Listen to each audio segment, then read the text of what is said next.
The beach? When was the last time you tried something new?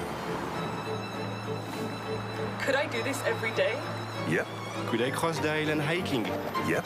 Or riding, if you want. Hello, how can I help you, sir? Oui, bonjour madame. Cancel my flight, please. What is this? This is our unique nature. Oh. And there is more. A lot more. Could that be why we smile so much? Or is it because of this? Because every day is a new discovery. Start your vital movement.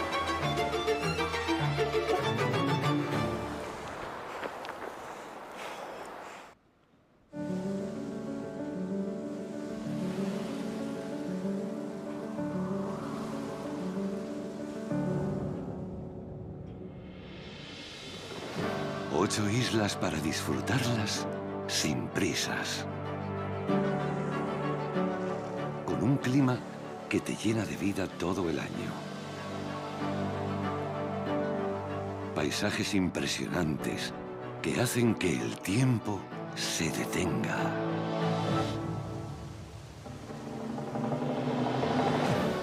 Una gastronomía deliciosa y vinos que no existen en ningún otro lugar del mundo. Para brindar por la vida. Pasear a tu ritmo entre pueblos llenos de encanto. Descubrir un patrimonio cultural único. Tradiciones locales que despiertan la curiosidad. Y alojamientos donde te sentirás como en casa o incluso mejor. Y todo con la tranquilidad de estar en la Unión Europea, con una cobertura sanitaria de calidad y buenas conexiones desde los principales aeropuertos de Europa. ¿Te imaginas disfrutar de un mes, o 2, o 3 en estas islas? Un paréntesis vital en el mejor clima del mundo.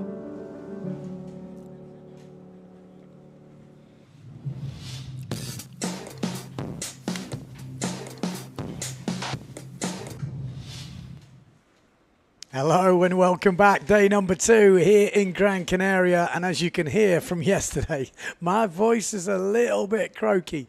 A crazy day on the water. Men's obviously single elimination. Brazinho winning out in the end, but an amazing performance from Reno Gill, 20 years old, local boy.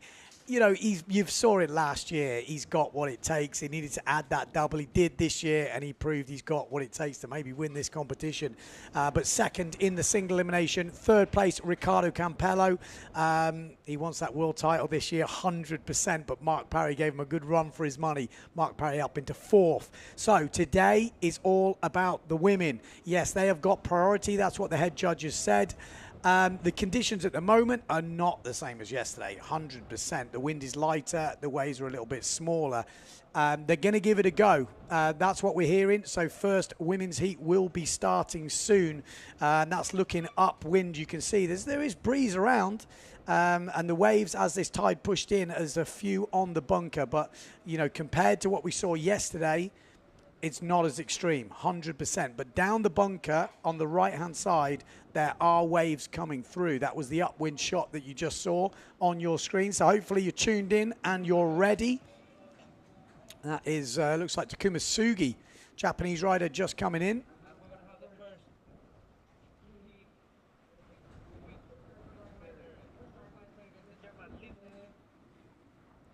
So up in the first heat, Linda and Vermeister. You can see a lot of people getting ready. Slalom girls, guys getting ready. They could be on tomorrow.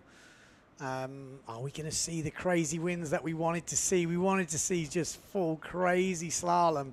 Let's see. Hopefully we do get that underway. We've also got the juniors coming up at some point this week as well. So it's going to be an action-packed week. That is for sure. Where are you? Everyone tuning in? Everyone live? Florian's on YouTube. How we doing, mate? Good to see. Tuning in, ready for the action.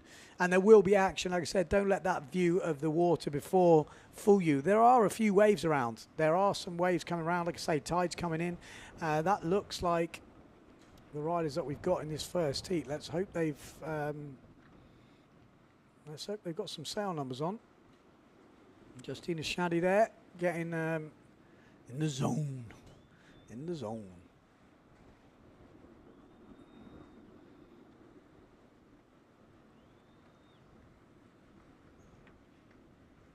There we go, just a bit of tuning up. Obviously the riders will, well, they should be down that right-hand side.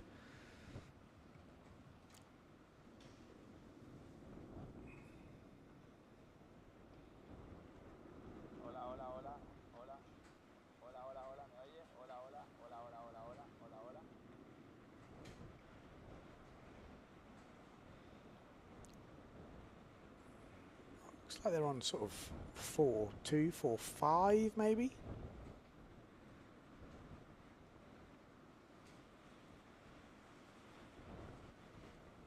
So let's see what happens. We've got a 14-minute heat. Actually, the last time I looked, it was 2 jumps, 2 waves. I should really check that. Can't get that accurate. 2 waves, 2 jumps, 14-minute heat, 2-minute transition. There's one of the riders on the green sail. She'll be in the first heat, I'm pretty sure. That's Vermeister. Looks a little bit underpowered. And there is the other rider, Germany 801. No, that's not the other rider, because Linda is Germany 1316. So this is just a few people are warming up by the looks of it.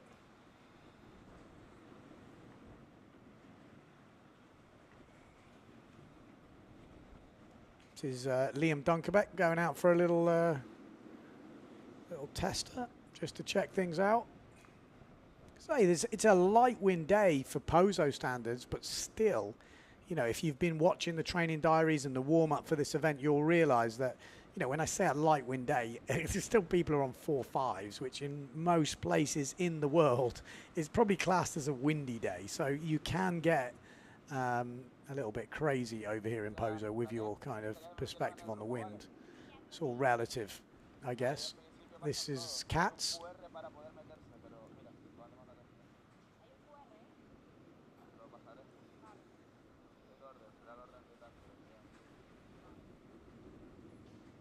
So green flag is now up. So we have started the heat, which is, I'm kind of, got to be honest, I'm kind of a bit spooked out because it says we're starting with 8A, yeah. So there should be 2 riders on the water. Vermeis versus Linda. So I can only see what you guys can see. So it's strange. There are a few other riders on the water right now, which is slightly confusing. I'm going to see a jump.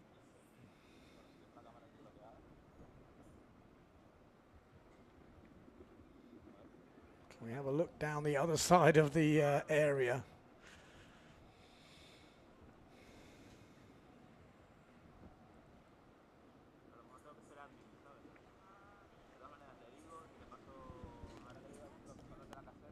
Yeah.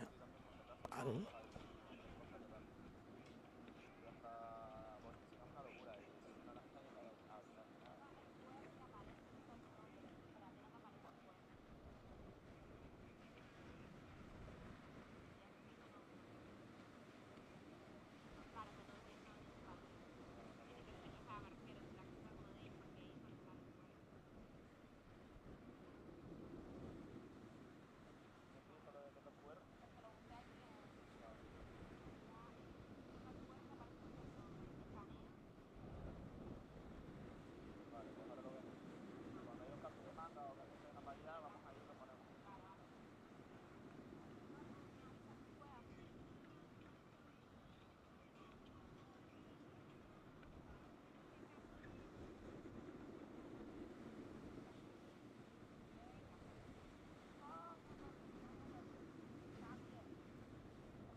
Okay, so sorry, just doing some maths here, trying to work out exactly, yeah, what is happening and who is on the water. My intel is deceiving me, so.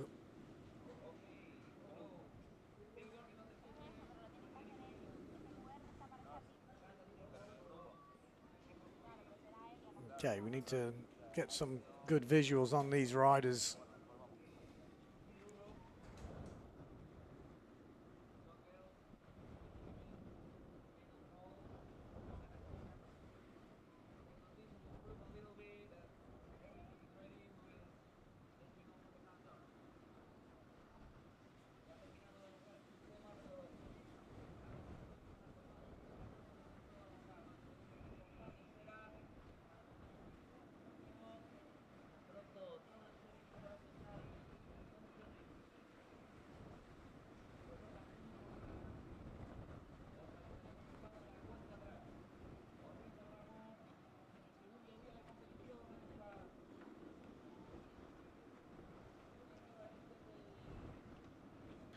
Okay, so we just had an update. Again, I'm a little bit in the dark here in the live stream, but I've just heard they haven't started, which would make sense because there's too many people on the water and a few people warming up, although there's just a 360 there from Liam Dunkerbeck.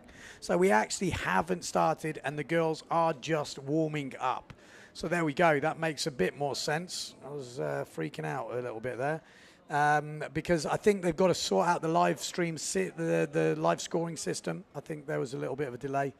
And the conditions at the same time got a bit worse. So that is where we're at right now. So false alarm, people, false alarm. What we're going to do is we're going to go to commercials as soon as we get a bit more concrete conditions, and it's definitely on. We will be back. So apologies for that, but it's going to be a long week. So I don't really want to be here talking if nothing's happening. So as soon as we've got action, we will be right back.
The beach? When was the last time you tried something new? Could I do this every day? Yep, Could I cross the island hiking? yep. Or riding, if you want. Hello, how can I help you, sir? Oui, bonjour madame. Cancel my flight, please. What is this? This is our unique nature. Oh. And there is more. A lot more.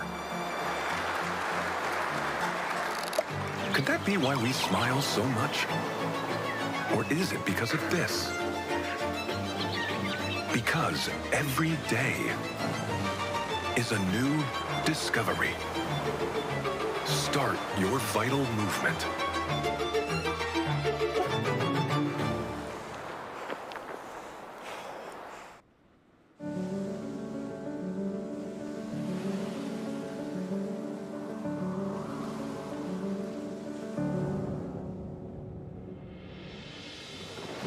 Ocho islas para disfrutarlas sin prisas.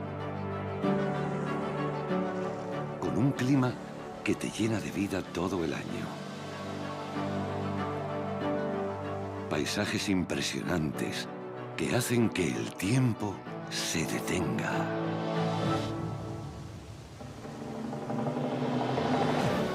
Una gastronomía deliciosa y vinos que no existen en ningún otro lugar del mundo. Para brindar por la vida. Pasear a tu ritmo entre pueblos llenos de encanto. Descubrir un patrimonio cultural único. Tradiciones locales que despiertan la curiosidad. Y alojamientos donde te sentirás como en casa o incluso mejor. Y todo con la tranquilidad de estar en la Unión Europea, con una cobertura sanitaria de calidad y buenas conexiones desde los principales aeropuertos de Europa. ¿Te imaginas disfrutar de un mes, o 2, o 3 en estas islas? Un paréntesis vital en el mejor clima del mundo.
The beach?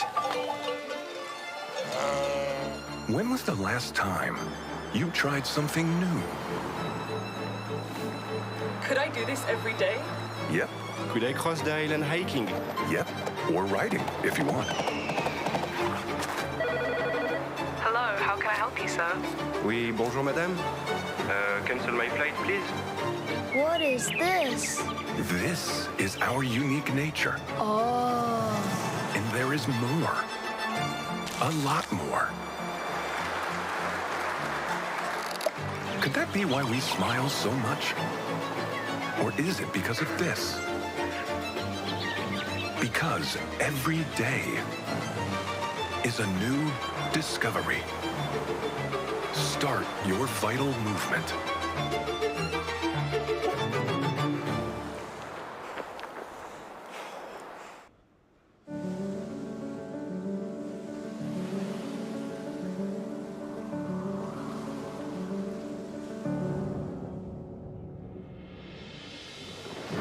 8 islas para disfrutarlas sin prisas. Con un clima que te llena de vida todo el año. Paisajes impresionantes que hacen que el tiempo se detenga.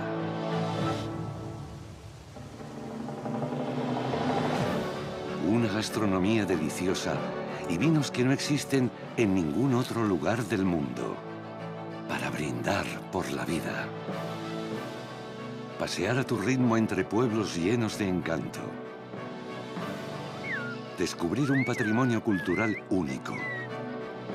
Tradiciones locales que despiertan la curiosidad. Y alojamientos donde te sentirás como en casa o incluso mejor. Y todo con la tranquilidad de estar en la Unión Europea, con una cobertura sanitaria de calidad y buenas conexiones desde los principales aeropuertos de Europa. ¿Te imaginas disfrutar de un mes, o 2, o 3 en estas islas? Un paréntesis vital en el mejor clima del mundo.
The beach? When was the last time you tried something new? Could I do this every day? Yep, Could I cross the island hiking? yep. Or riding, if you want. Hello, how can I help you, sir? Oui, bonjour madame.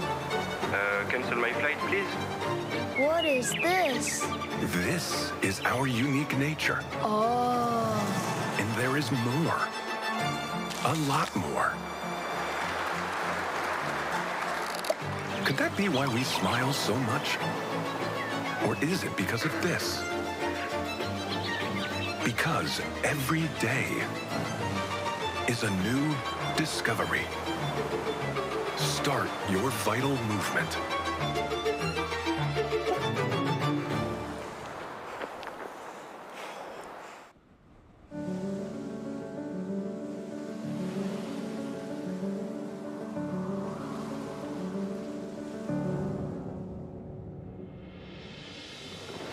Ocho islas para disfrutarlas sin prisas. Con un clima que te llena de vida todo el año. Paisajes impresionantes que hacen que el tiempo se detenga.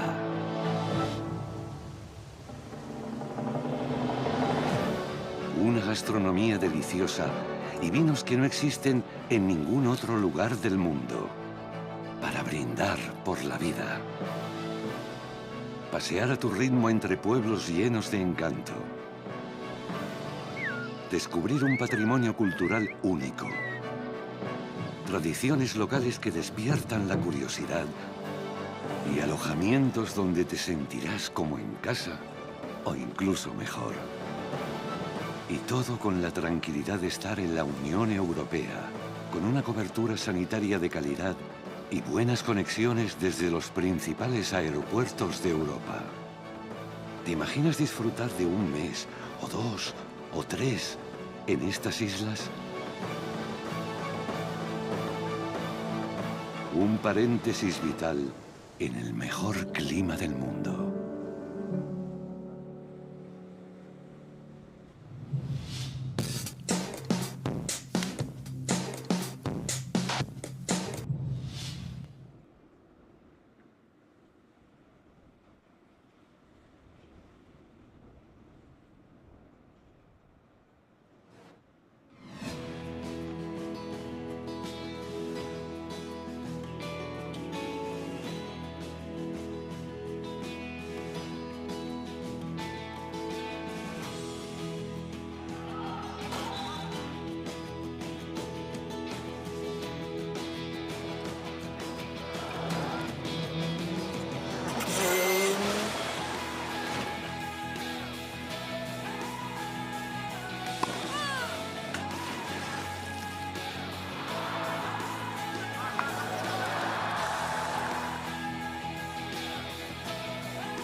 The beach? When was the last time you tried something new?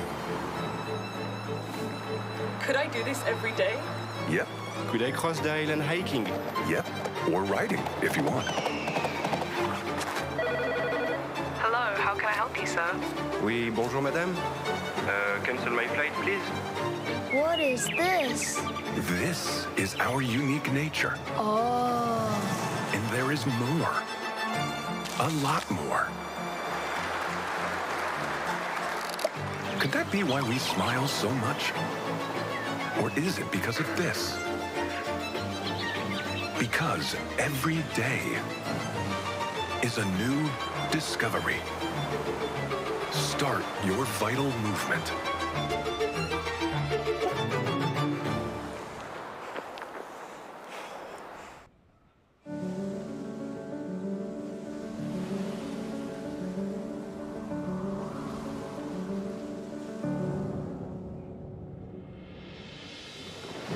Ocho islas para disfrutarlas sin prisas. Con un clima que te llena de vida todo el año. Paisajes impresionantes que hacen que el tiempo se detenga.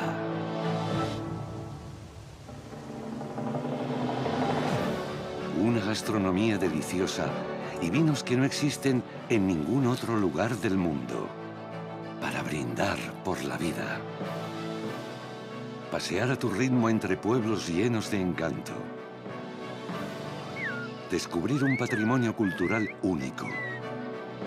Tradiciones locales que despiertan la curiosidad y alojamientos donde te sentirás como en casa o incluso mejor.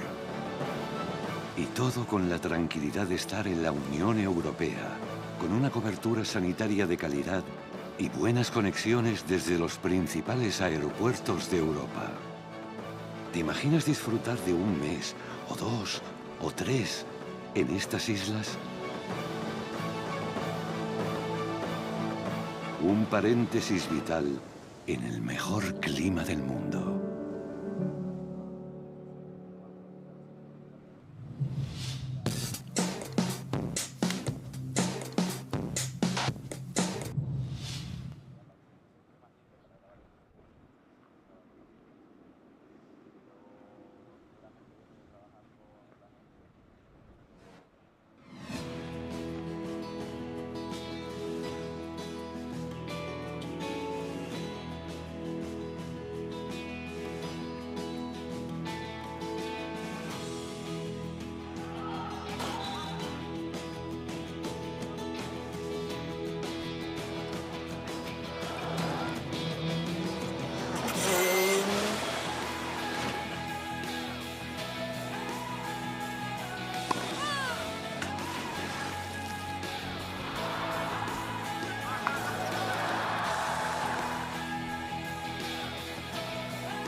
The beach?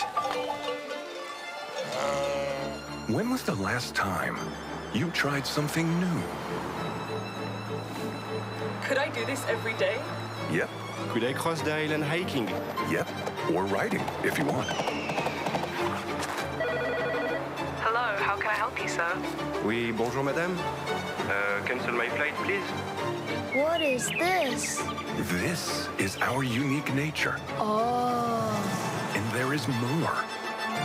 A lot more. Could that be why we smile so much? Or is it because of this? Because every day is a new discovery. Start your vital movement.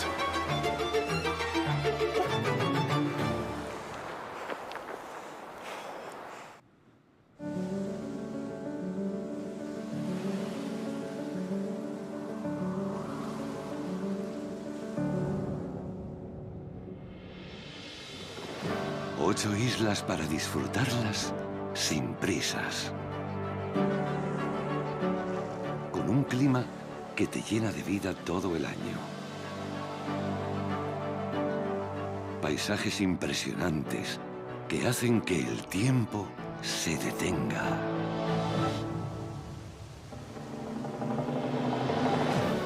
Una gastronomía deliciosa y vinos que no existen en ningún otro lugar del mundo. Para brindar por la vida. Pasear a tu ritmo entre pueblos llenos de encanto. Descubrir un patrimonio cultural único. Tradiciones locales que despiertan la curiosidad. Y alojamientos donde te sentirás como en casa o incluso mejor. Y todo con la tranquilidad de estar en la Unión Europea, con una cobertura sanitaria de calidad y buenas conexiones desde los principales aeropuertos de Europa. ¿Te imaginas disfrutar de un mes, o 2, o 3 en estas islas? Un paréntesis vital en el mejor clima del mundo.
The beach?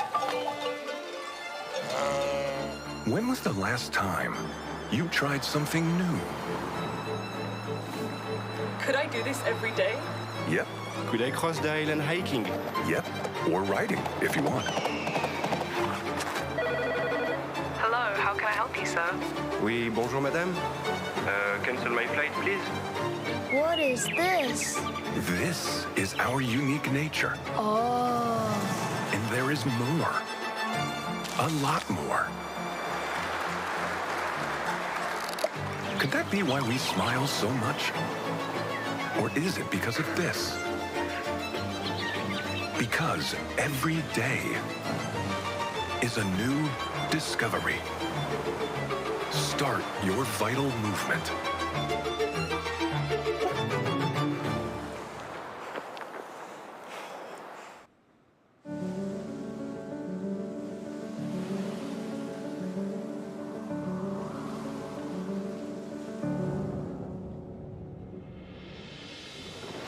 8 islas para disfrutarlas sin prisas.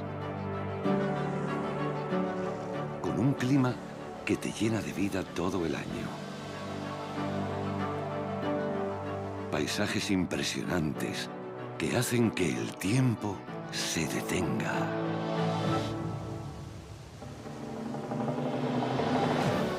Una gastronomía deliciosa y vinos que no existen en ningún otro lugar del mundo. Para brindar por la vida. Pasear a tu ritmo entre pueblos llenos de encanto. Descubrir un patrimonio cultural único.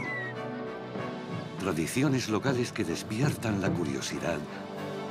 Y alojamientos donde te sentirás como en casa o incluso mejor. Y todo con la tranquilidad de estar en la Unión Europea, con una cobertura sanitaria de calidad y buenas conexiones desde los principales aeropuertos de Europa. ¿Te imaginas disfrutar de un mes, o 2, o 3 en estas islas? Un paréntesis vital en el mejor clima del mundo.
The beach? When was the last time you tried something new? Could I do this every day? Yep, Could I cross the island hiking? yep. Or riding, if you want. Hello, how can I help you, sir? Oui, bonjour madame. Cancel my flight, please. What is this? This is our unique nature. Oh. And there is more. A lot more. Could that be why we smile so much? Or is it because of this? Because every day is a new discovery. Start your vital movement.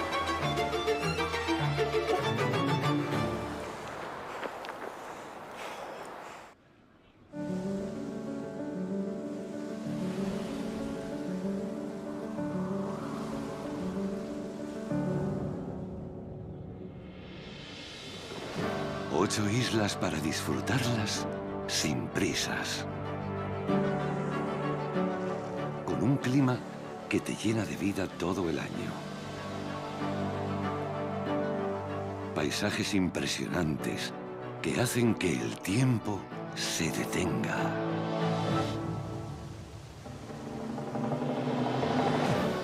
Una gastronomía deliciosa y vinos que no existen en ningún otro lugar del mundo. Para brindar por la vida. Pasear a tu ritmo entre pueblos llenos de encanto. Descubrir un patrimonio cultural único. Tradiciones locales que despiertan la curiosidad y alojamientos donde te sentirás como en casa o incluso mejor. Y todo con la tranquilidad de estar en la Unión Europea, con una cobertura sanitaria de calidad y buenas conexiones desde los principales aeropuertos de Europa. ¿Te imaginas disfrutar de un mes, o 2, o 3 en estas islas? Un paréntesis vital en el mejor clima del mundo.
The beach? When was the last time you tried something new? Could I do this every day? Yep, Could I cross the island hiking? yep. Or riding, if you want. Hello, how can I help you, sir? Oui, bonjour madame. Cancel my flight, please. What is this? This is our unique nature. Oh. And there is more. A lot more. Could that be why we smile so much? Or is it because of this? Because every day is a new discovery. Start your vital movement.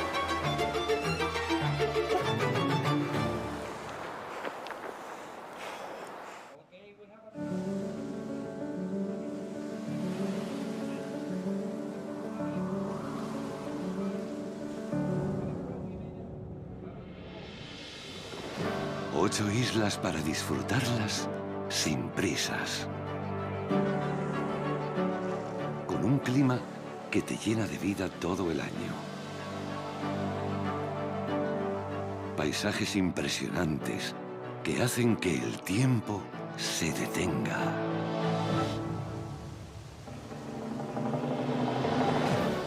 Una gastronomía deliciosa y vinos que no existen en ningún otro lugar del mundo. Para brindar por la vida. Pasear a tu ritmo entre pueblos llenos de encanto. Descubrir un patrimonio cultural único. Tradiciones locales que despiertan la curiosidad y alojamientos donde te sentirás como en casa o incluso mejor. Y todo con la tranquilidad de estar en la Unión Europea, con una cobertura sanitaria de calidad y buenas conexiones desde los principales aeropuertos de Europa. ¿Te imaginas disfrutar de un mes, o 2, o 3 en estas islas? Un paréntesis vital en el mejor clima del mundo.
the beach?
Bueno, pues parece que vamos a empezar en apenas 2 minutos, bajaremos la bandera de aplazamiento y comenzaremos la cuenta atrás, recordamos, cuadro femenino, hoy el segundo día de competición, con marcas de 14 minutos, 2 saltos y un surfing.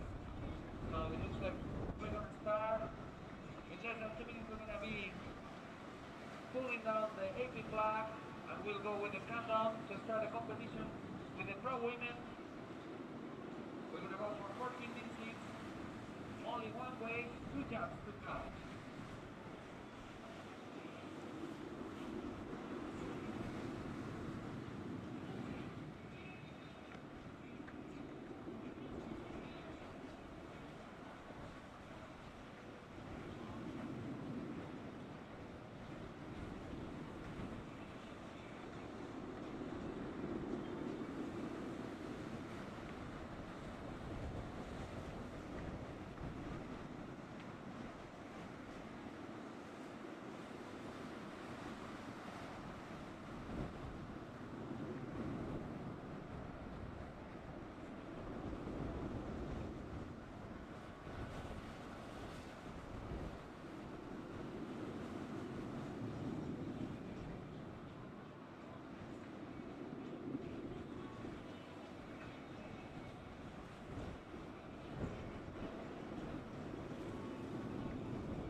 Attention all sailors, this is the AB down, countdown. When we drop this one, it's 1 minute to rest. This countdown in 5, 4, 3, 2, 1, mark.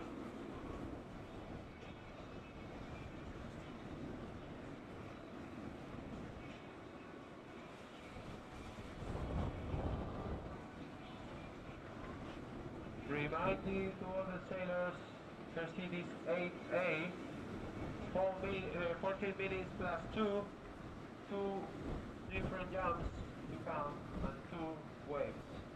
Sorry, 1 wave. 1 wave, 2 jumps. 1 wave, 2 jumps.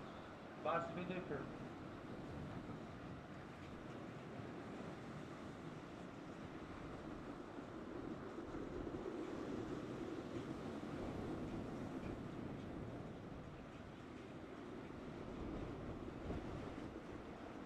Fifteen seconds to your countdown. Red flag up. 10. 5, 4, 3, 2, 1, mark. Red flag up.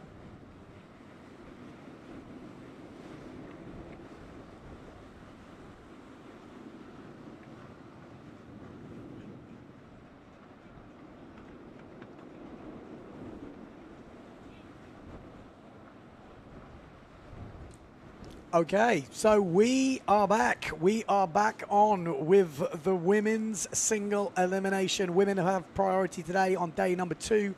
Obviously, men had priority yesterday. Crazy conditions. I mean, some of the conditions you saw on the stream, I'm not sure I would want to have been out there. But we've got 2 minutes until the start of the women's heat. It's going to be a single heat, 2 riders on the water. So there's one of them on the green sail. I'm pretty sure that is Vermeister. So on that green sail, that is one. Perfect. That is what we want. So keep a camera on the green sail. Just tacking round. Not the black sail. No. Not the black sail. The green one is the one rider. And then we're looking for the German, Linda. Germany 1316. So there's a lot of other riders out there at the moment. They're going to confuse the cameramen, no doubt about it. But we do have Vermeister on the green sail. This is Dieter van der Eycken. He was in the men's, obviously, yesterday. A pretty solid competition. Not probably one of his best, but pretty solid.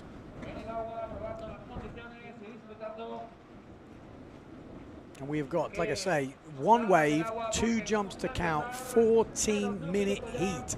That is where we're looking at. Vermeister versus Linda, 1 heat. Woman on woman, I should say.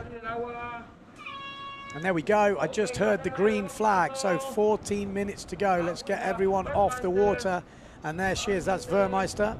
Now she's going to have to go right down the bunker, as it's called here in Pozo, because that is where the waves are. A lot of the women ride up this top end, but today there's not so many waves up this top end. So you really have to go down the bottom end. But Vermeister on the green duotone sail is at the moment the only rider in the area. So let's keep a shot on her. There we go. That looks like our other rider, Linda, coming in from the left there. Plenty of speed coming in. She might even get a jump. Vermeister maybe looking for a forward loop. Like I say, 2 jumps, 1 wave to count.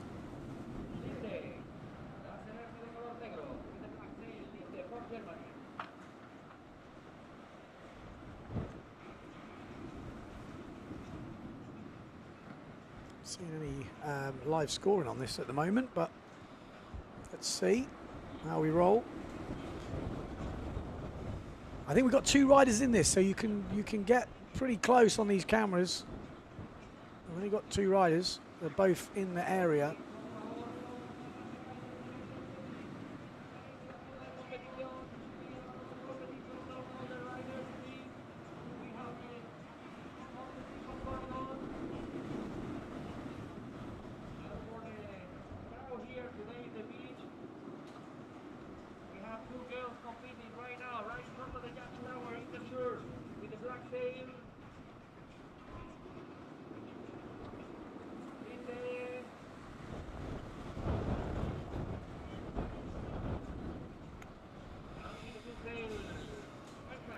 Okay, there we go.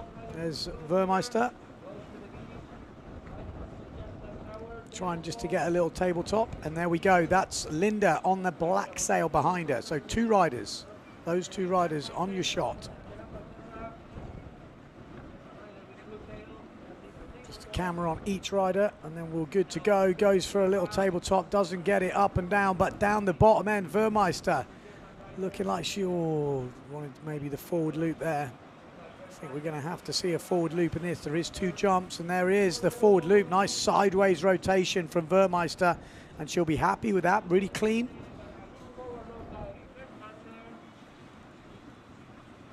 Linda, forward loop from her. Solid. Not as clean, I would say. Not sideways, but still pretty solid. Vermeister just locking in some scores. For some reason, I'm not getting the live scoring on my system, which is odd.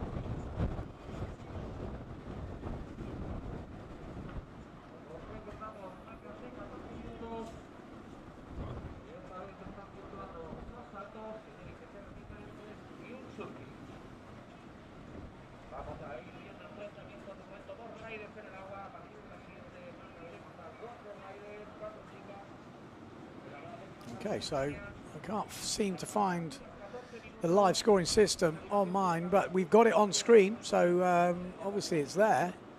Jumps 5.5 for Vermeister.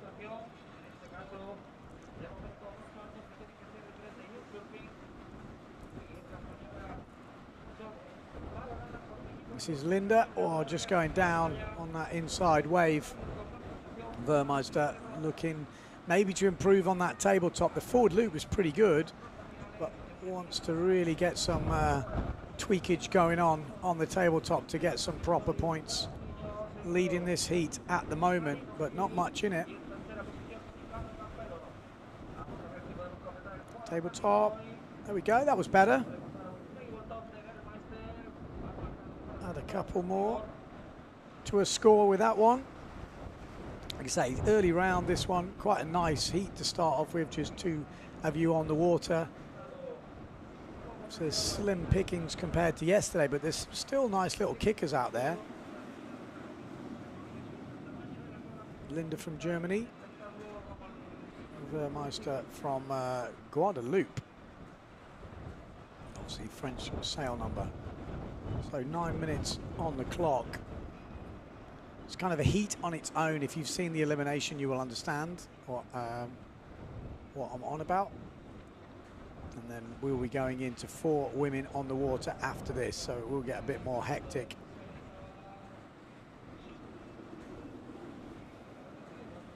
Ah, there we go. So yeah, tabletop, Vermeister, her first one was 2 points, forward loop 3.5.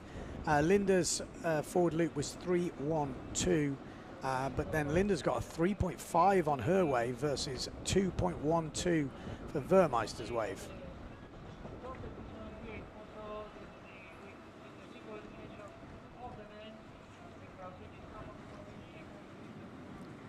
So we're going to try and keep the commentary without shouting for a few rounds until we get near the end. It's going to be a long old week here in Pozo. If you haven't heard already, we will be doing, obviously, main focus now is on the women to get that single elimination done for the women. After the women, it looks like slalom, Monday, Tuesday, Wednesday. They've booked the drone, so let's see what we've got ongoing there. That should be really interesting. How windy it's going to be, that's the question. We wanted to see crazy winds, but already, even today, the wind has dropped a little bit. Still windy, but not the crazy stuff. I'm just chucking another little forward there, Linda.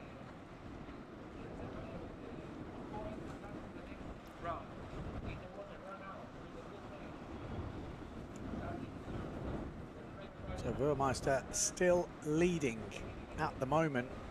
That second tabletop coming in about 0.5 more than the first one. I think that's deserved. There was definitely 0.5 more of a kick.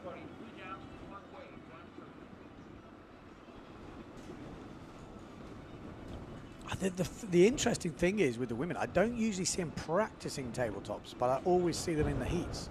So it would be interesting if someone was really practicing full, like, tweaked out tabletops, you know. I think it feels like it's a move they do in the heat.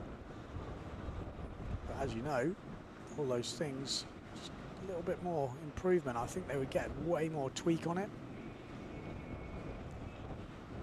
So Linda on the inside, she needs a second jump, so she does need a tabletop or something different to the forward loop. The judging criteria this year has changed, so you can't do like a little tweaky forward loop or a tabletop forward loop. It will only count as a better version if it is better than a normal forward loop. Same with the stalled, it's still a forward loop. We've got the same with the push loop as well. There's no difference in push loops anymore. It's just one is better than the other. So we saw Alessio Stilwich doing these massive tweaked out push loops yesterday, which scored well. But you can't do then a push loop as well. They're classed as the same move, which I think is a good thing. Makes it a lot clearer, less of a grey area.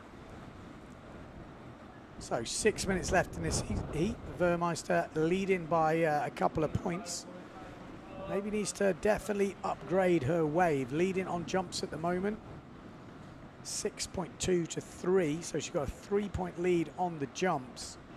But she's actually nearly a 1.5 points behind on the waves. And Linda, nice hit here. This will be, oh, unlucky. The wave just right next to the beach there. Pulled back on it.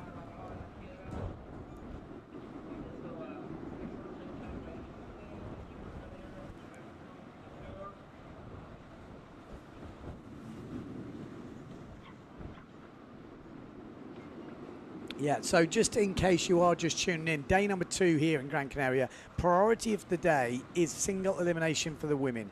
From start to finish, that should take, barring no, holding periods or cancellations, 3 hours, give or take. And then it is double elimination, men and women.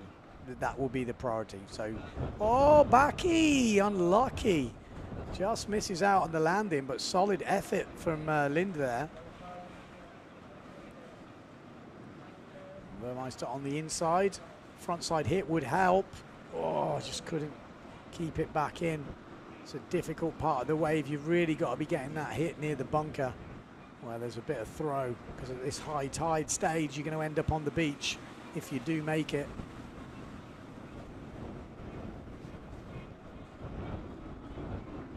So still plenty of time to do things. 4 minutes on the clock.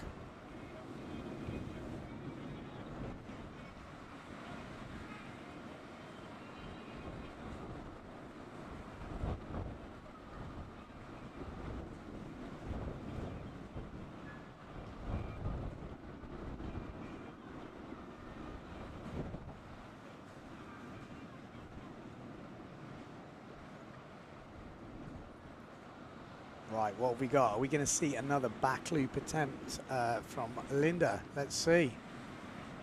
I mean, she's pretty close on the last one. Oh, there's a forward loop. Just getting a little bit wet on the landing. That's not going to be more than her first one. Vermeister looking to upgrade her wave score a little bit further down near the bunker. You've got to ride a bit more onshore down there, but the waves have definitely got more shape.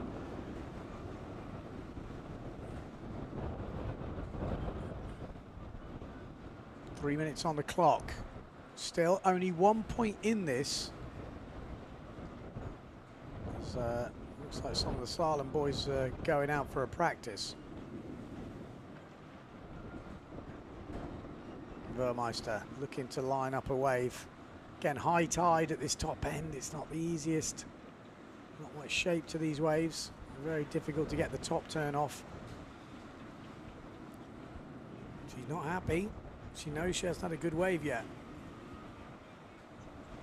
But still in the lead.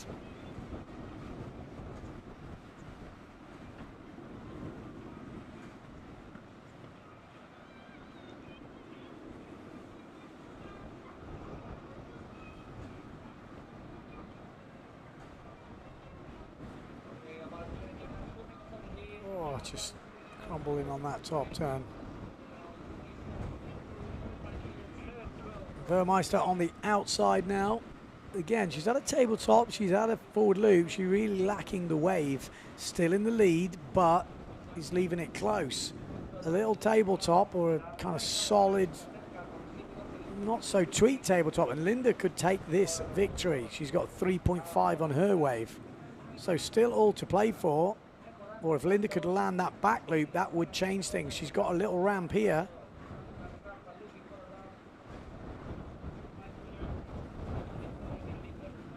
No, chooses not to go for it. Like I say, definitely need to be practicing those tabletops.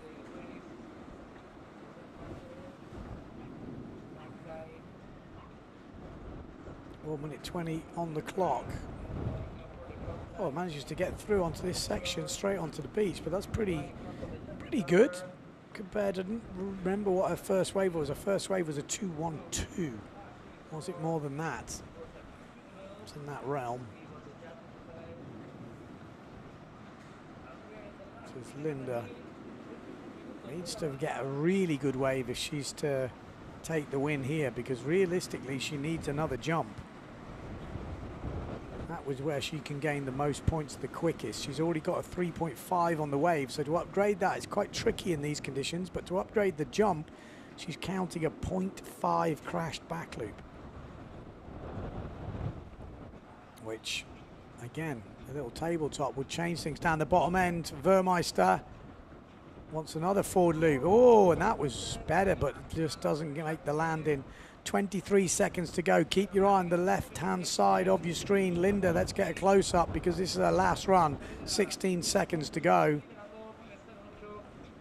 What's she got for us? 10 seconds to win it. The tabletop would do it. Like a decent tabletop. There's got a ramp with 4, 3. Oh, needed it off that one. It's over. Red Rover. Vermeister will go into the next round, and she has got a death heat next. She's got Sarah Keita in the next round.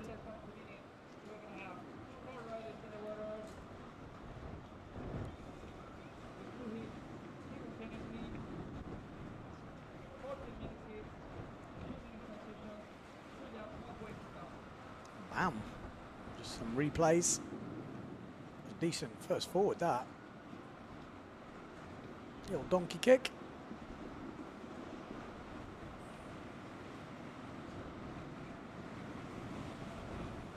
Yeah. So next up, we've got Pauline Katz, we've got Delgado, we've got Pasquale, and we've got Schnaddy. So already into the kind of seeded riders. Unlucky on that turn, actually.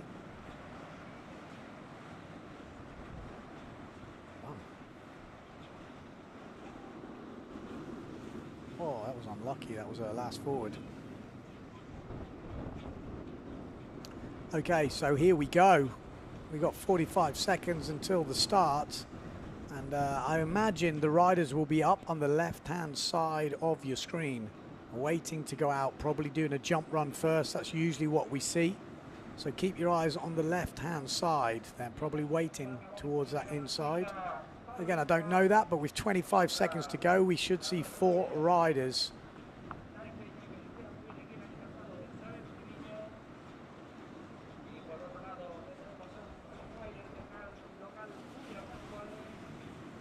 Pauline Katz on the Severn from Switzerland. Keep your eye on her. She's got some decent moves on her. She's been off and around the world. Spent a bit of time in Cape Town. Obviously Pasquale, local girl. We've got Delgado, one of the Delgado twins is from Tarifa. And then obviously Justina Schnaddy, who's had actually an injury, I'm told, over the winter. She messed her hand up pretty bad. So, where are the riders?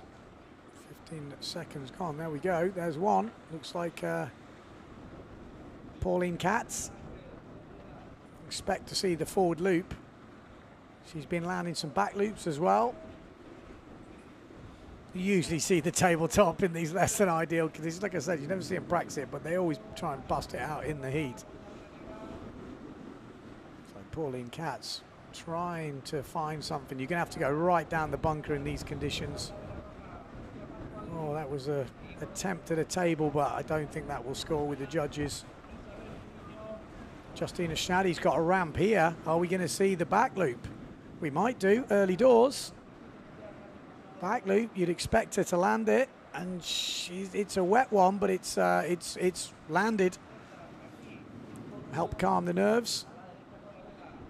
If you would have wanted to get a better landing there. It'd be interesting to see what the judges do with the scores, because the scale for the women, in theory, should be the same as the men, but then the scores get very tight near the bottom. So when you see a crashed move getting 0.5, if the moves aren't scoring much, that 0.5 can be huge. So, you know, we'll have to see how the scale is set on the inside there. Whoa, a little smack there, I think, from it was either Delgado or Pauline Katz on the inside.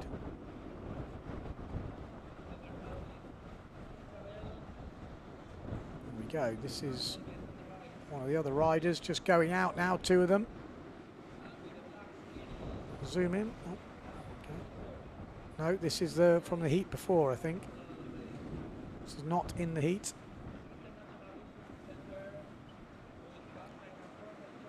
There we go. That's the jump run. Pasquale on the left, it looks like. And, oh, there's a forward loop. Nice. Pauline Katz, a little stalled forward loop, actually. And at the top, we got Pasquale, maybe another forward loop coming up. There we go, forward loop, and a bigger forward loop from Delgado. But Pasquale gets it landed. Delgado just crashing out on the landing. So just to give you a scores, forward coming in at a 4 from Schnaddy, and the back loop coming in at a 4.25. A 3.88 for Katz's forward.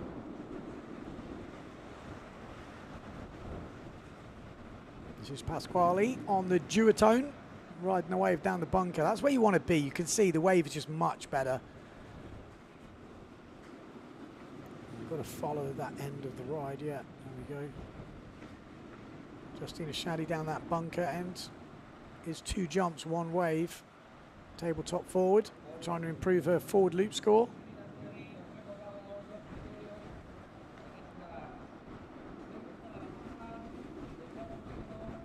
Katz 3.88 for her forward, 2.5 for a wave.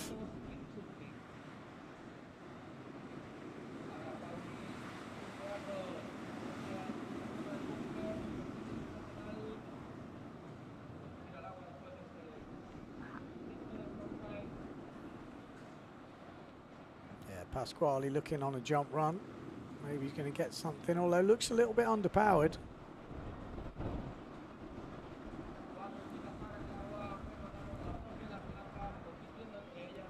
No, not going to get anything out there. So that's pretty much her jibing around for a wave now. Schnaddy coming in on a wave. We've got Pauline Katz, I think it is, down that bottom end looking for a jump. Delgado heading out from this top end with plenty of speed.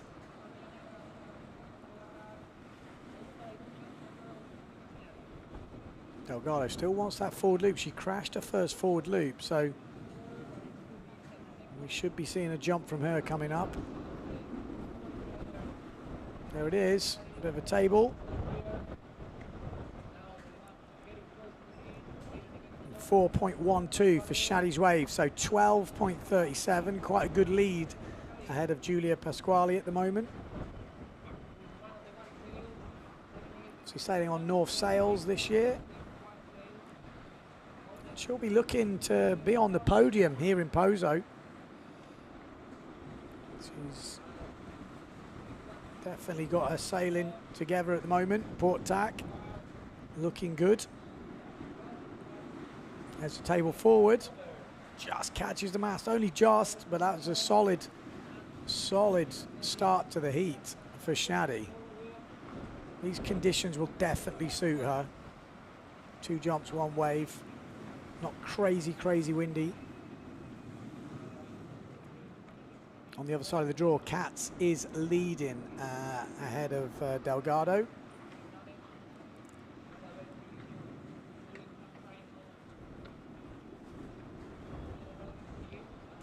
Katz driving around the inside. Yeah, that last table forward coming in at 4.62. So moving Shaddy up to just shy of 13 points, 12.99. Down the bottom end, Katz or Delgado's on a jump run down there.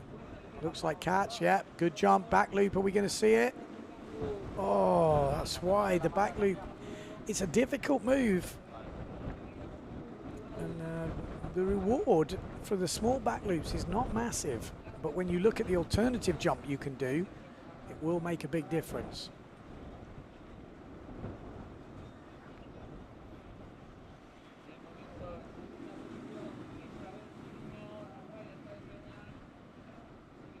I would say, you know, if you are 50-50 on your back loops or you're not catching them all, the risk to reward is pretty difficult because it's not easy to land back loops. As people know who struggle to get them over the years, they're not an easy guaranteed move. They are when you've got them down dialed, but you know, something like a tabletop is, if depending on how much you tweak it, is kind of guaranteed. So Shaddy on the outside, looking for another nugget. She's got, like I say, she's got the biggest wave score of the heat so far, a 4.12. So she probably is quite happy with that wave as Pasquale goes down on that inside bit. Katz down the bunker, let's stay with her. It looked like she had another jump coming up. Here we go. That's the back loop, surely. Yeah, nice. Oh, a little bit wet on the landing. She's going to sail away from it. Oh, and she goes down actually at the end. I just seen on the screen. Looked like she'd got that. Needs to push down with the back foot, get that thing wrestled around. It's tricky in these conditions. You know, you feel the pressure of the heat. You know you're up there. You know you've got to get it. But you can see right down the bunker, that is where we're seeing the decent waves. You really got to be mixing it up down there to get the decent waves. And saying that though, there's one in the middle just breaking through. Still 6 minutes left in this heat, so plenty of time.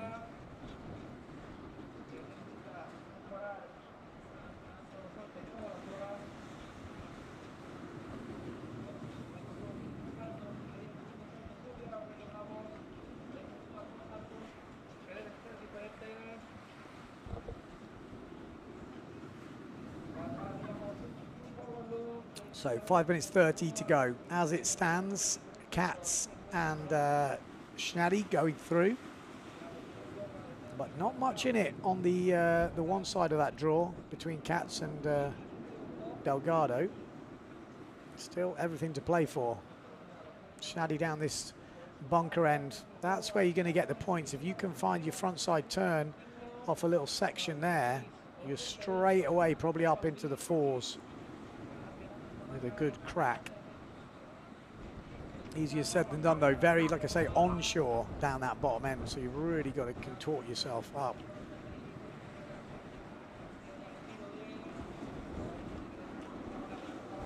Still 4 minutes 40 to go. Lot can happen in this heat. Delgado still really looking for a wave. Although she's just landed a 4.12 forward and gone into the lead ahead of Katz. So she needs that back loop. Katz, if she'd landed the back loop, she probably would have, not saying home and dry, but she would have felt pretty confident then. The conditions are definitely getting better down that bottom end. But to get the angle of the back loop, you pretty much got to be right down on the rocks.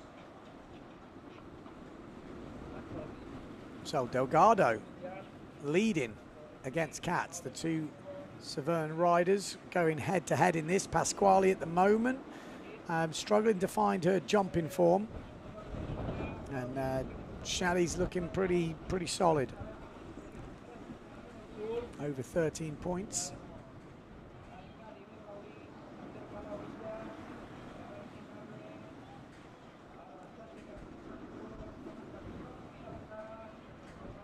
Three minutes 30 on the clock. Can Katz get back into this? Well, we know she can. She's lacking that second jump.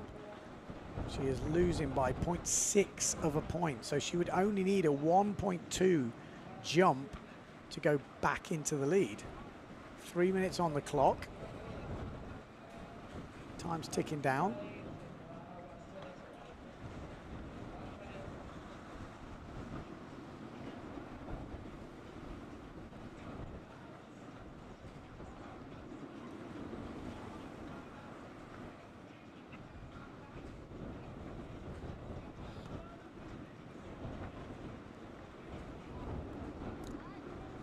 Two, 4, 5. Let's stay. Oh, I was going to say, oh, now that was a forward loop. Pinged it. Absolutely bolt upright. Was that Delgado? Very similar, yeah, it was. So Delgado is upgrading her forward loop, maybe. Although the last forward loop was a 4.12. But she absolutely pinged the landing on that thing. She needs a wave. You only got 0.5 on a wave so far. 2 minutes to go, and Katz has actually gone into the lead with her last wave, 3.5. So leading by 0.3. The last forward loop coming in exactly the same as her other forward loop for Delgado. So she doesn't upgrade. She needs a wave. Katz needs a second jump to make things clear. It is all on the line here.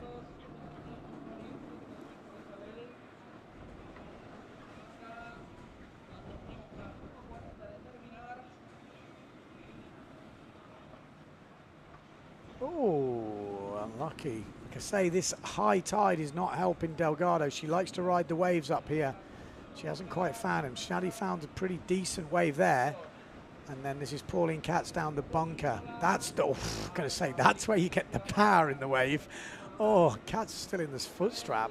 She got a good smack then, that's for sure. 1 minute, 10 seconds on the clock. Shaddy wants another back loop, doesn't get the rotation on the takeoff. But she's pretty home and dry with 1 minute left to go. But the other side of the draw still open, 0.3 in it. Delgado needs a wave. Katz was looking for that second jump, but still open, 50 seconds to go. Keep your eye on the white sails from Severn. If she gets a good wave now, Delgado, it wouldn't even need to be a good wave, just a wave. And she has got a wave in the bag. The 1.75 has actually put her in the lead. So Katz needs that second jump. Keep your eye on the other white sail. Let's get a camera on the other white sail, because with 30 seconds to go, Katz needs a second jump. White sail down the bunker, 20 seconds to go. Can't quite see it on your screens. I think it's on the right-hand side. Well, we just have to imagine what she's doing down there. 10 seconds on the right. Okay, well, we will have to see. Maybe she got something. We won't know. If we see her in the water, that was Delgado. We don't see Katz on our screen. I don't see her in the water. We never know. One thing's for sure, Schnatty is through to the next round. and we'll wait and see who will be joining her. At the moment, it's Delgado. If there was a jump in those last 30 seconds from Katz, it could have changed things. Doesn't look like it. I'm not seeing anything on the score. Katz is going to be kicking herself because she had that back loop in the middle of the heat, which was there for the taking. I think this could be it. Was it this one? No, not this one. This is obviously a recap of the heat. Tabletop forward from Schnadi. That was a decent score for her, 4.88 for that. This was Katz's back loop. That was the first attempt. Obviously didn't make that, but the second one, she is going to be kicking herself because it looks like Delgado sailed a pretty solid heat. Yeah, this was the one. This was the one. Oh, she's going to be upset she didn't get it. So, Delgado and Schnadi in the next round. Whoa, and that was a heavy section, that one. So next up, we've got Favreau going against Morales, and we've got Delgado going against Moreno, and that is Dida Moreno. So Delgado, obviously the other twin. I might have to do a bit of homework because they're twins, so it's difficult to tell apart. I won't lie. So Delgado is, Lucia is 5'2'8", and Isabel is 2'8'6". So 5 is Lucia. Okay, that makes life a bit easier for me. So it was Isabel who qualified from the last round, and now we've got Lucia coming up in this one. Great way to start the heat from Dida Moreno. Let's get in close. No, let's follow the other guys that going out, girls going out for jumps. The action's going out, guys.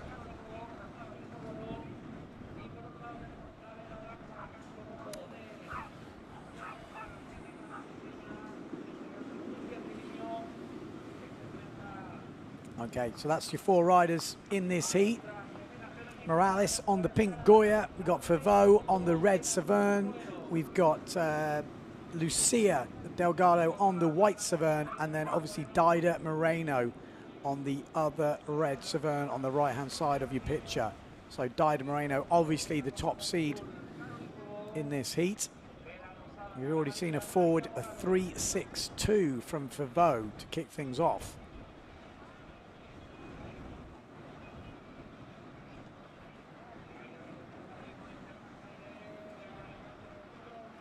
Here we go. This is Morales down that bottom end forward loop. Nice forward loop from Maria Morales. She's happy with that. Really clean. Good style on that one. This is Dida Moreno.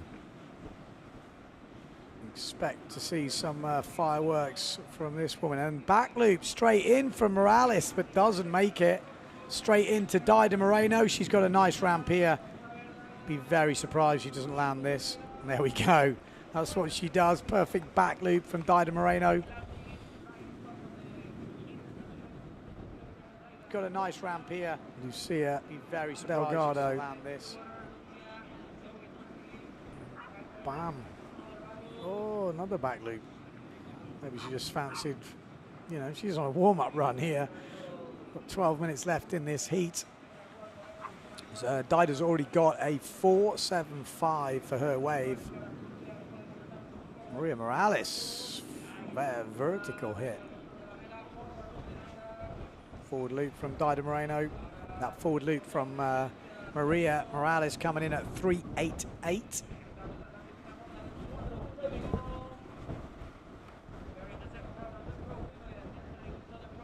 Six points for the first back loop from Dida.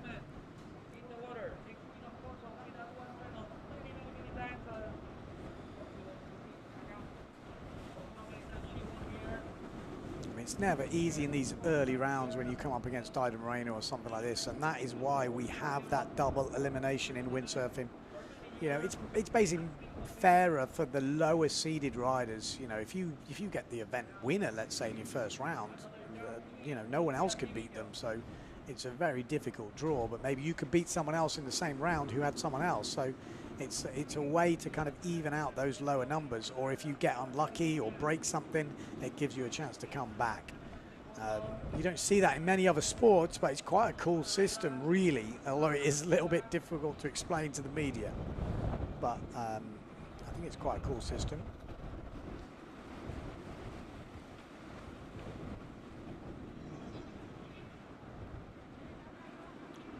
Delgado, again, looking for a little bumpy high tide wave down here.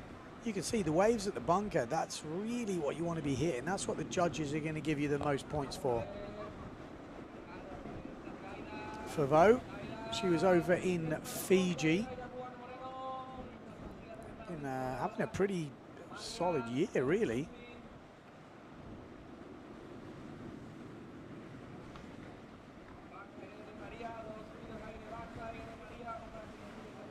Yeah, Favo was third in Fiji, so obviously over here in Pozo as well. She'll probably be up there in the world rankings at the end of this event.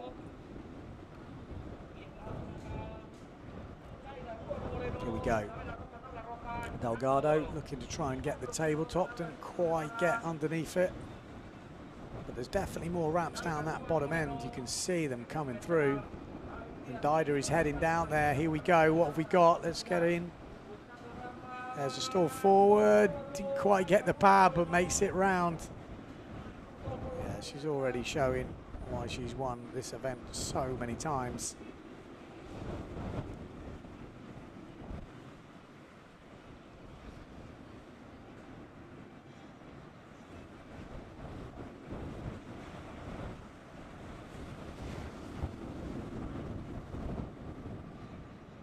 Bill on YouTube saying it doesn't look actually that windy. It doesn't look windy after yesterday because it was absolutely cranking yesterday, but this is still decent, you know, decent wind. This is probably a great day of sailing for anywhere in the world. Still be on sort of 3.7, 4.0s, I would say. Or 2s, depending on how big the riders are, but it's still pretty breezy. It just sounds crazy saying that as if it's not windy. Favo down this bottom end. Bam! That's what the judges want to see. You know, they want to see something like that. A bit of a crack.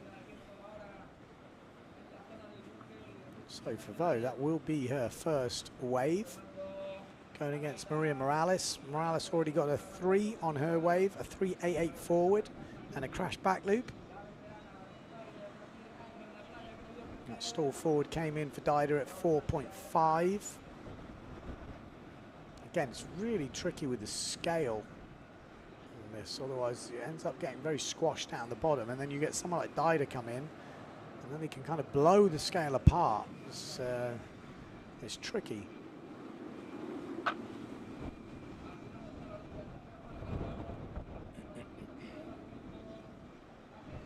So Favo heading out, Delgado heading out. That's where you want to be. That's a good line down there. That's where you're going to get the stunt ramps.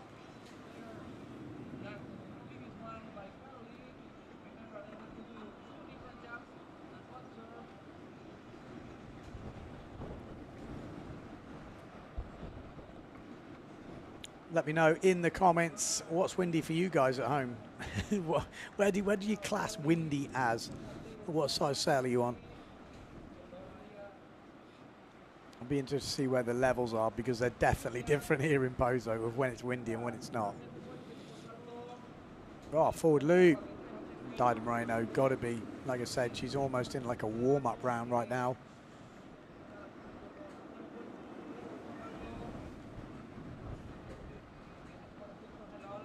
Delgado's got a bit of work to do, and she probably already knows that. I mean, you don't want to be a defeatist, but you've got to be a realist as well. You know, Dida Moreno is in line for winning this event. No two ways about it. So when you get that draw in the first round, you just got to go out and do your thing, but you know it's pretty difficult. 5-1-2 coming in for that forward loop, so boosts her score up to 15.87.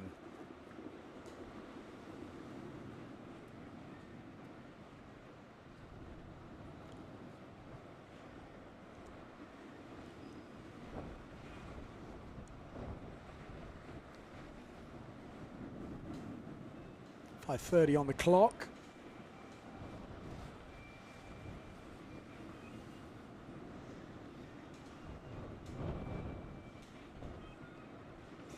She's been working on the 360s. She's been working on a backside 360. She's got all the moves, tackers. We'll see. Are we going to see anything like that in the heat? I would say so. Maybe even in these early rounds. Maybe we might see the backside shaka there, but she's super close to the beach.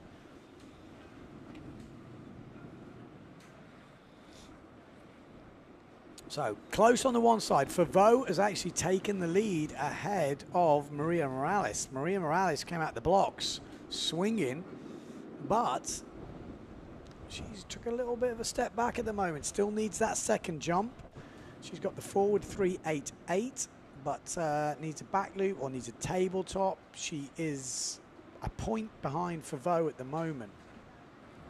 So would need over a 1.5 to take the lead.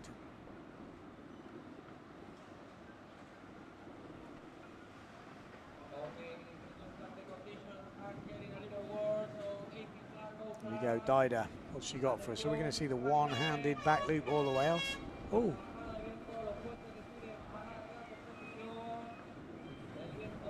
I did just hear the hooters, which on any normal thing you might think that that would be postponed. But let's see, you never know. Could be. Okay, they have. Okay, so it sounds like they've stopped it, which is it's strange when you're looking at the scores coming in. I mean, I look at Dida's scores. I fail to see why that would be cancelled, but okay. Well, but there we go. We have they've cancelled the heat. Interesting. It really doesn't look that bad. We've still got 3 minutes to go, but there we go. That is the decision. So it's been cancelled. We'll have to bring you an update of what's going on, but I think it looks quite good. That was quite fun out there. Let's know in the comments. Let's see. We got Rock Boj saying here today is 30 to 50 knots. Wow. Vincent says 35 knots is windy. Yeah. Well, I tell you what, well, we'll take a break for now. We'll leave some adverts on. We'll be straight back to you as soon as we have any action on with the ladies.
The beach? When was the last time you tried something new? Could I do this every day? Yep. Could I cross the island hiking? Yep. Or riding, if you want.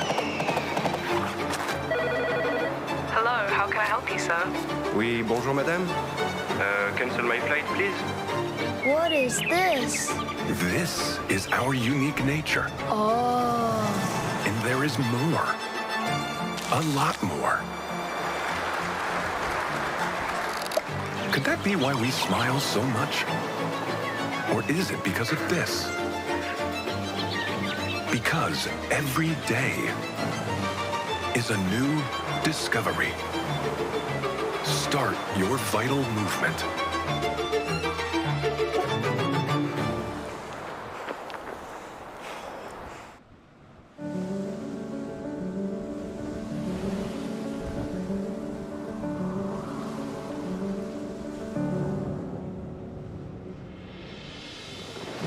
Ocho islas para disfrutarlas sin prisas. Con un clima que te llena de vida todo el año. Paisajes impresionantes que hacen que el tiempo se detenga.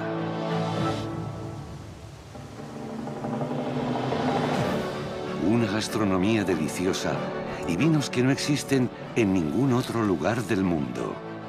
Para brindar por la vida. Pasear a tu ritmo entre pueblos llenos de encanto. Descubrir un patrimonio cultural único. Tradiciones locales que despiertan la curiosidad.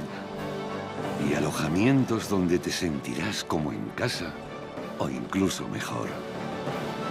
Y todo con la tranquilidad de estar en la Unión Europea, con una cobertura sanitaria de calidad y buenas conexiones desde los principales aeropuertos de Europa.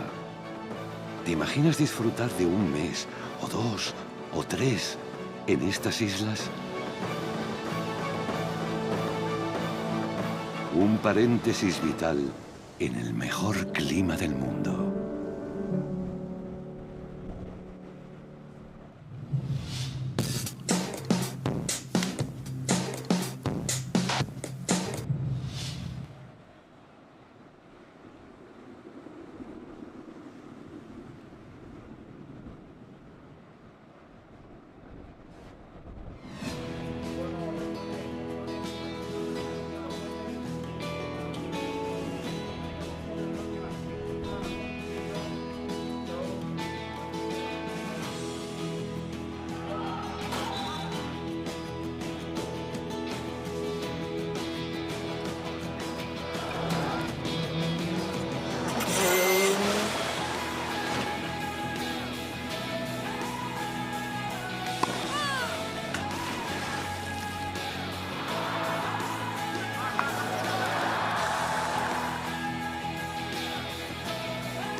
The beach? When was the last time you tried something new? Could I do this every day? Yep. Could I cross the island hiking? Yep. Or riding, if you want. Hello, how can I help you, sir? Oui, bonjour madame. Cancel my flight, please. What is this? This is our unique nature. Oh. And there is more. A lot more. Could that be why we smile so much? Or is it because of this? Because every day is a new discovery. Start your vital movement.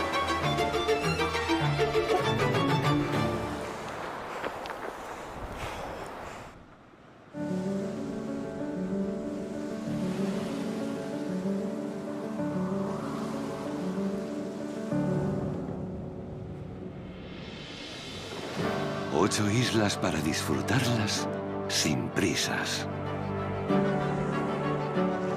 Con un clima que te llena de vida todo el año.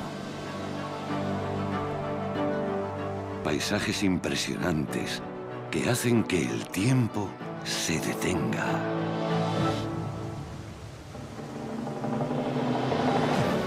una gastronomía deliciosa y vinos que no existen en ningún otro lugar del mundo.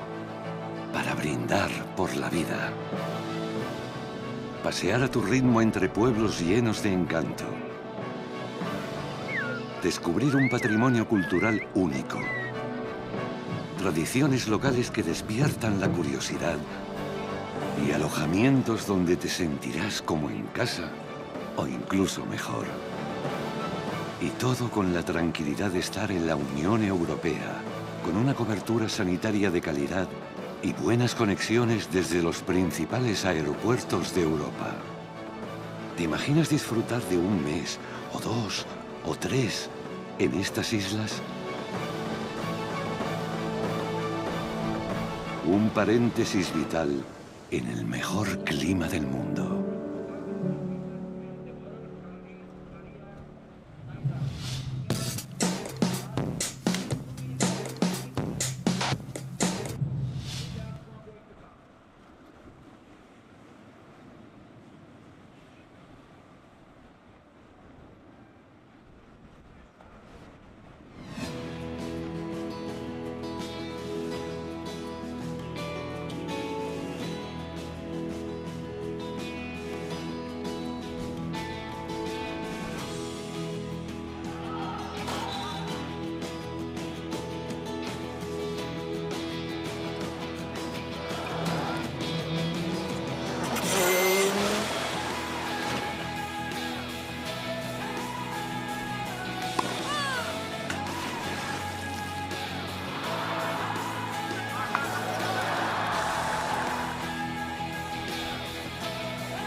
The beach?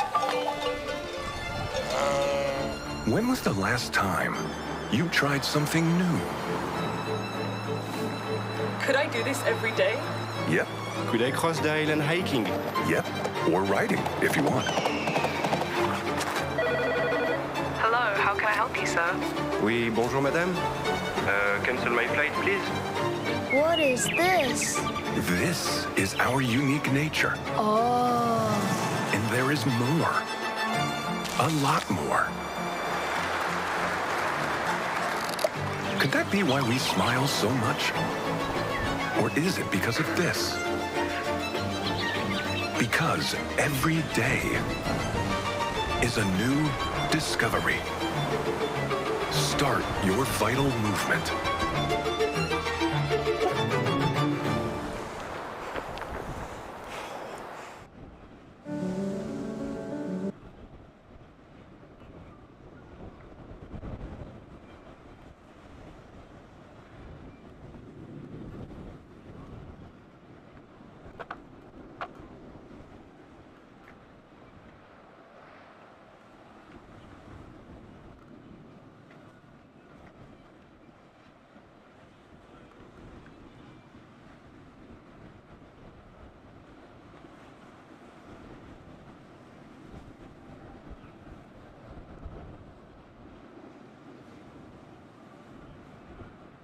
At 30 on the clock.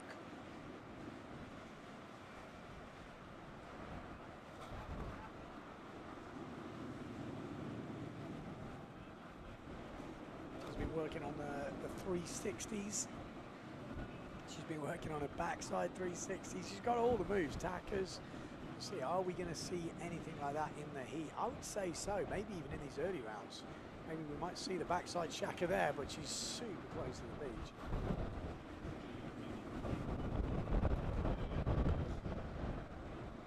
So, close on the one side. Favreau has actually taken the lead ahead of Maria Morales. Maria Morales came out the blocks swinging, but she's took a little bit of a step back at the moment. Still needs that second jump. She's got the forward 388. but needs a back loop or needs a tabletop. She is a point behind Favreau at the moment, so would need over 1.5 to take the lead.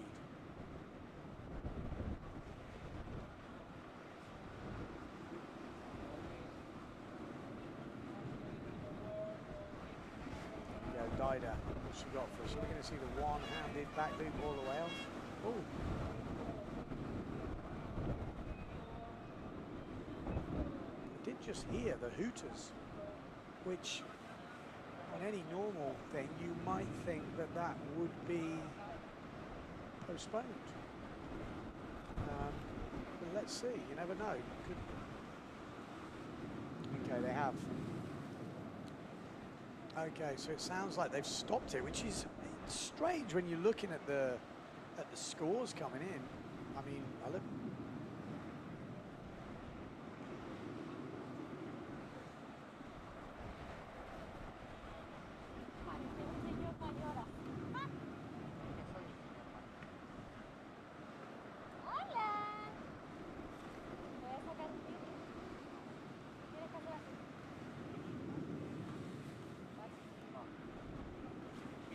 Okay, attention, senior coming up at 10.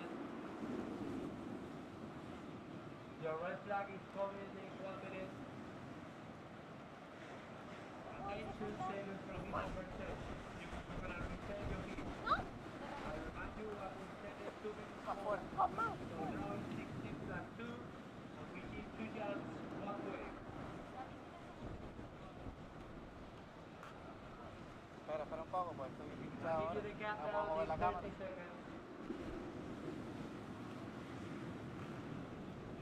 Ahora aparece lo que se llama.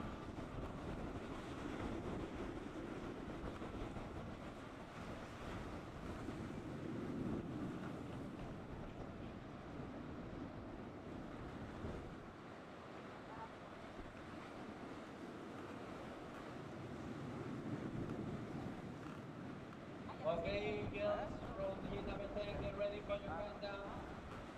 In 5, 4, 3, 2, 1, march. Red flag is up, heat number 10.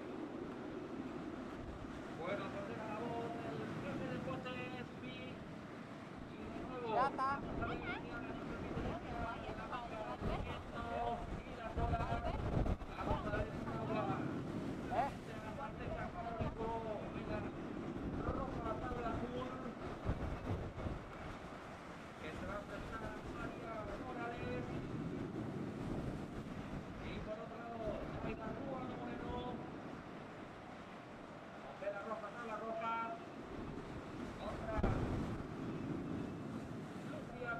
Okay, so we are back in with the women. I'm not sure that a timer is actually official at the moment because I think we've got a 16-minute heat coming up. You can see Delphine Cousin-Kestel actually just came in from practicing on the slalom gear. So that should be interesting. Obviously, slalom's coming up from tomorrow. We're going to resail the last heat. That is what's happening. The last heat was cancelled due to the conditions. They didn't want to push too hard. So they've extended the heat by 2 minutes. They're sending the women back out there, and that is where we'll be kicking off. So same as before, Favreau going against Morales, Moreno going against Delgado. That is where we're at. So start of the heat coming up in a couple, well, less than a minute.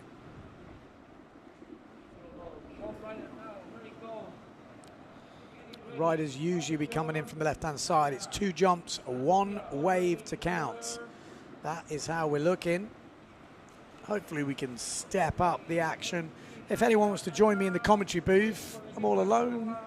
I'm lonely. And the voice is already cracking. So I'm trying to keep it a bit low today because we've got slalom coming up as well. But when we get to those final heats, I will step up the gas a little bit. Favreau on the Severn again, same as before. I think most of the women are on the same size sails. And Favreau's got a nice little rave here. You ready? Forward loop, or just tacks the mast down a little bit. Not so clean as she would have liked. Down that bottom end, we've got Maria Morales. tabletop, well, not really. There has been talk about the tabletops or the donkey kick scoring too high, and I think we might see that change in this round. So there will be, there won't be a heat timer in this heat, I think. They're going to flip it around for the next ones. You can see there's some waves coming down. They're just right down that bunker. You've got to put in the runs down there. And hopefully you get lucky. But like I said, it'd be interesting to see what the tabletop donkey kicks score in this one. I think we're going to see much lower.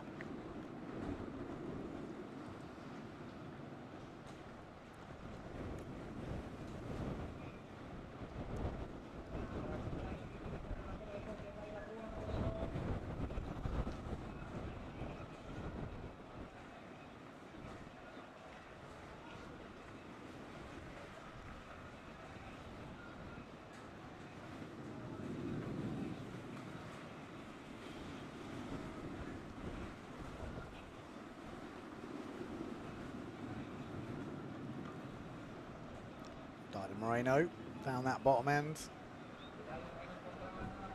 Yeah, tabletop coming in at 0.5 and 0.5. I think that's fair enough because there's no risk involved in that jump. Unless you're properly tweaking it, there's no risk involved, and that is what's been discussed. And I think that's fair enough. Forward loop from Maria Morales on that inside. A little bit of a stall on it, but not the best landing. No, 360 attempt from Dida Moreno on the inside.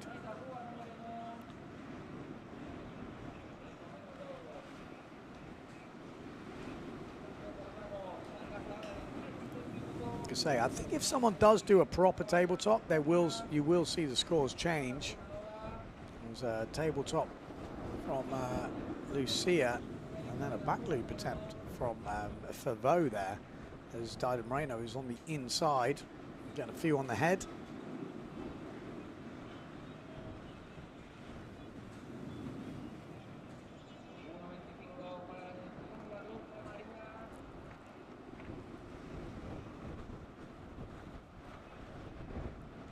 There we are. If you are joining us, it's going to be the third heat of the day.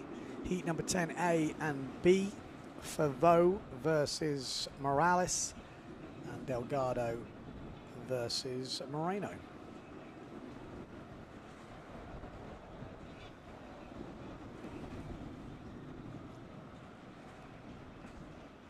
Say early rounds. We've already had Schnatty going through, and also Isabel Delgado going through. Vermeister won her heat. She goes against Offeringa on the bottom end of this draw as well. So they're the two heats we've had already.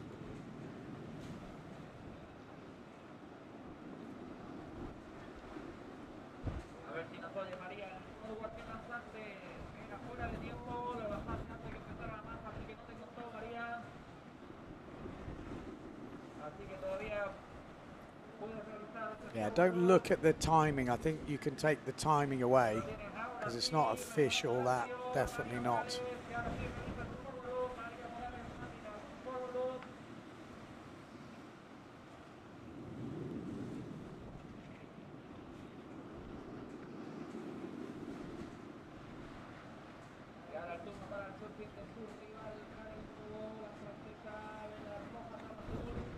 Back loop from Morales, a try.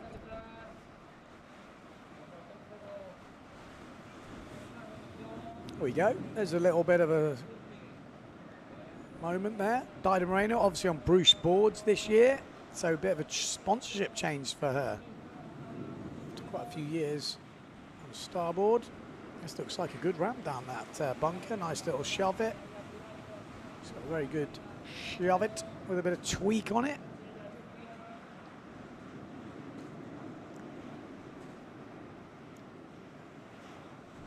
Yeah, so the last tabletop from Delgado scoring a 1.62, and I think that's the kind of level you're going to see for a half tweak table. We're going to see down in the ones.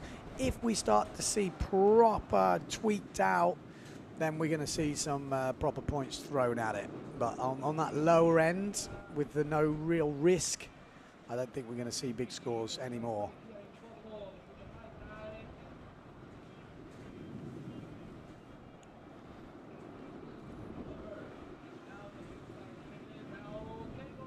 Bam, table forward from Dido Moreno. Like I said, getting a 4.25 for that last wave. Put that with the table forward, with no doubt she's going to do a back loop. I mean, she can literally do back loops off chop, Dido Moreno.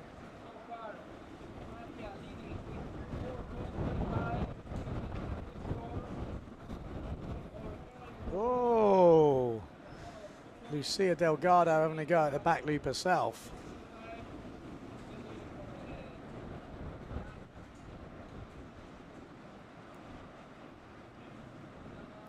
Forward loop from Morales. Not quite getting the landing.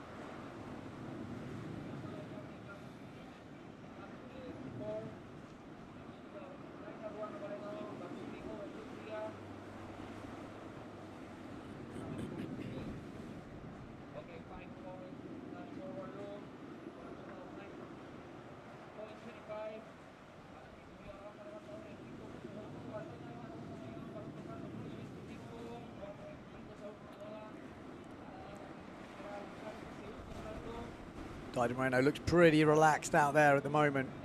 Just cruising, going through her repertoire. Seems pretty relaxed. 5-point forward for her. 4.25 on the wave. You know, one more decent jump and she's going to be very hard to beat.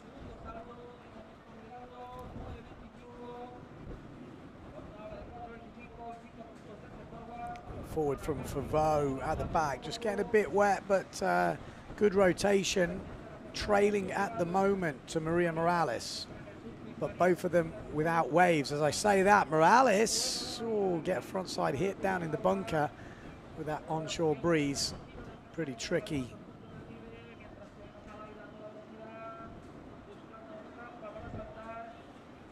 Yep, the heats have been extended to 16 minutes, so I'm not quite sure if that timer is right. I've been told it will be updated by the next round. So when they started it, they might have started that 12 minutes at the 12 minutes or the 40 minutes. I'm not actually sure. They don't tell us everything here in the commentary booth, but I'm sure I'll know when the heat is ended. I will let you know.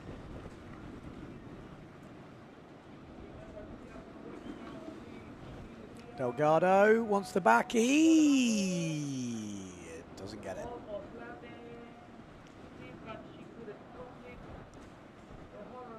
There's a lot of jumps going down at that top end. 1, 2, 3, 4, 5, 6 attempts from Maria Morales. And just putting in a 1.25 on the wave. And keeps her in the lead for Vo. Not quite finding a form yet. Maybe the wind has picked up a little bit. Does look pretty breezy.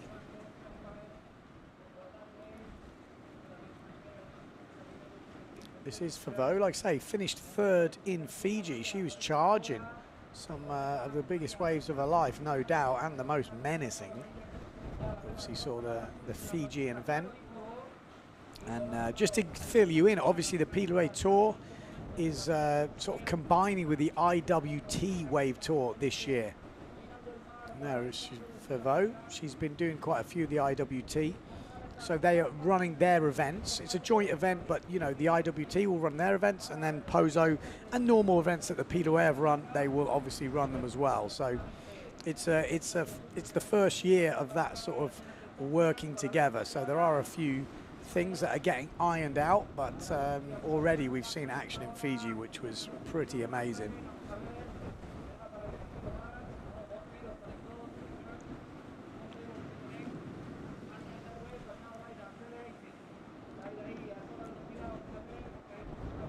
Oh, Favreau going down, and that was a nice hit. It was a shame from Delgado, and Dido Moreno just whips round that back loop from almost an impossible angle, but makes almost planing throughout that back loop. I mean, that's what she does. That is what she does, and she's going to do more of that right now.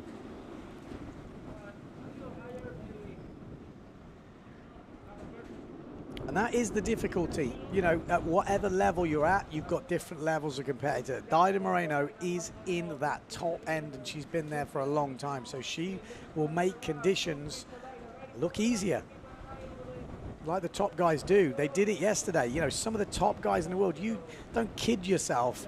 you would have not had fun out there yesterday. I can tell you now, it was absolute cranking. I spoke to someone in the shop earlier. They said they went out, said they could hardly sail in a straight line. And they were thinking, oh, yeah, we're going to go in. And they didn't realize how crazy it was. And that is what this kind of level does to you. You can kind of kid yourself to, yeah, I've been out there, I've been doing this, I've been doing that. You go out there and you're like the sails rattling. You can't even sheet in. Crazy.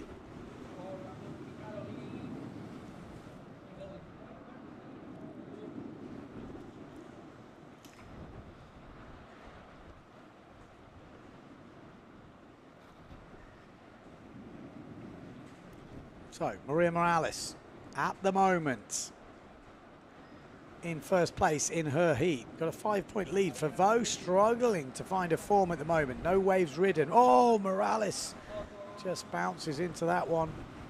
As she was looking to find that front side hit. Dida Moreno. That is the front side hit. Not easy. You know, in these conditions, it's super light down there, but it's kind of windy to do the jumps. And for Vo, got a wave now. That's the first backside hit of this heat for her. And she's going to ride this down into the bunker. So there will be a few points coming in her way, although not the best wave.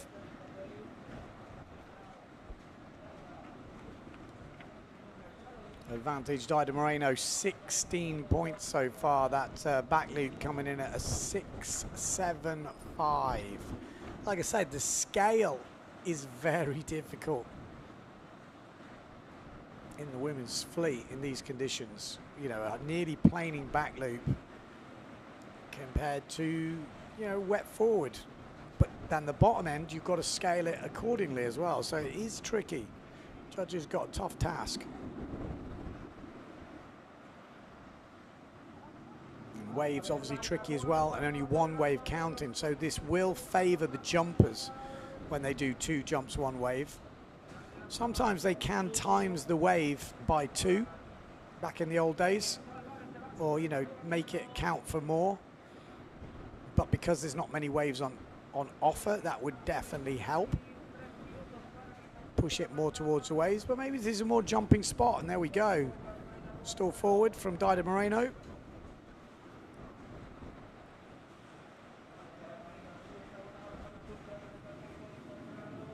Maria Morales still leading. That wave did come in. She goes clue first. This can help. It's easier to hit it, and that was a great hit from Morales. I mean, a really good tactic. She doesn't stay on. Almost could have stayed to it clue first for a bit. That was a good tactic. When it's more onshore, flipping it clue first can help keep that power from pulling you over. That could have been some ching-ching points there if she'd have made that.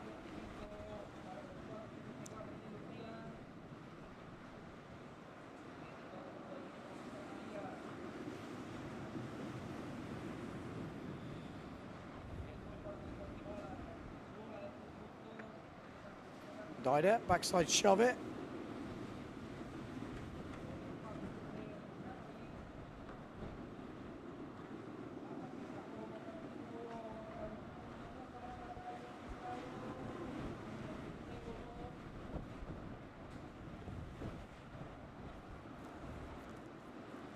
Forward loop off the lip from Dida Moreno. And I think that's the nail in the coffin already for Delgado. I'm not sure she can answer back to that. 6.75 for the back loop, 5.25 for the last forward. And we got that wave to be added to this, which is probably over the, well, it's going to be over the 5s, I think, from what I saw on that. So, yeah, that looks like it's almost wrapped it up already. So on the other side of the draw, Morales versus Favreau can change really quickly. It wouldn't need a lot to change it because the points are so low. It's only 7.7 for the maximum score at the moment. That was a hell of a hit. That was Maria Morales on the Goya, and that should be proper points. That was a real good front side hit. Follows it up with a second front side hit, but drops off the back. But that first crack was proper.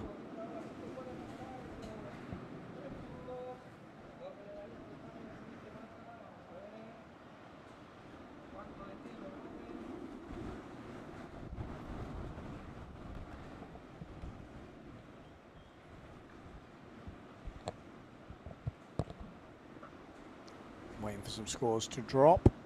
2 minutes. Well, not 2 minutes, because we don't know if that's the official timer. Oh, Favreau just not getting it right. And Delgado, and that is the end of the heat. So there we go. So, end of the heat. And we will be seeing Maria Morales in the next round going against Daida Moreno.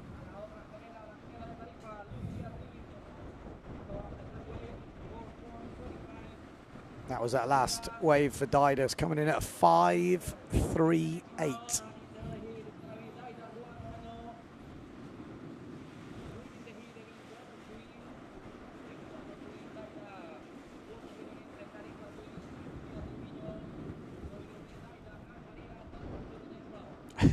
Pretty clean that back loop, that's for sure.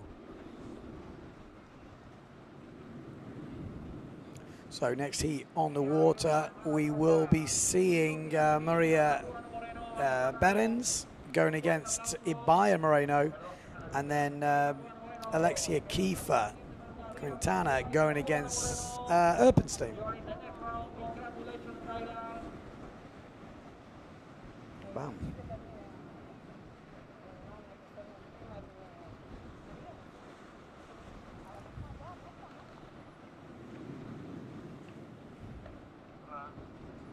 So, hopefully we have our timer set now, so 30 seconds to go until the start.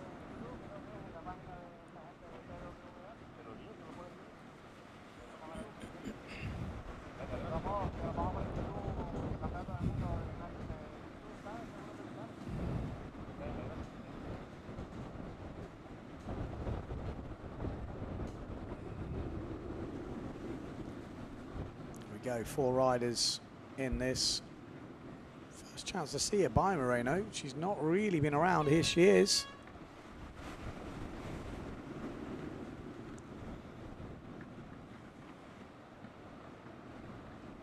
And by Moreno, we've got Maria Berens behind her. Keep your eye. Here we go. We're going to see a forward loop first off. I think we are. There's a good ramp, or maybe even a backy with that angle. No, forward loop. There we go, forward loop from Ibaya Moreno. Maria Berens, way, one hat, whoa, that was, oh, foot still in the strap. Ouch.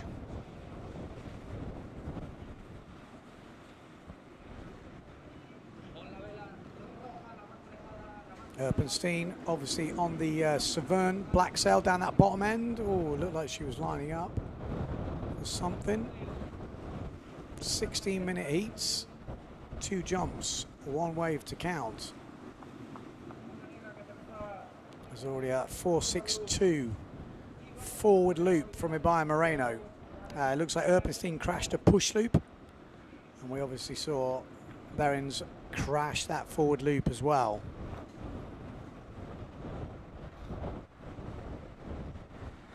Looks like we've got Hunter in the wrong heat at the moment. The red sail looks like Kiefer. By Moreno down the bunker looking for...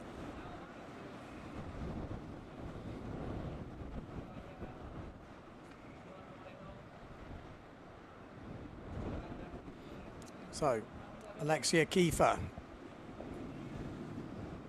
She's trying to hunt something out. Let's follow Lena Erpenstein on that wave. Looked like she was lining up there. In the background, there she is. Oh, just doesn't make the hit.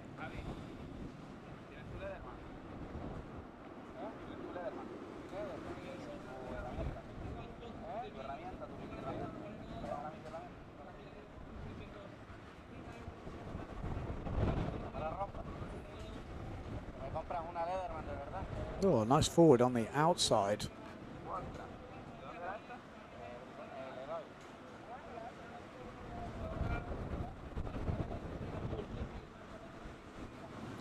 There we go, there's the push loop from Erpenstein.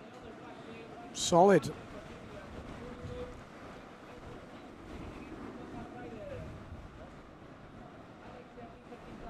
By Moreno. The winners of this heat will go against each other. So that's another interesting thing to look out for. The two top riders in this will face off in the next round. 13 minutes to go. Oh, forward up this top end from Kiefer.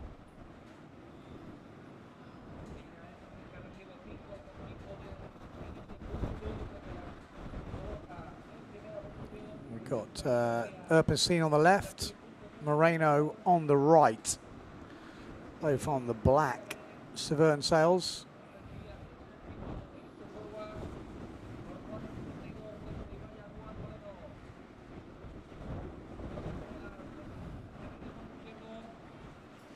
Oh, she wants to change down, so Erpenstein wanting to change down. So the wind is obviously picked up a little bit. It's that high tide, so you've got to wait for the sets, but that's why there's a 16-minute heat. You know, we're not going to see waves cranking through. Ibaya Moreno riding a wave down the bunker. Oh, it's very tricky when you've not got much lip to work with. Still, 12 minutes to go. That push loop coming in at 5.5. Forward loop for Erpenstein. She didn't change gear that quick, did she? Maybe she did. Back loop from Ibaya Moreno. Bang. Stall forwards. There we go. Now we're stepping things up. Erpenstein, really nice style on that stall forward.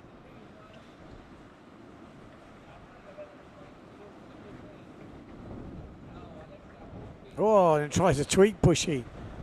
Back loop from, whoa, lovely. From Kiefer, really nice landing on that back loop. Spots the landing perfectly. Oh, there's getting some conditions on the left-hand side. It looks like no. There we go. We'll wait for those scores to drop. Should be some interesting things happening there. So that forward loop from Erpenstein coming in at 5.88. Solid score. Back loop coming in at 6 points for Ibaya Moreno. Just waiting for Kiefer's back loop to drop in. Comes in at 5.5. So there we go. It's definitely not all over this heat. Backside shove it from Ibaya Moreno, just catches the rail. Erpenstein behind. Looking to make the most of this little runner. This looks good. Bam.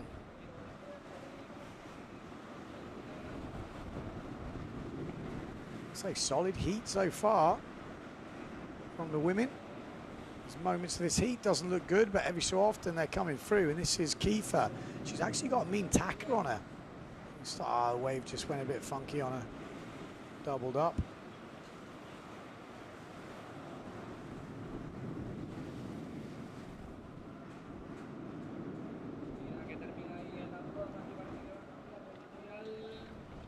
This is Barons. Got a bit of work to do. She's got a 3.5 forward, which is pretty solid, but no waves at the moment, and she needs a variety on the jumps to really maximize those scores. There we go. This is Kiefer. What does Kiefer need? Well, actually, she needs some wave rides. She's actually kind of not famous for her wave rides, but she's definitely made her name with those wave rides when she was a kid. More riding up closer to the left-hand side of the course when it's all cross-shore direction. So we might see her head up there to see if she can find some. But at high tide, it's not really the place to be. The wave breaks too close to the beach. Okay, down that bottom end, Bearings was heading out on the green sail. Looked like she'd got a ramp lined up. But we're on screen with Ibaya Moreno. Doesn't look like Maria did anything down there. Like I said, Kiefer coming up this top end. Oh, she wants to change maybe. Or she's looking what she needs. Maybe she's getting a bit of advice from the beach.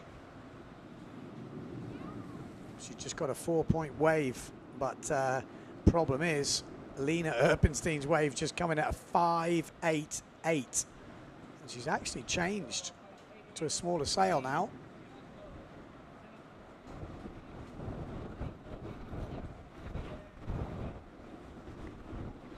Getting some advice from the beach.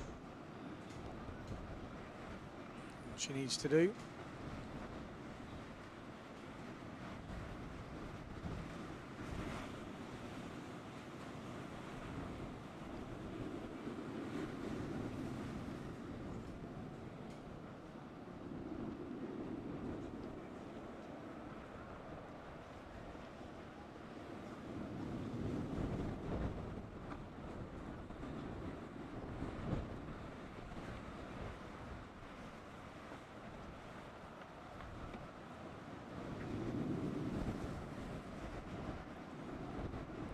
Just trying to get the tabletop, but couldn't quite get the tweak.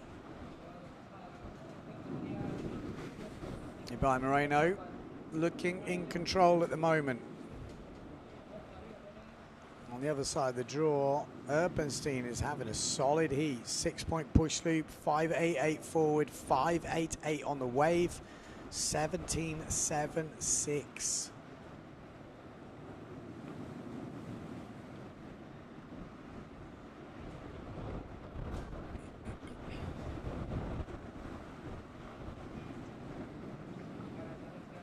Go down that bottom end bunker. Someone's going for front side. Bam! That was a hell of a hit. Kiefer. That's what I was talking about. That's where she got most of the early sort of people looking. That was solid. I mean, that was a hell of a hit.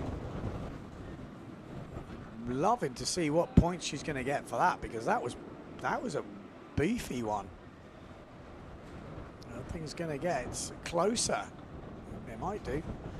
I mean, Lena Erpenstein's got a decent solid hit on her as well. I'm looking at a 5.88. She must have had a solid wave. Oh, there we go. 6.38 for Kiefer. So she does get the points a little closer. 2.5 points in it.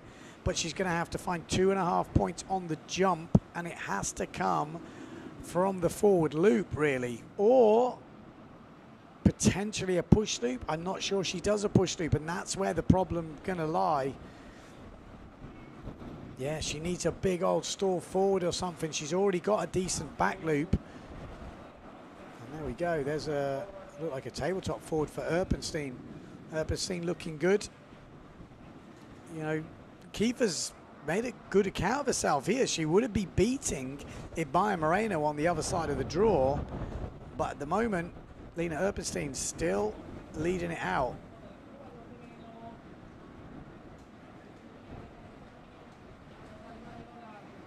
Yeah, she basically needs a really good second jump. I'm not sure, not seen her doing push loops or tweak push loops, and that's where Erpenstein's got the edge. She's got the bigger wave score, Kiefer, at the moment by only 0.5, 0.7. That is where she's going to miss out right now. Beren's got a lot of work to do ahead of Ibaya Moreno, but actually still in contention, really, with 4 minutes 30 to go.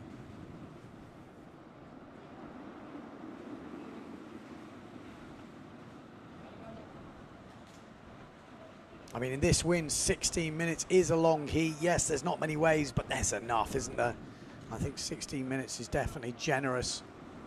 Lots of time for the girls to find what they need. She needs to find a jump that I don't know if she's got in a locker. We're about to find out. This is Behrings. She needs to really upgrade that tabletop to something a little bit more substantial. When you're going against Ibaya Moreno, you know, many times world champion, you've got to find something extra. This is Ibaya, I think, riding down the bunker, just gets it wrong. Oh, there's a wave out there for Kiefer. Is she going to get a chance for a jump? Can't be a back loop. She's already got a decent score for a back loop. Needs to be something different.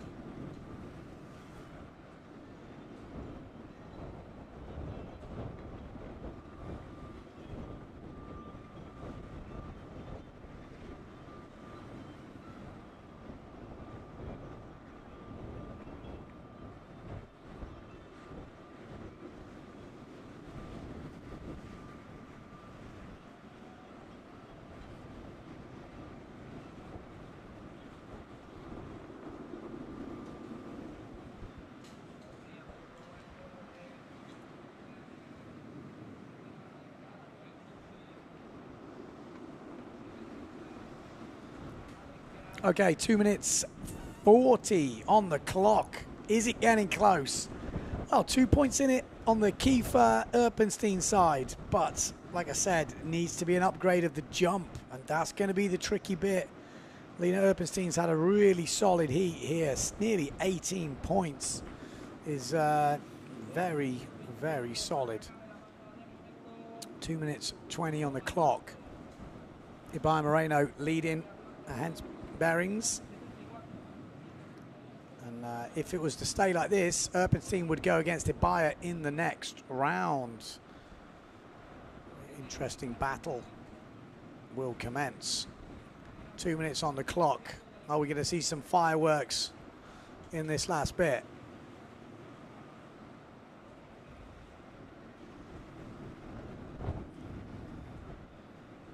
See, it looks like Ibai waiting for a wave. Ibai happy with the jumps, forward loop and the back loop, and just looking to upgrade those wave scores. She's not really found a good wave, Ibai. Only a 2.12. In fact, Behrens has got a higher scoring wave, but obviously trailing on the jumps by quite some way, and that's where the bigger problem is. So all eyes will be on Kiefer if she can find that second special jump. And it doesn't look like she's finding it at the moment with 1 minute 10 seconds to go. Looks like Kiefer's riding. I mean, a 10-point ride could do it, and it looks like Erpenstein's actually improved her forward loop to a 6.75. Bang! As Kiefer just goes down on that front side hit as we go into the final minute. Tabletop on the outside from Behrens.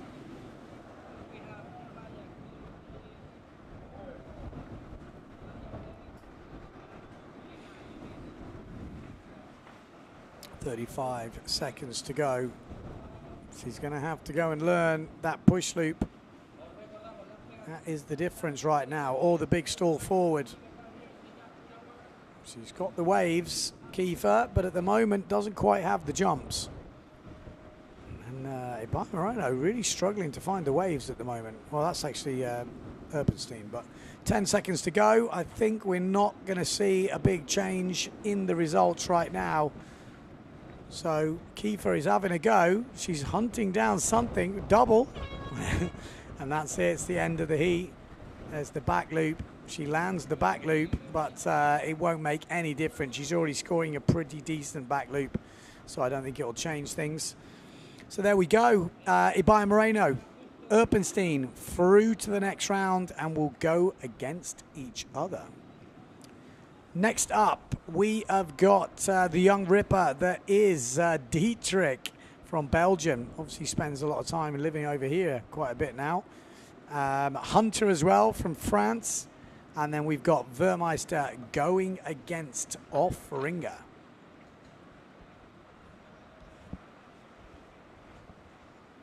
These are just highlights from the heat. I mean, Erpenstein looking good, I got to be honest. I actually put her in my dream team. If you listen to that podcast I did with Matt Check and the Fanatic brand manager Craig Gertenbach, I thought she'd be definitely a good shout. She's got what it takes. She's got the skills, especially in the port tack side of things. Seeing the push loops, the tweak push loops, stall forwards. She's got a really hefty crack on her, so you'd be hard pushed to say not on the podium here in Pozo, but let's see. She's got a tough battle next. She's got Ibai Moreno in the next round. But if you get through that, you're in the top four, and then let's see. No matter how good you are, you've got to put it together in the heat. Free sailing is one thing, but putting it together in the heat is another. She has just proved she can do that. But can she do it when the pressure is on with the big guns? Well, she can. She's also proved that before, but let's see how she does here in 2023. 10 seconds to go. First look at Sarakita Offringer. We've also heard she's entering the slalom, which should be super interesting the next few days. So, heading out. Sarakita on the red and blue sail on the far side. We're going to see something busted out here because she's got a ramp on the first run. And there we go. Push loop. Kick things off. Solid. Vermeister. She knows she's up against it in this heat, going against Sarah Kita, offering her. And a forward loop, full planing from Sarah Kita, offering her. Pretty good way to start the heat. Push loop and a full planing forward.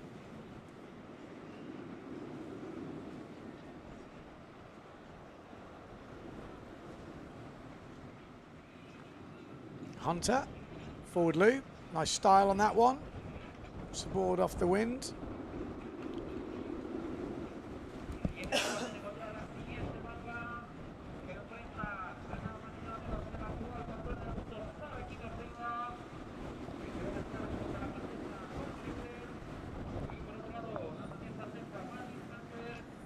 Minutes on the clock, just 1 minute gone. We've already seen plenty of action. A 5.75 push loop, a 5.25 forward loop from Sarah Kita Offringer. Pretty good way to start the heat. We've seen Dietrich with a 3.88 forward. Oh, sorry, a 4.25 forward, and she's going to get another opportunity here.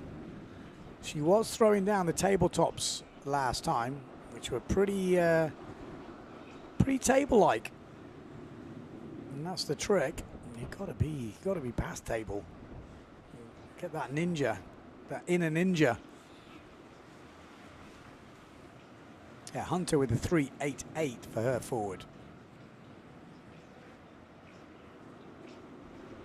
Down that bottom end, Vermeister. What she got for a oh, big forward, bang.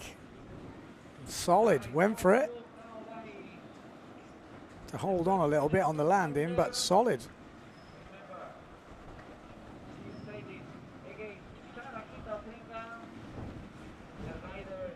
Backside shove it.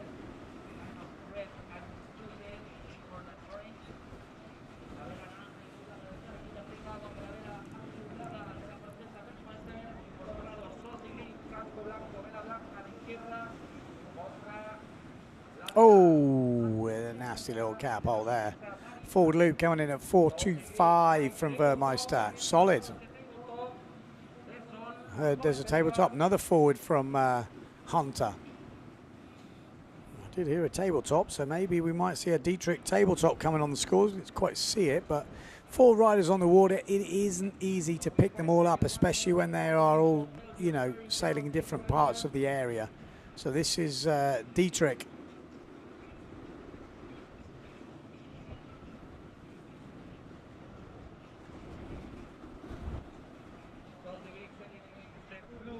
Looking for the wave. Seen her doing some aerials over the winter. She's definitely got the skills. Little shove-it-y air there. So Sol Dietrich, she's 13 years old, just to give some perspective here. She's tall, way taller than me. 13 years old. Tell you what, I don't know what they're feeding all these youngsters, but they're all pretty tall. Oh, lovely shove it from Sarah Kita. So tabletop coming in at 2.75 for Dietrich. Oh, and finishing off that wave nice just before the beach. There we go, Sol out the back. It's a floaty little jump.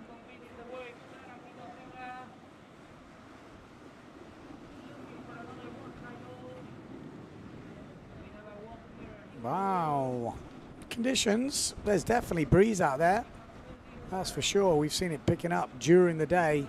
Just to give you an idea, it's 1:15 local time.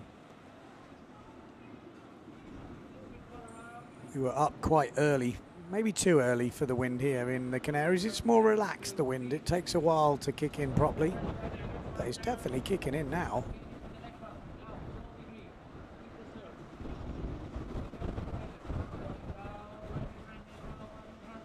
So Hunter, she's hunting out something, gets that clue open, bang. Oh, unlucky.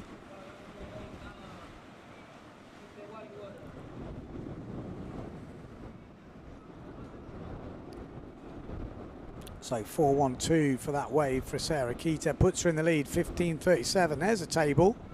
It's actually pretty table-like. Could you eat your dinner off it? Maybe. That's what they want to see. They want to see some tweakage. Any more tweak than that, and you're probably in some decent points.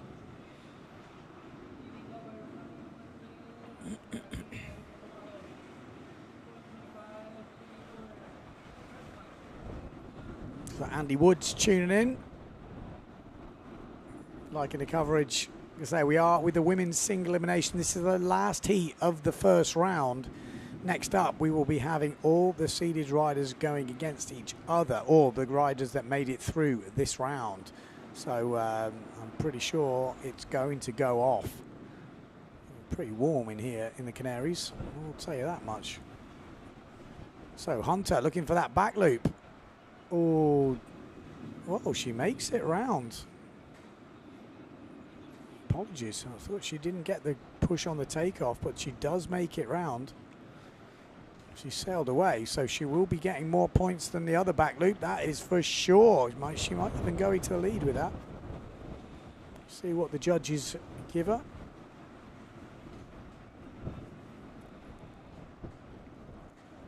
Sol at the moment, Sol Dietrich, 13 years old, leading the way in 12A.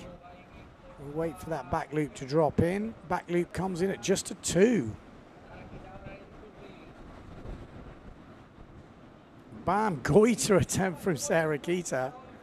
She's already on 16.25. She knows she's had a good wave. She's had a push loop, a forward. She's pretty confident, so she can relax a little bit now. Vermeister's got a lot of work to do. I mean, when you're going against the, what is it, 13, 14 times world champion? Yeah, it's not easy. Well, actually, it might be even 13, 14 freestyle championships. Maybe it's 20 altogether.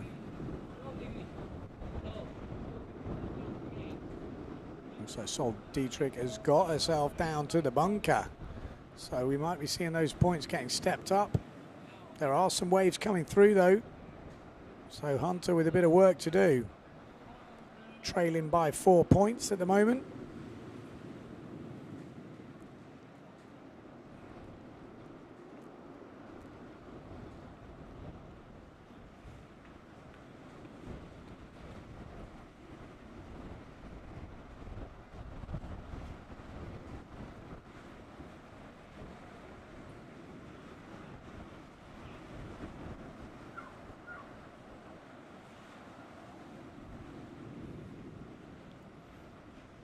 Oh, just bogged it.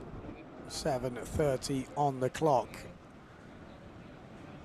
Sol Dietrich, 10.96 points on the board. Hunter, 6.88. Needs to improve her wave scores. Hunter at the moment, that's where she's losing out the most. 3 points behind on the waves. Jumps, only just a point in it. So a good wave from Hunter can get her right back in the mix.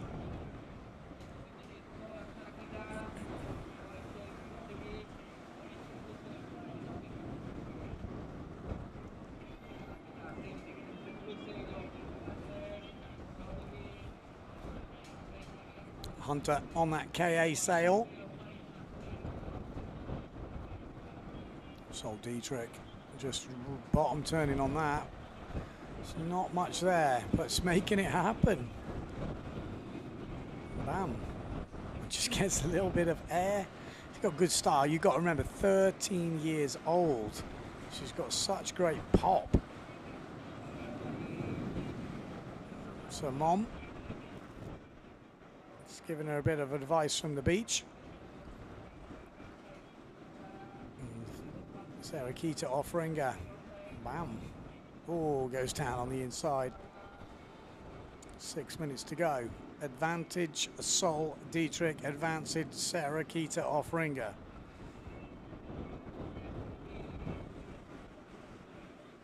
Sol heading out. What jumps will we see on that white Severn sail?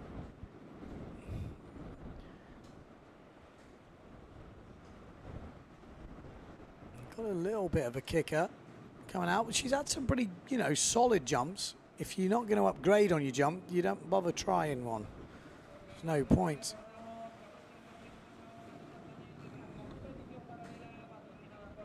Yeah, so Sol knows she needs to ride some waves.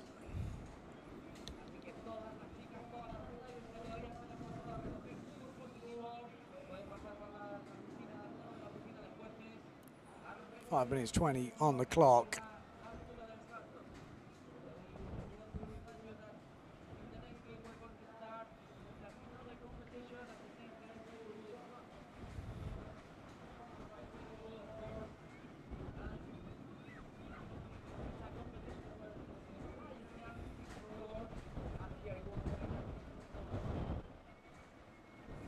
'Going to see much change. Like I say, we're looking for Hunter. She needs to find a decent wave right now.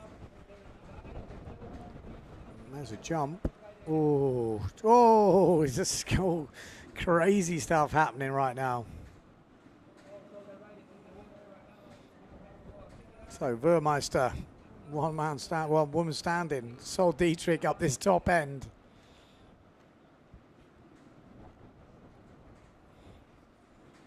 Oh, she gets mega back-winded there, Sol.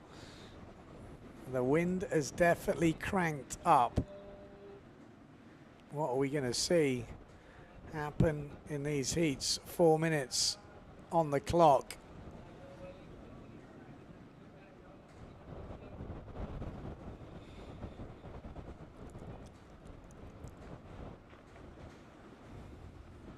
Sarakita pretty relaxed at the moment. Maybe she's a bit overpowered.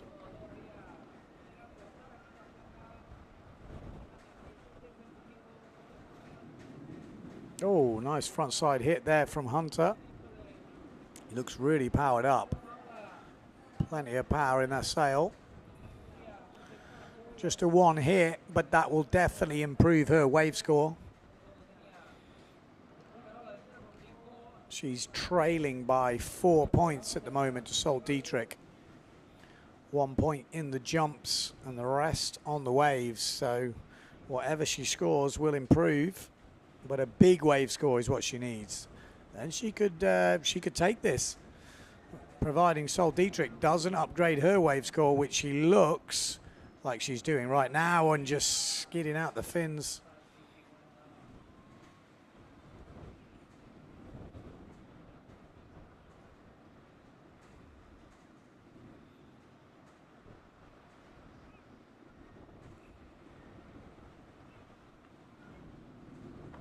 Two minutes 45 on the clock. Time is ticking away. You've got to sniff out those nuggets.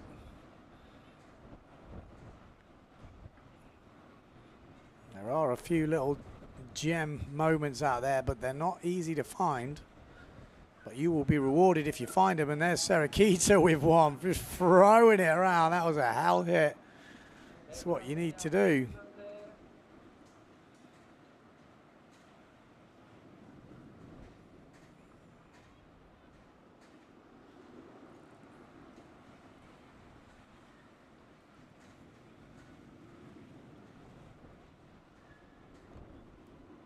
Two minutes on the clock.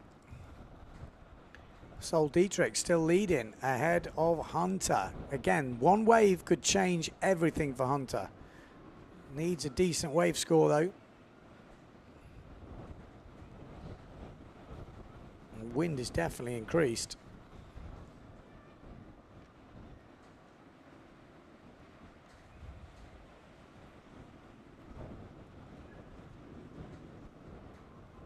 Sol Dietrich going for it. Bam.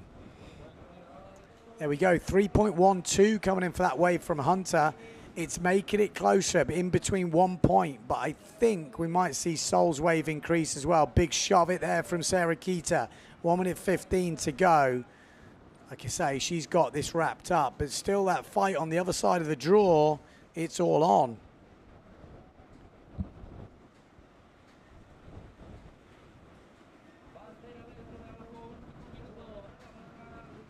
Hunter needs to improve something. If she could find that wave, that one wave, could do the damage, but maybe we get an upgrade from Sol on the wave. We'll have to wait and see for the scores to drop. It doesn't upgrade her wave score, so 45 seconds to go. Hunter needs to find a wave. She needs to upgrade one of her jumps. I mean, the back loop, it could have been a bit higher rewarded, I feel. 2.5. I mean, she did get wet, but she did sail away, and it was a back loop. 20 seconds to go. Would have meant the heat was super close. But Sol Dietrich gave a good account of herself.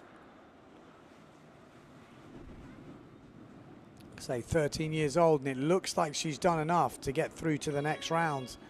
I don't think Hunter is riding the wave as Sarah Keita rides this last wave. Oof. Yeah, so Hunter on the inside, so maybe she did ride a wave.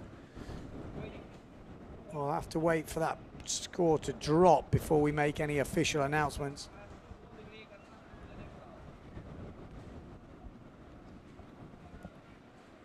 Long heats at the moment, 16 minutes.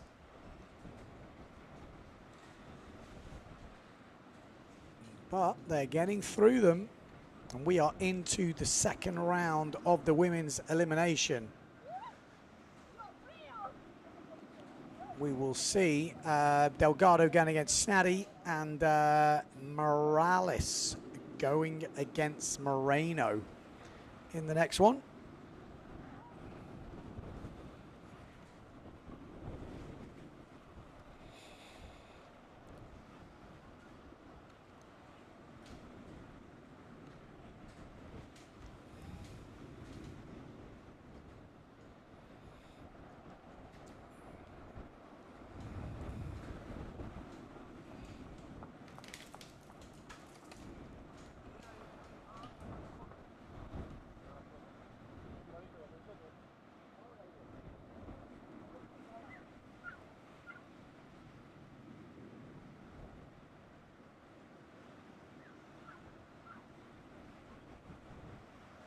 Okay, so here we go. Not far to go until the start of this next heat.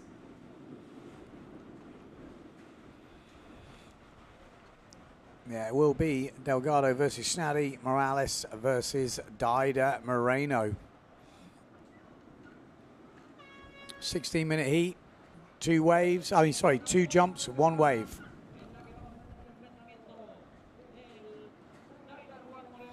It does become a jumping competition like this, 2 jumps, 1 wave. Again, you can discuss that amongst yourselves, whether that's a good or a bad thing.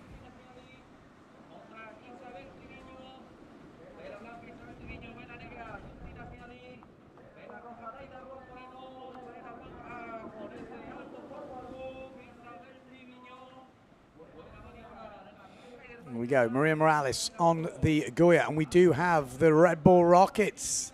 How high are they going? 3.3 meters from Isabel Trevino. Let's call her Trevino. There's 2 names, I never know which one to call them. I'm not used to that in England, we only have 1. Trevino, okay. 1 minute already gone. We've already seen I think Daida won the Red Bull Rockets last time. We've had a 3.3 meter forward loop from Trevino.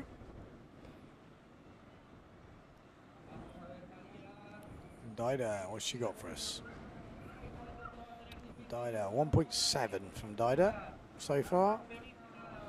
If you're wondering what the Red Bull Rockets is, they've each got a device on them. So the highest jump when you're in the top 16 or the top 8, maybe it is for the women, I guess 2,000 euros, pretty good. Maria Morales wants the back loop. Oh, you can see Snaddy kind of see that at the corner right, kind of put her off, but a forward loop for Snaddy nevertheless.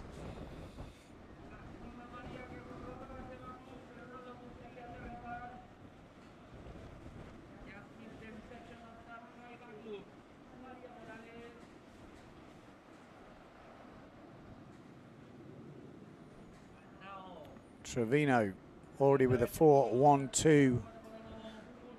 She's got a tabletop as her second jump. Oh, back loop. Oh, that just goes to show, you know, back loop is not easy. That's why you got to give the reward. The risk reward is definitely higher.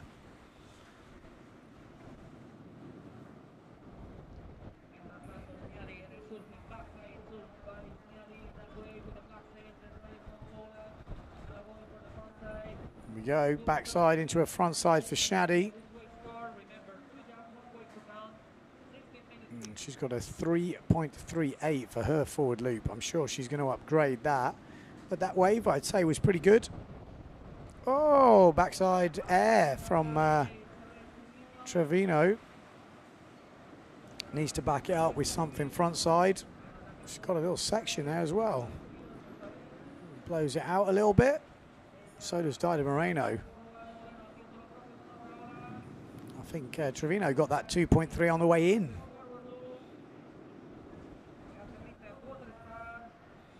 Well, plenty of action so far in this heat. 3.88 for that wave for Trevino, 3.75 for Shaddy. So Trevino leading at the moment. Maria Morales, well, just with that crash back loop, no other scores on the board at the moment. She's already getting frustrated. Got 12 minutes left to go.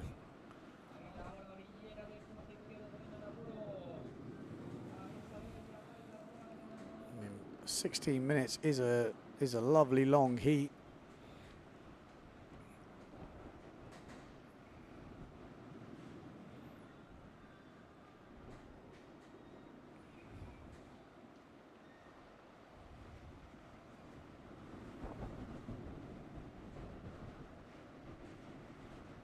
.588 for Dida Moreno's first wave.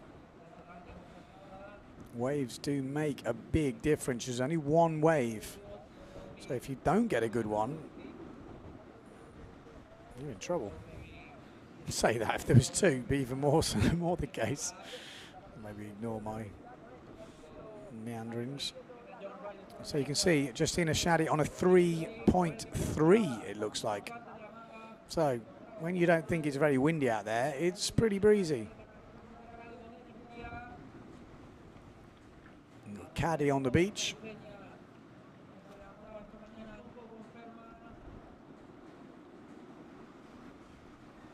Shaddy going down, looking for a jump run.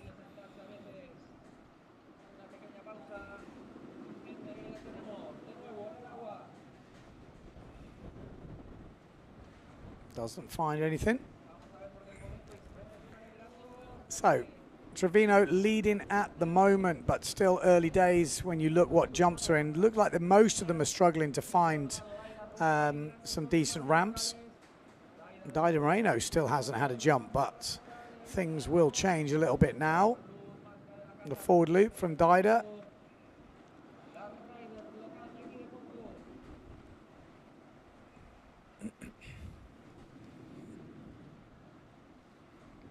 Oh, might get a back loop now as well. No, chooses to look further ahead. She might get something at the other end. There we go. It is a back loop. I was going to say, you could see that wave lining up. So back loop for Dida. And another back loop, one-handed this time from Dida. Back loop from Morales. You can see just that little bit further down near the bunker, you get options.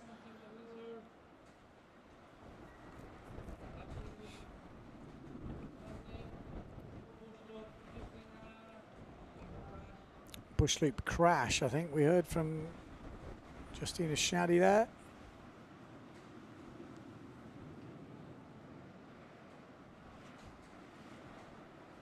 Okay, just says Offeringa. Got a 1.9 meter jump. I'm not sure what she's doing.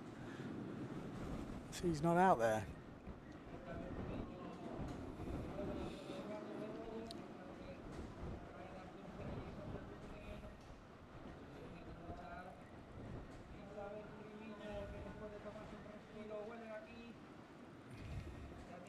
So at the moment, Trevino leading ahead of Shaddy. 9 minutes left to the go. So we're not even halfway through this heat yet. Plenty of time.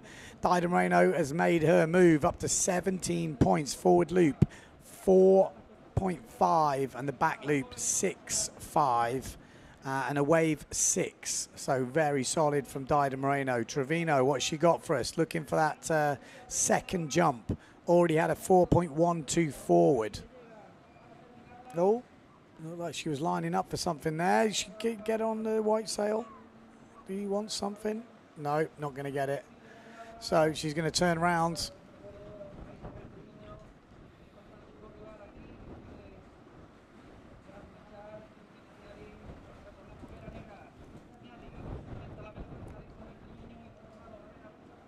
So even on the waves between Snaddy and Trevino, 3.88 apiece. It's all on the jumping, and at the moment, Trevino's leading. On the other side of the draw, Dido Moreno running away with it at the moment. Maria Morales really struggling to find the jumps, and with no waves ridden on the official score sheet.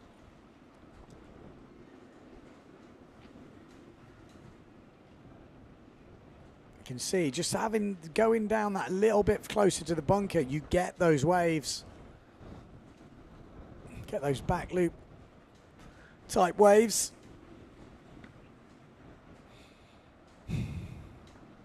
Oh, down there, nice forward loop from Snaddy.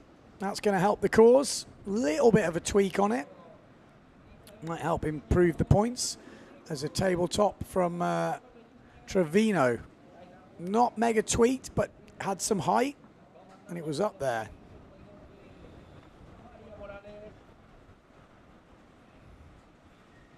Forward loop coming at 3.5. I have a feeling that might be one before. Dido stalled forward, nice. So Snaddy still trailing Trevino.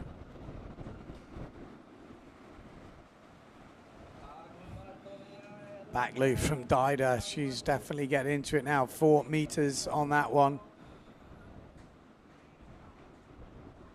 Wants that back loop. Maria Morales, she knows she's against Dido Moreno, needs a back loop in there. And 4.88 for that last forward from Snaddy. So she moves super close, 0.3 in it, but it's not enough. She still needs that second jump. Trevino still leading with that 1.62 on the tabletop. So Snaddy now needs the back loop if she wants to get into the final 4, or a second jump score, I should say. That would probably do it. It's only 0.3 in it, so only needs a less than a point on a jump to go into the lead. 18 points now for Dido Moreno with a 5.12 for that last forward loop. Meanwhile, up that top end, Trevino is trying to find maybe a better tabletop. Good ramp here, maybe the back loop or forward loop. She's already had a 4-point forward loop, and that will not supersede it.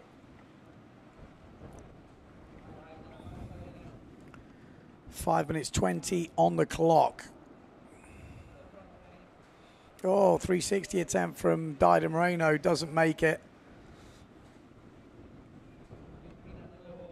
Justina Snaddy heading back out, needs that second jump.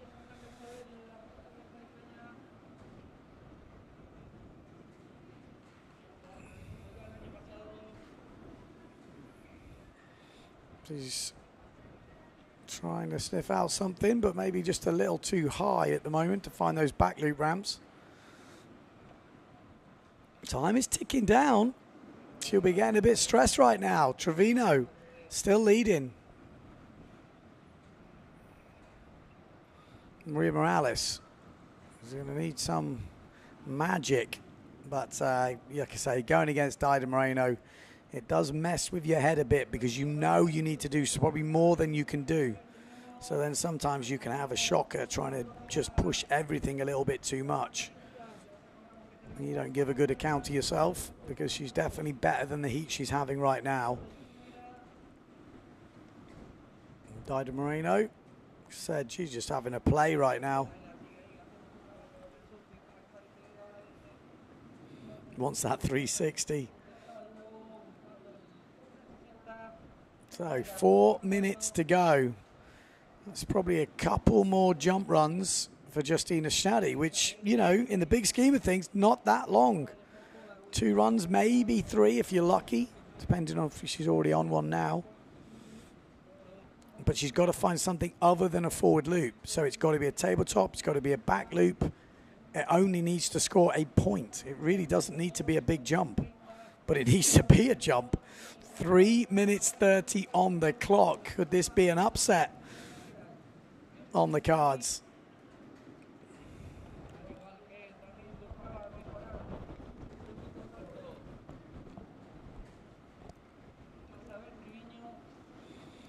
There you go. There's already a minute gone, so 3 minutes on the clock. Trevino already taken down Pauline Katz. Can she take down the Polish rider? Oh, maybe feeling a bit of pressure right now. Needs to get down the bunker. Find that lip. She's not going to get much of a chance. He's 0.12 behind. 0.12. If she gets a 4-point wave, she upgrades. If she gets, like, literally a 1-point jump. Delgado trying to put a tabletop in. If Schnadi did that, it would probably be enough.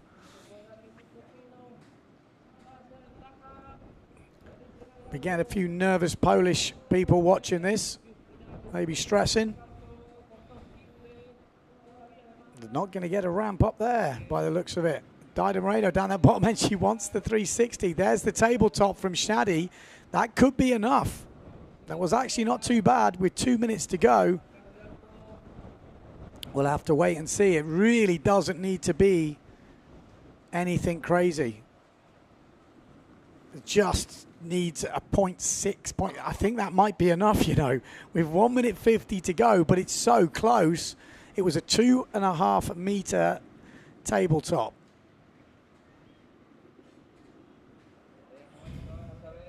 And there we go. It's a 2-point tabletop. It moves it into the lead. That was enough to do it. But things can change now. Any waves or jumps from Trevino could change things as Schnadi's trying to ride a wave with 1 minute 25 to go. I think for the Polish contingent out there supporting Schnadi, they would like to see a back loop in this last minute just to make them feel a little bit more confident, because Trevino could change the game here. A bigger jump from her or a better wave ride would also change things. As Dida's just finishing off that wave. Schnadi heading out. Keep your eye on Schnadi and Trevino. That's where the real battle is in this heat. And there we go. Well, it's another forward. Not really what she needed. Still close. 1.5 points in it. Trevino needs a 3.5 point jump. A back loop for Trevino or something along those lines could be enough. 25 seconds on the clock. Trevino looking for a wave. I'm not sure she can score big enough points with the wave that she's at. With 20 seconds to go, too close to the beach. You're not going to be scoring a 5.5 point wave there. So it looks like Schnadi has dodged a bullet there.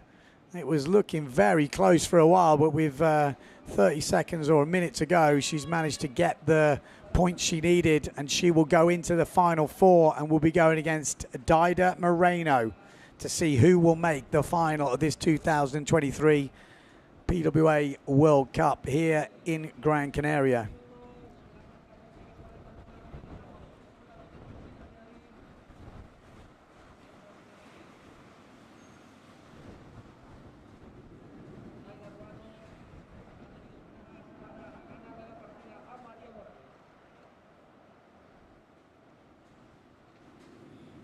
Okay, so I'm just looking at a few of the comments, just want to clear things up. When I say go down the bunker, on the right of the screen, when we get the wide shot, you will see there's a little bunker. It just means going closer to the beach on the right-hand side. It's a lot shallower, but you get waves more like that. Oh, there we go. We didn't see that on the live, but that push loop crash from Justina, that would have been the difference. And definitely would have been a less nervy finish for the Polish rider had she made that push loop. But yeah, the closer you go to the right-hand side, that is where the bunker is. So when I say the bunker, I mean closer to that beach. You get more steeper waves down there, especially when it's smaller like this and the high tide is rolling. Yeah, riders on 3.3s, 3.7s. That seems to be it. That's the men's leaderboard from yesterday. I don't know if we have a women's only leaderboard.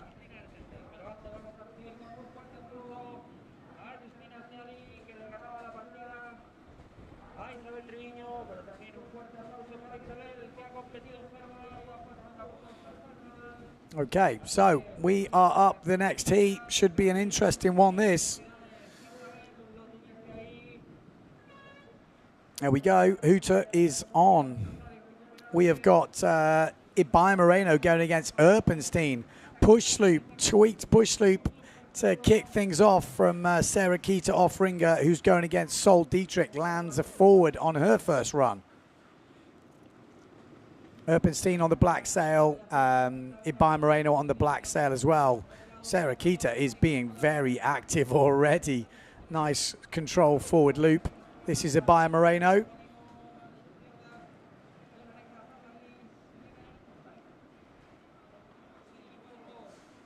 Forward loop, nice. Didn't quite get the takeoff, and this is a great ramp lining up for Lena.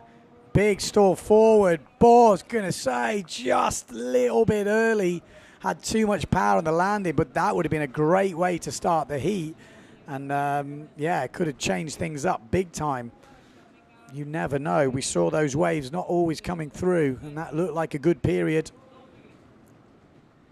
Great start to the heat for Sarah Keita. 6-point push loop, 5.88 forward. Already 11.88 on the score sheet.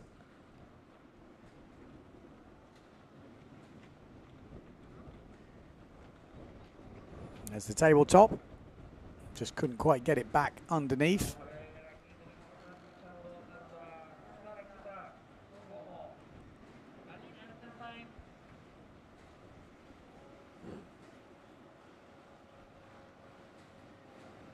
There we go, another ramp lining up there for Erpenstein, but it doesn't happen. Oh, there we go. It's almost bigger. A little bit flatter on the landing, but that'll do. There's a tweak push. Oh, they're nasty ones, those. And she somehow lands it. I thought she landed too much on top. They're the ones where you smash your knee out. But somehow sailed away from it on the inside. Ibaya Moreno back loop. Looks good, and it is good. Really nice landing. She's happy with that. And now she's got her 2 jumps in. Forward loop coming in at 6 points for Lena Erpenstein.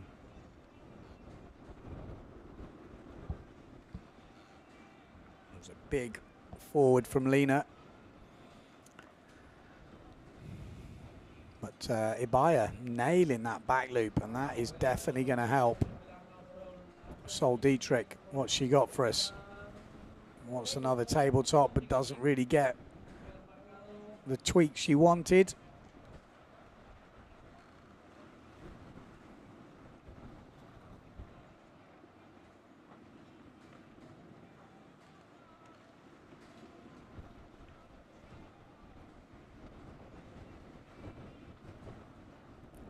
Yeah, 7-1-2 coming in for that back loop for Ibaya Moreno.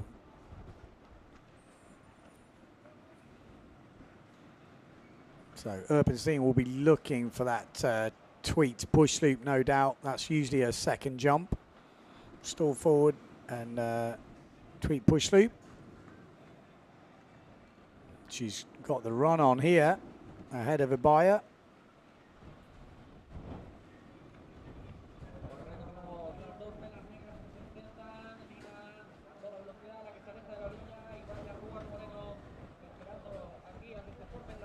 Obviously, it's 2 jumps, 1 wave. Oh, she might get a ramp here, Erpenstein. She's going to have to force it, and she does. And now the problem is with forcing it, you over-rotate a little bit. She's going to sail away.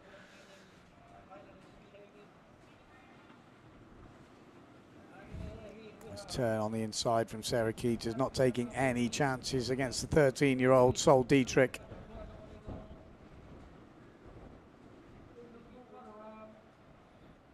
By Moreno, such a pretty solid jump. She can probably upgrade her forward loop, but what she really needs now is waves. And Sol Dietrich, oh, just crashing out on a back loop there. That's some good height.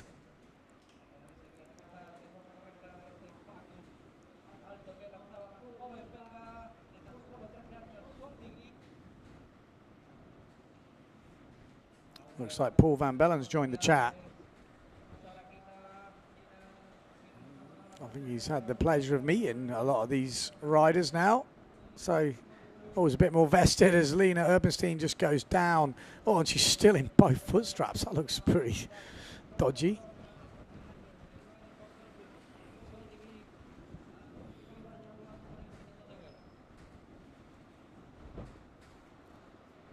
Here we go, Sol. I mean, like I say, 13 years old. She's definitely got a great future in windsurfing. Great kid. Ripper as well. And she's got some height on her.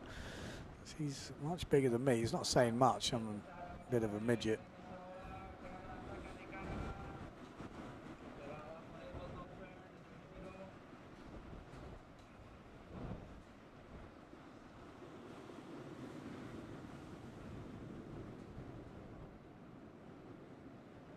Here we go, Sarah Keita. She's having a pretty much a stormer. 16.88 already.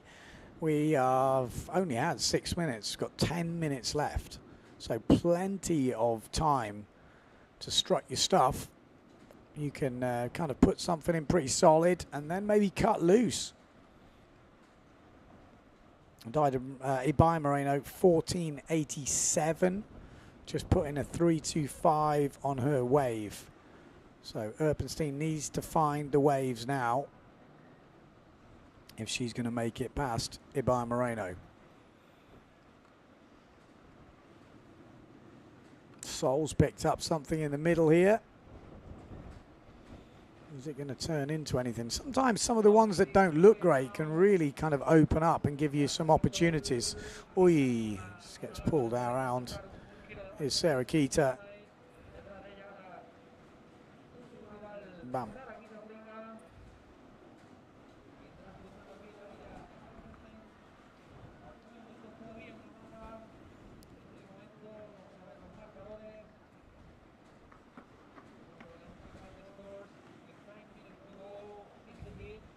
Nine minutes on the clock. Urbanstein heading down. What's she got? Can she find something? She wants the tweak push loop, no doubt about it. Doesn't quite find the lip she wants. She's got plenty of breeze, but she's having a bit of a speed run. Forces it rounds and makes it. I mean, that wasn't the best ramp, but she made it happen. It'll definitely help the cause.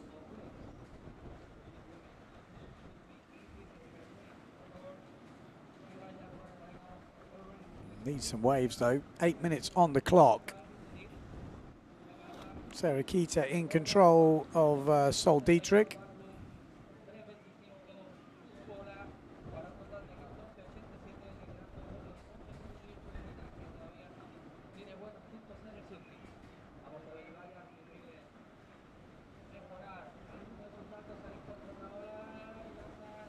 Bam.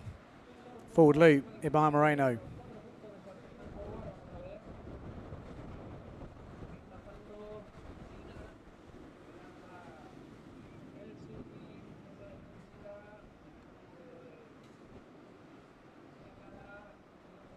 Bam! Look at the wind. You can see the spray coming up. The wind is picking up. I'm guessing Sarah Keita is probably on, what, 3.7 or something like this. Sol Dietrich, what's she got for us? Aerial.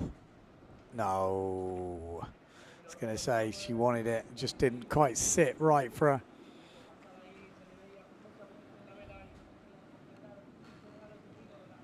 2.38 for Lena Urbanstein's wave, 5 point for the last push loop. It's within 3 points, but at the moment, that big back loop or that cleanly landed back loop by Moreno is making the difference. Lena needs to find that big tweaked out push loop to put some distance between her, because meanwhile Ibaya is racking up the wave scores, and that's always dangerous.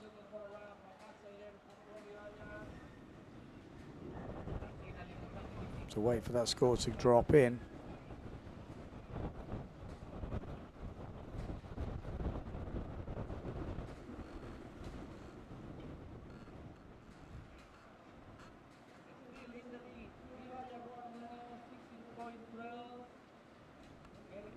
So 6 minutes to go, 10 minutes gone, 6 minutes left. Don't know if we've got a women's only Red Bull Rockets leaderboard.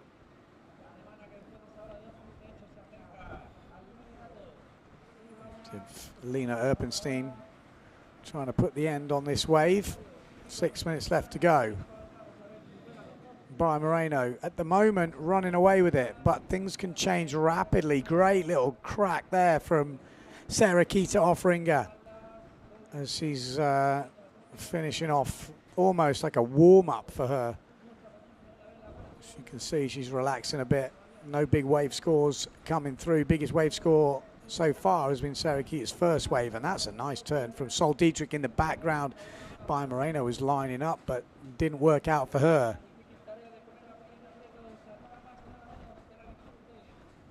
Erpenstein heading out. Still looking for that big tweaked push loop. That could be the one that puts the scores close. It's a really nice clean push loop. It's not big. Will it be enough? It was super clean back loop from Sarah Kita. Tabletop from Sol, so action coming thick and fast.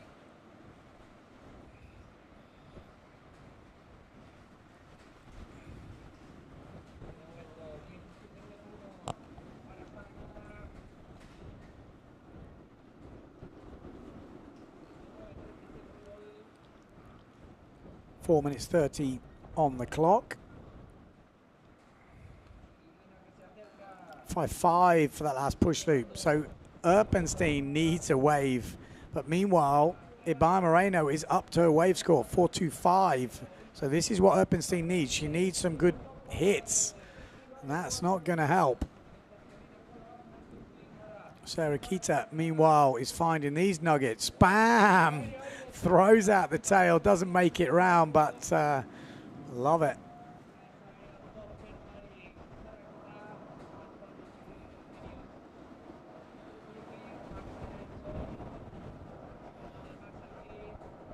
Oh, nice from Sol there. Just wraps it right round. 3 minutes 40 to go. Will we see some late drama in this heat? Would surprise me. I'm pretty sure Sarah Kita Offringer has got it wrapped up, but Sol has gave a really good account of herself. Obviously Sol Dietrich, 13 years old. We're going to be seeing definitely more of her. We've also got the double elimination, but I think this heat is a little bit too far for her at the moment. Sarah Kita in command with 17 points. On the other side, in command at the moment, Ibaya Moreno, 17.12. That 7.62 back loop with that amazing landing is what's causing the big difference in the scores. Plus, she's got a better wave score. Lena Erpenstein trying to get back at her with the waves, but just not finding those sections to maximize the points. She's probably going to get another opportunity on the waves, but maybe she needs that big tweaked table push loop. It needs to be high, needs to be big. She needs to close the gap on the jumps. And that would be the one that would give her the chance at challenging Ibaya Moreno, because at the moment, Ibaya Moreno has got it covered. 2 minutes 22. I think we're going to see one jump run and one wave run for Lena Erpenstein. That's where the action is. Lena on the inside, just heading out. And she'll be on a jump run now. If she doesn't get her jump, it's going to be tight. This is Sol Dietrich.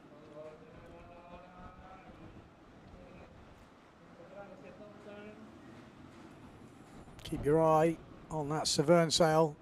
The black Severn sail, that's what we want to see. Sol, give it, like I say, good account of herself, but she's kind of out of this heat. 1 minute 50 to go. All the action is going to be whether Lena Erpenstein can find the points. At the moment, she's got a lot of work to do. Needs to find a jump and a wave. And that's maybe a bit too much of an ask. She's going to get one wave and one jump run left. 1 minute 20 on the clock.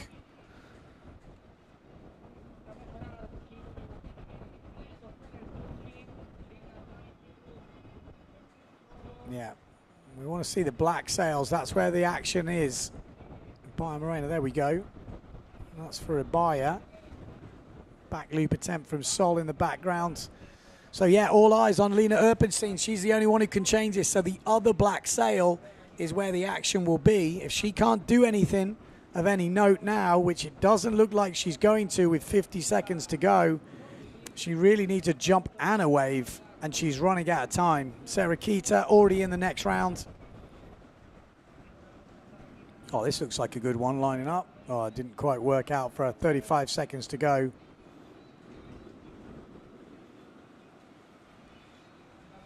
Looks like Bayer Moreno will be going to the next round, going against Sarah Keita Offringer.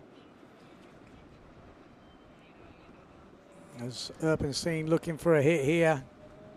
Oh, it's a nice hit, but doesn't make it through. So there we go. That is it.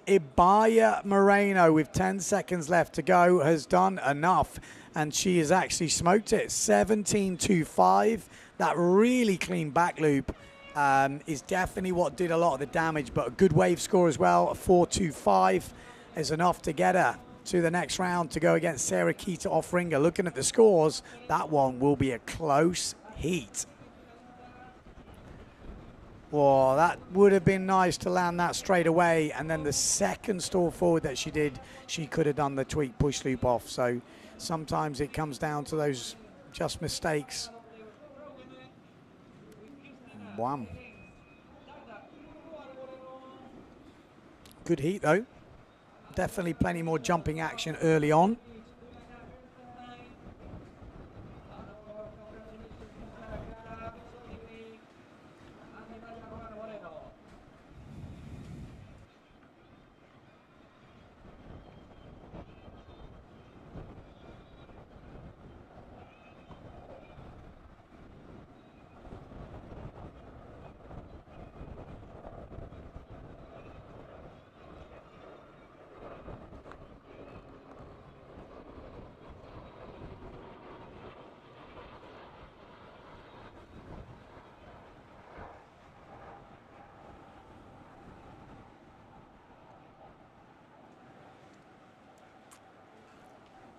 So we're getting towards the business end. There we go. There is a leader update.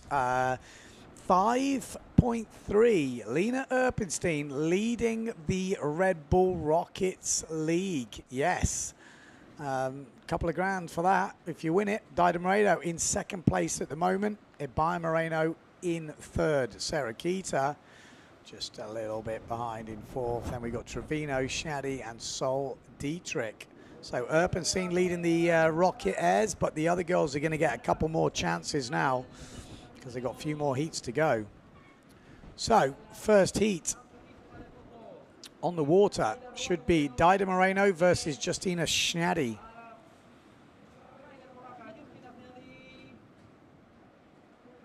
There we go, Bayer Moreno.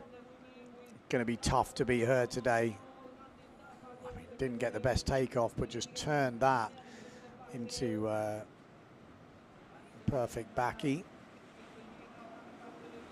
So two riders on the water. Bayer Moreno's got an absolute lovely ramp here. Bang. So that's the way to start the heat. Back loop, stall forward. You've already given Bayer a head start. Never a good idea. I'm not quite sure what happened there, but Bayer definitely got that free run in. Minute gone. It's first blood to Bayer Moreno. There's going to be a chance here for a back loop. Kicks it round, Justina. Maybe not as clean, but still, it's a counting jump, helps settle the nerves. But when you're against Dida, you know you've got to step it up. You can't afford any wet jumps. They have to be all clean. You've got to perform at your best. Not easy conditions out there, though.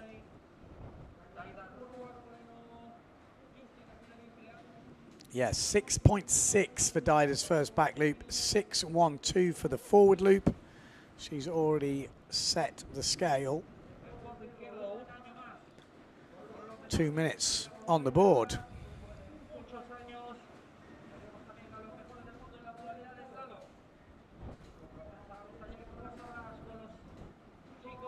.588 for the back loop from Justina Shaddy.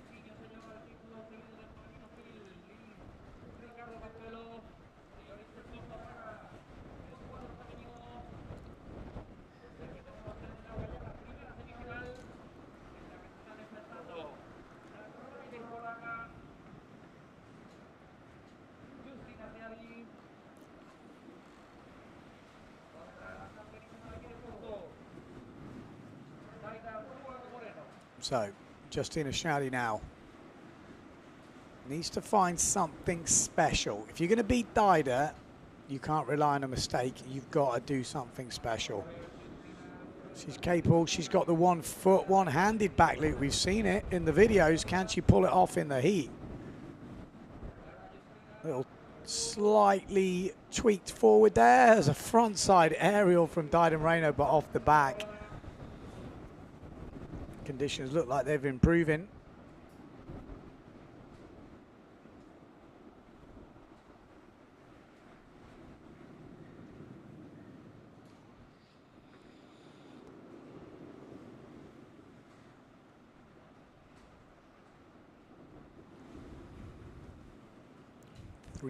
.3 meters on that last jump from Justina Shaddy. Yeah, maybe it's worth going for the Red Bull Rockets League. It's quite a bit of cash that for one jump. If you get the opportunity. Back loop from Dida doesn't make it. 5.5 for Justina's last forward. So pretty solid, but giving away a 1.5 to Dida on the jumps already.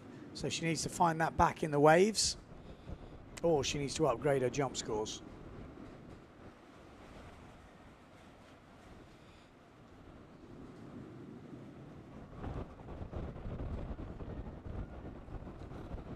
Problem is, you can't count this lady out and not upgrading her jump scores. So let's see. Still all to play for. We're looking for the one-footed backie from Shaddy. She needs to step it up. Like I said, in the Dida heat, she's got to pull off her best trick. So she'll be looking. If she gets that opportunity, no doubt that's what we'll be seeing. One-footed back loop would definitely up the scores.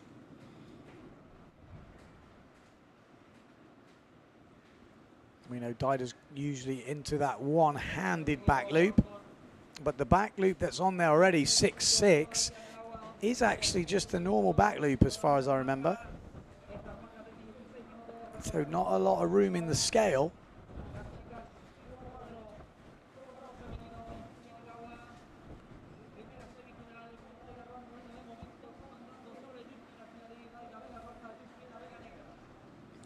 .10:50 on the clock.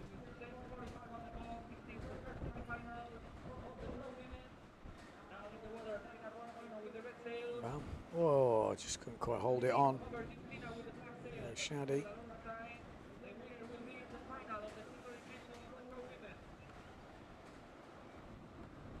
Oh, couldn't hold it.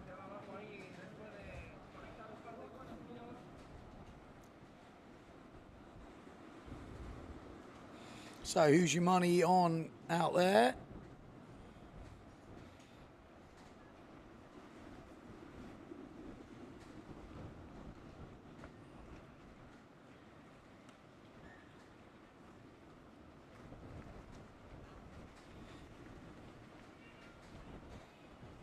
So we are getting towards the end of this. We're into the final 4 riders. Justina Schnelli versus Dido Moreno. In the next round, we're going to have Ibaya Moreno going against Sarah Keita off Ringer. That's your final 4 riders. The winners of these heats will go to the final. The second place rider will go to a runners-up final.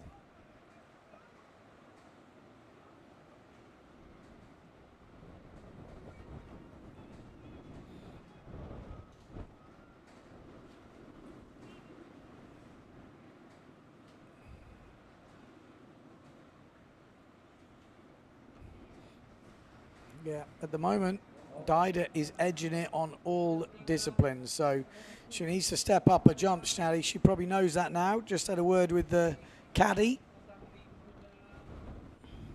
But you've got to get the opportunity. You've got to get the waves.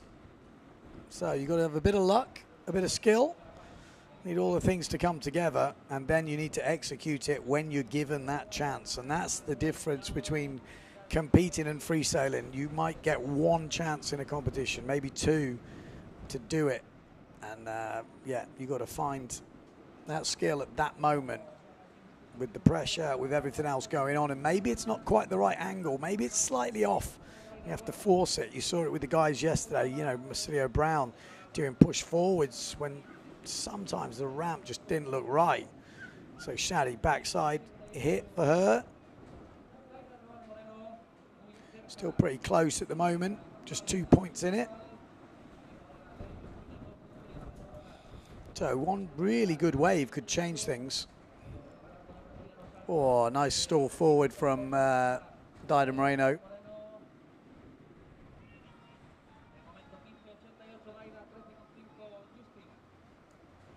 4 meters high. Not enough for the Red Bull Rockets at the moment.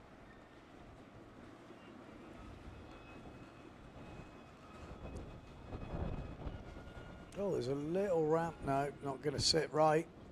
She's got a frustration already. Still 7.5 minutes to go, so just over halfway through this heat. This is the semi-final of the women's single elimination, day number 2 here in Gran Canaria for the Peterway Grand Slam.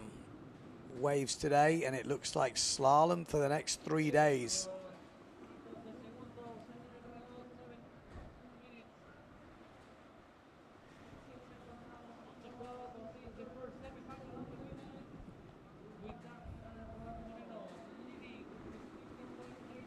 Still 2 points the gap, 2 and a bit points actually.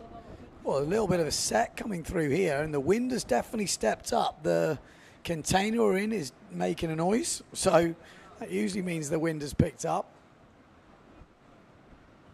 And there is some waves coming through. And Dida Moreno is slicing and dicing her way around. Are we going to see that little backside chop up? And another. It's difficult to know what to do on those sections.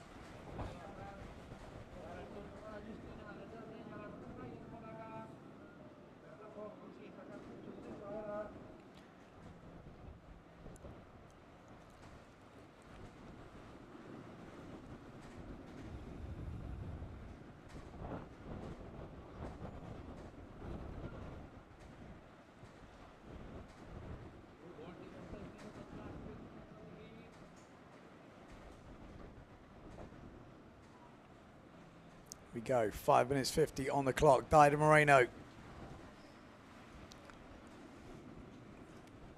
Just trying to get those waves, sniff them out, find the opportunities. Sometimes you got to be a bit lucky. And there's one. Oh, didn't quite get the rotation.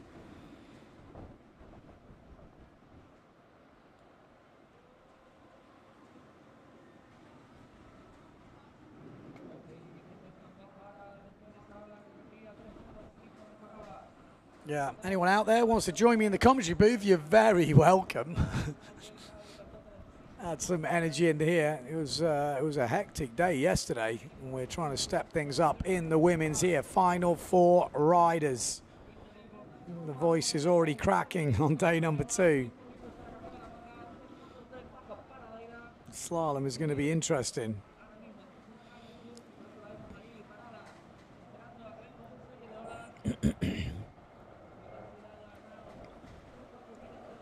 It's pretty close at the moment. Both of them looking to upgrade the waves, although Dido Moreno has just put in a 3.5 on the last wave, which stretches her lead to 3 points. So it's getting further and further away. Schnatty would need a 5.5 point wave to take the lead.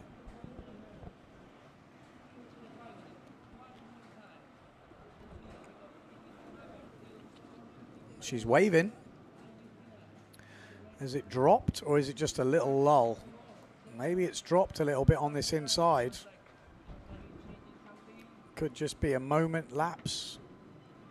Oh, 4 minutes to go. There's a lot of shout going on.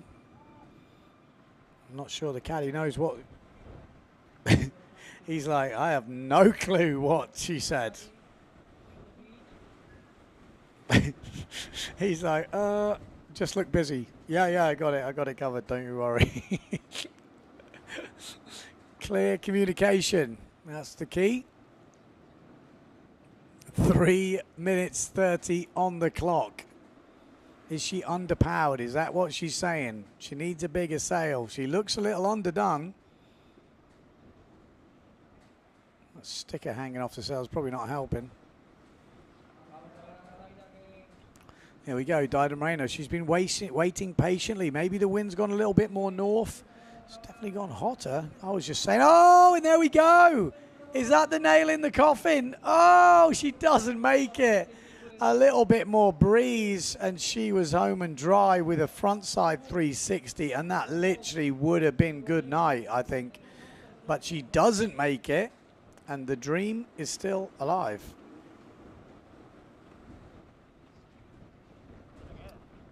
So, 2 minutes 40 on the clock. She is changing. That is an interesting change. Don't suggest you do that at home, people, because your mask can snap. Oh, I can't watch.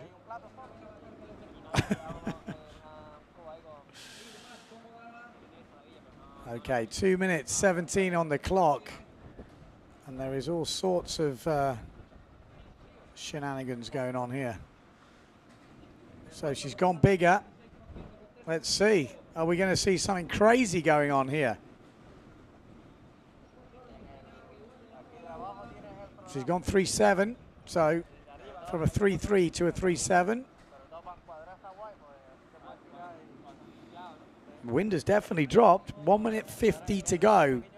Can she win it? 3 points behind. She'd need to upgrade, I would say, a jump or a very decent wave above 5 points. Definitely looks like a good choice to come in and change. Minute 30, needs to make it count. There's a wave coming. There is some sort of nug. Oh, didn't quite sit for a... You kind of feel she needed something on that first run. It's still not over. She's still going in the background. Keep your eye on Justina Schnatty. That needed to be one-footed, I feel. Feel like there need to be something extra. 1 minute to go, but we're not the judges.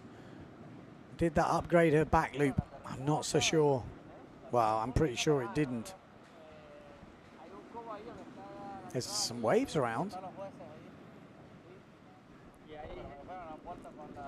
Yeah, 40 seconds to go, and there's a one-handed back loop from Dido Moreno, although the landing is not good. I think that's the end of the road for Schnatty in this single elimination. Dido Moreno will be getting into the final, but let's not go too hasty. We've got 20 seconds to go. A wave above. Oh, she's actually extended her score, Dido Moreno.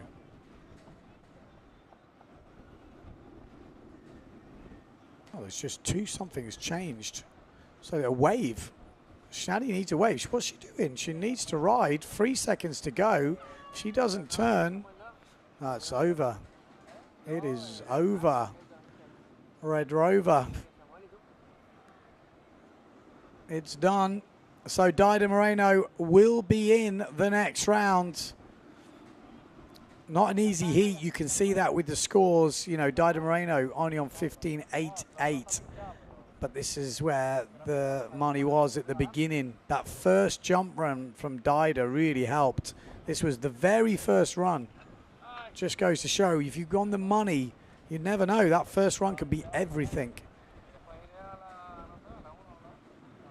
A solid back loop from Justina, but needed something extra.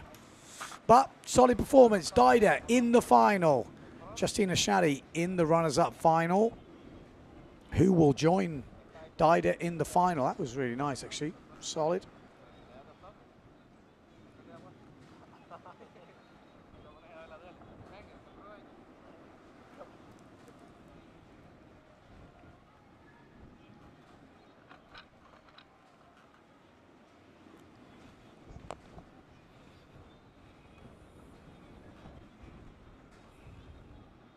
So we got Sarah Keita up next, going against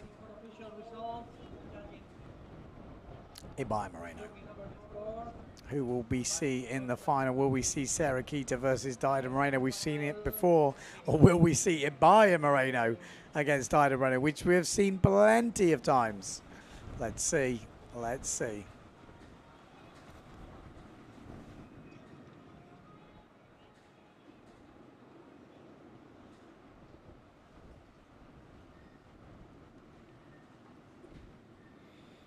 Here they go.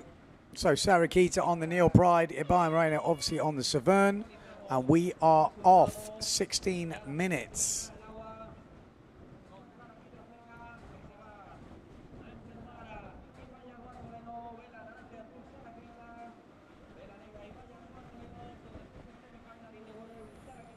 Sarah Keita, first run, looking for something. The wind has gone a bit funky.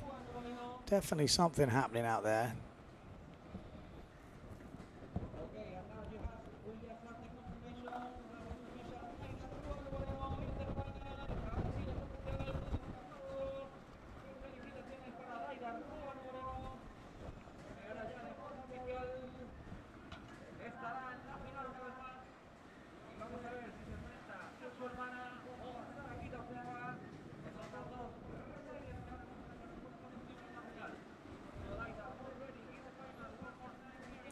So, minute gone. Ibai Moreno. Oh, nice ramp coming up here. Needs to make it count. Oh, a little cheesy. Backside shove it from Sarah Keita. Forward loop with a bit of cheese on it from Ibai Moreno. 4.5 meters.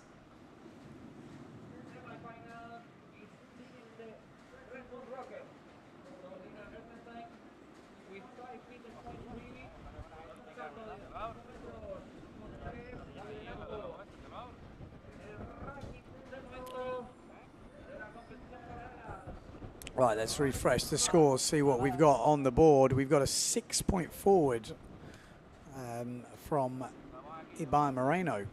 A 2.62 for that wave ride from Sarah Keita. 2 minutes into this heat. Who will be in the final? 2023 Gran Canaria Speedway Grand Slam.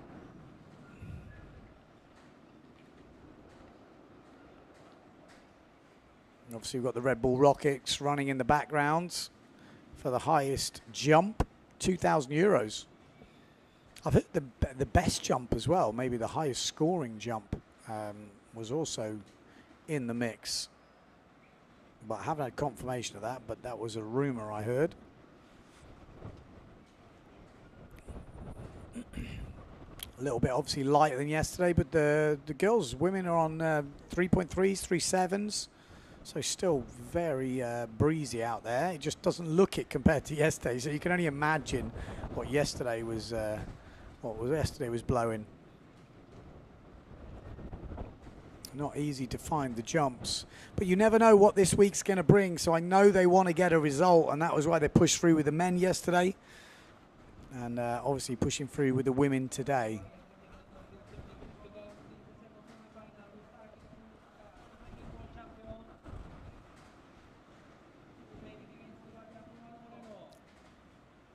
So not loads of action in this heat, but that's why it's a 16-minute heat. Give you plenty of opportunity for those moments that can arise. Sarah Keita offering it, trying to find something. Here we go. Looks like we got something out there. Bam. Solid as a rock. One opportunity, no mistakes, bosh. I'd expect that to be very similar score to Ibaya Moreno.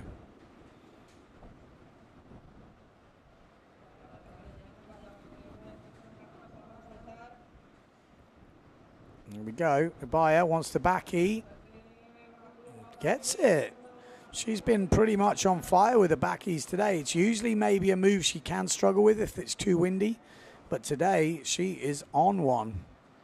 And I got to be honest, she didn't get a lot of hype before this competition. Maybe a few people thought she wasn't going to be even in the top three. Maybe even top four. There was a few questions. But obviously proving she has definitely still got it. She was obviously not training before this competition.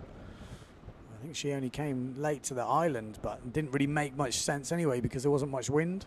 But she is proving she's on it right now.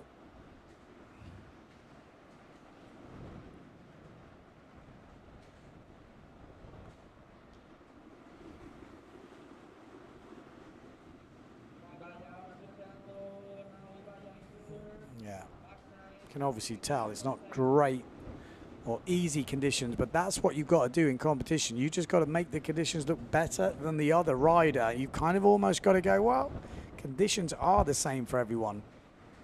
16-minute heat, it's not that lucky when you have 16 minutes. You can bide your time, wait, but you've just got to seize those opportunities that you get, and that's what they're doing right now. Sarah Keita getting 6.88 for her forward loop, so rewarding the style, but 6.5 coming in for the back loop from Dida Moreno. So Ibaya Moreno, advantage Ibaya.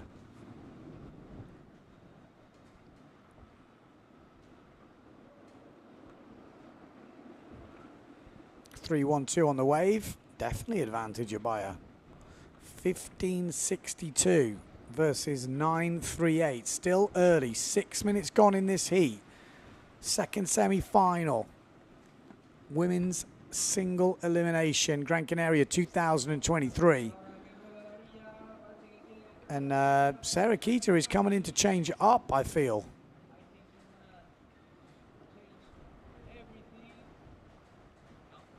Interesting. Obviously needs a bit more pressure.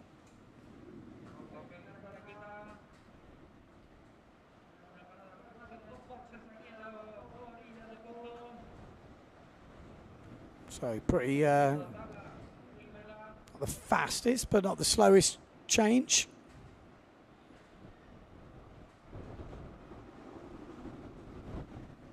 A bit more breeze now. I think pretty much the wind started dropping when I said it was picking up. So the noise I'm hearing from the containers, you can see it's sort of windy on the outside, but it's definitely light on the inside. That can switch round. There is a bit of heat forecasted the next few days.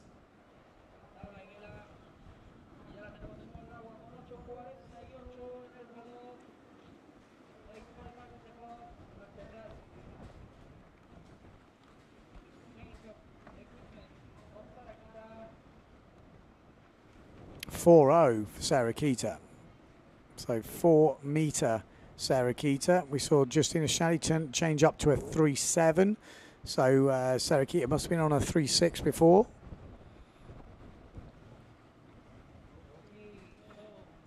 It's definitely advantage Ibaya Moreno. Oh, and hello, here's a little ramp. This looks like it's going to sit perfectly. Oh, just didn't kick her. She one-footed forward and it just didn't give her the kick that she was looking for.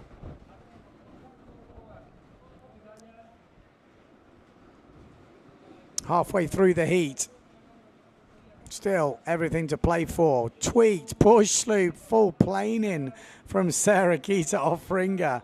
Just forces that thing round.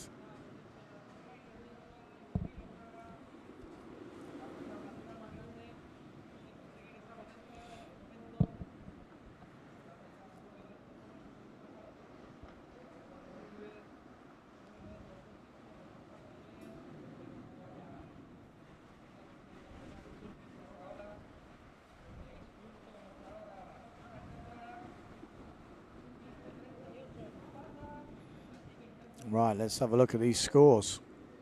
6 points for that push loop. Tweaked, fully planing. Put the scores at exactly level. 15:38 versus 15:38. It is going to be tight, this one.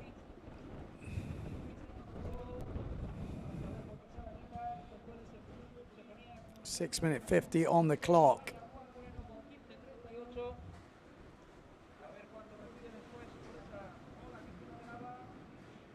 You can't split them. 15:38 each. Going to come down to wave rides. Who's got the advantage? That's the question.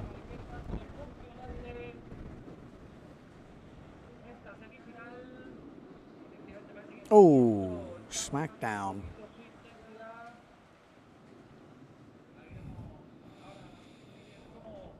So here we go. 6 minutes to win it. Level at the moment, advantage to Ibaya Moreno because it's on the highest scoring wave, which is 288 versus 25. So if it was to stay like this, Ibaya would win on highest wave score. So things can change, and they will change, no doubt about it, in the next 6 minutes.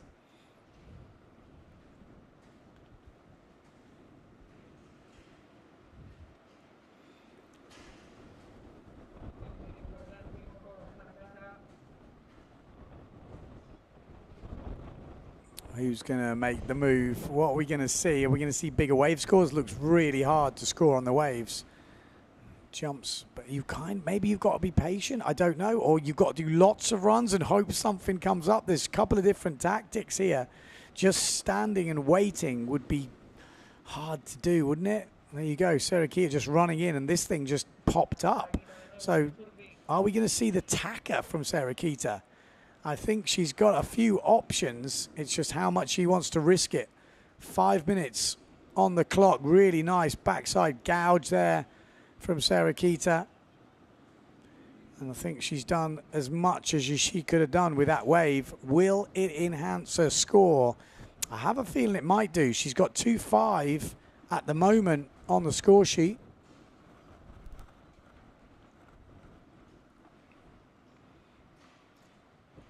I think we might see an upgrade.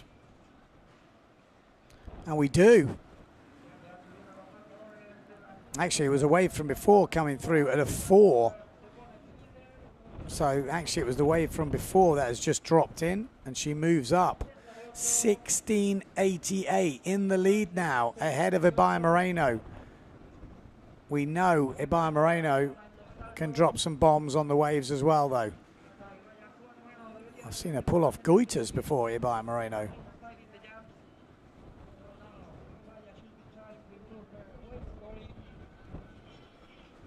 Four minutes on the clock.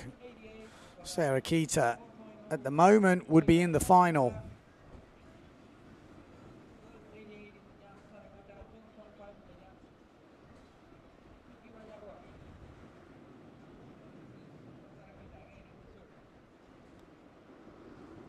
Bomb. Oh, just going down that inside. Ouch. Ibaya Moreno. Can she capitalize? She needs to find something half decent here on the waves. Needs to find a lip to hit. That's one front side turn.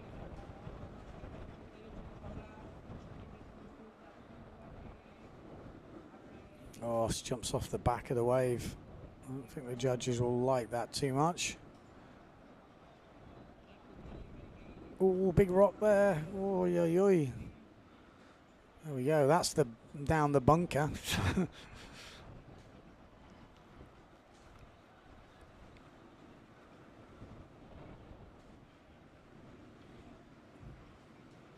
Okay, 2 minutes 45 on the clock. Waiting for some scores to drop. Sarah Keaton had that big back loop. Does she land it? She does. And that thing looked pretty decent. What's the Red Bull rocket say? 4 meters, 3.9. Actually was had a bit of height. The landing not as clean, but the height was good. Will that improve on a 6-point push loop? The push loop was super clean, but lower. Leave that up to the judges. With 2 minutes to go. Advantage Sarah Keita, waiting for the last wave score to drop from Ibaya Moreno.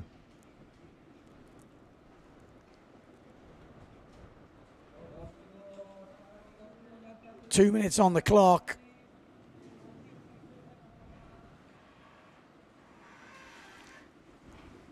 So 1 minute 50 on the clock to find out the second finalist. Sarah Keita off ringer at the moment has got 1 foot in that final. A 3.38 has just dropped for Ibaya Moreno. It's not enough. She's still 2 points behind now because the back loop has dropped at 7. So she has enhanced the lead. The judges loving the height on that thing. We were quite far away, so didn't get to see it, but it looked big. And judges are rewarding it. I think that's fair enough. 1 minute 14 on the clock. And Ibaya Moreno has a mountain to climb here. She needs to find 2 and a bit points. She needs a 5.3, well, 5.4 would be enough to put it in the next round. That would be one of the biggest wave scores we've seen for a while because the wave scores have not been dropping. 45 seconds on the clock. Ibaya Moreno trying to sniff something out. This will be the last wave. There's a good backside section on it, but is there enough on the front side? There we go. It's railing up. Needs a 360 or something. Oh, I mean, she hits it, but didn't get the cleanest of hits. And she's right now in the bunker. 2 clean hits. There's no way that's in the 5s. And there we go. That is it. Sarah Keita, off ringer, will be in the final going against Daida Moreno for the single elimination title. Ibaya Moreno will join Justina Schnatti in that runners-up final. End of the heat.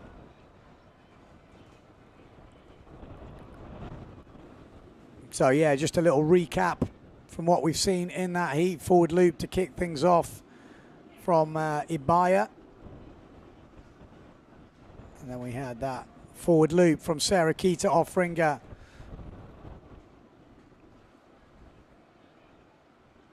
Followed by, this was the back loop from Ibaya. So clean, but not as big. And then the one obviously that we saw at the end was quite a lot bigger, I would say, from Sarah Keita, but the landing not as big. So, oh, that one-footed forward, which didn't quite get the connection.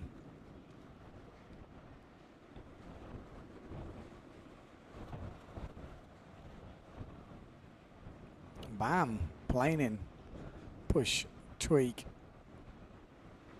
Yeah, that was that back loop from Sarah Keita. It looks pretty decent when we see it from like that. So Erpenstein still leading the Red Bull Rockets, 5.3. Conditions maybe not helping the riders to get the big jumps, but Erpenstein, I think she might have been even leading this until Daida beat her in the final last year. I could be wrong. So maybe we might see the same thing happen. That would be horrible. Put your hand on the money and it disappears. So Sarah Keita is officially in the final. We're going to have a heat break now. Why they just give the girls a bit of a rest and then they will bring them out. Will they wait for this final? You know, conditions minimal, you would say. I think we should take some a little break just to recover the voice. Make sure we check, but don't go too far away. We will be coming back with the finals of the women's fleet.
The beach? When was the last time you tried something new? Could I do this every day? Yep, Could I cross the island hiking? yep. Or riding, if you want. Hello, how can I help you, sir? Oui, bonjour madame. Cancel my flight, please. What is this? This is our unique nature. Oh. And there is more. A lot more.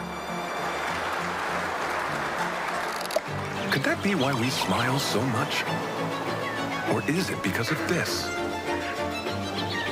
Because every day is a new discovery. Start your vital movement.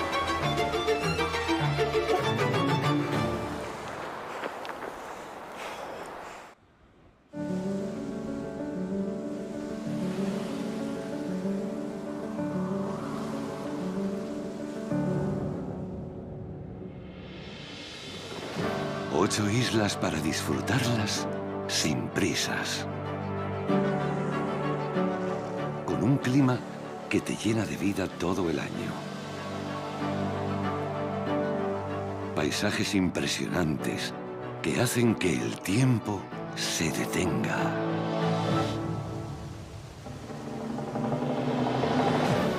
Una gastronomía deliciosa y vinos que no existen en ningún otro lugar del mundo. Para brindar por la vida.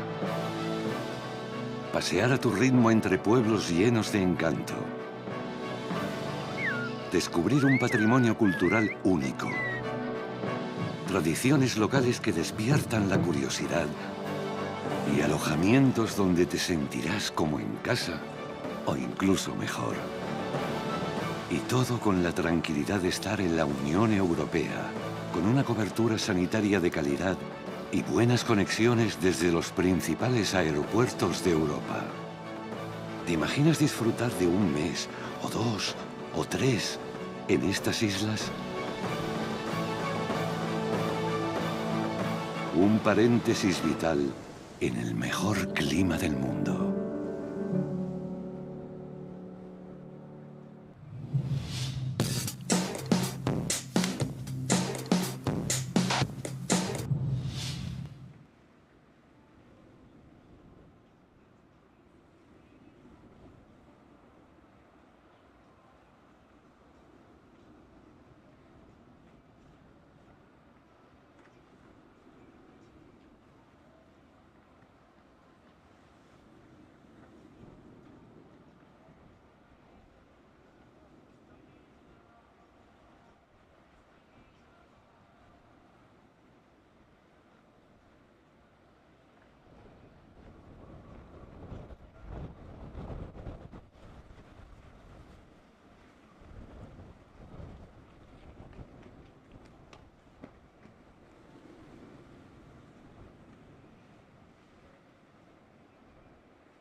Okay, ready, because we're about to go with the red flag up. We're going to be running first in the final to see who is third and fourth on the synchronization of the pro winners. Okay, so we are going. We are going to run the runners-up final first for third and fourth. So Justina Schnatty going against Ibaya Moreno, and then we will run the winners final. Sarah Kita Offringer going against Dida Moreno. And I know Dida, she would have wanted her sister in that final. It's almost like a win-win then. But going against Sarah Kita will be interesting. No foregone conclusions. It will be a close battle. This runners-up final as well. Ibaya Moreno going against Justina Schnatty. So let's see how the conditions play out. I mean, at the moment, the waves have definitely dropped off a little bit. Oh, okay. Looks like we're going to get Sol Dietrich in here. Help me out with this commentary. But it looks like they are warming up at the moment. So we should have some action. The waves are not easy to... Okay, can we hear you?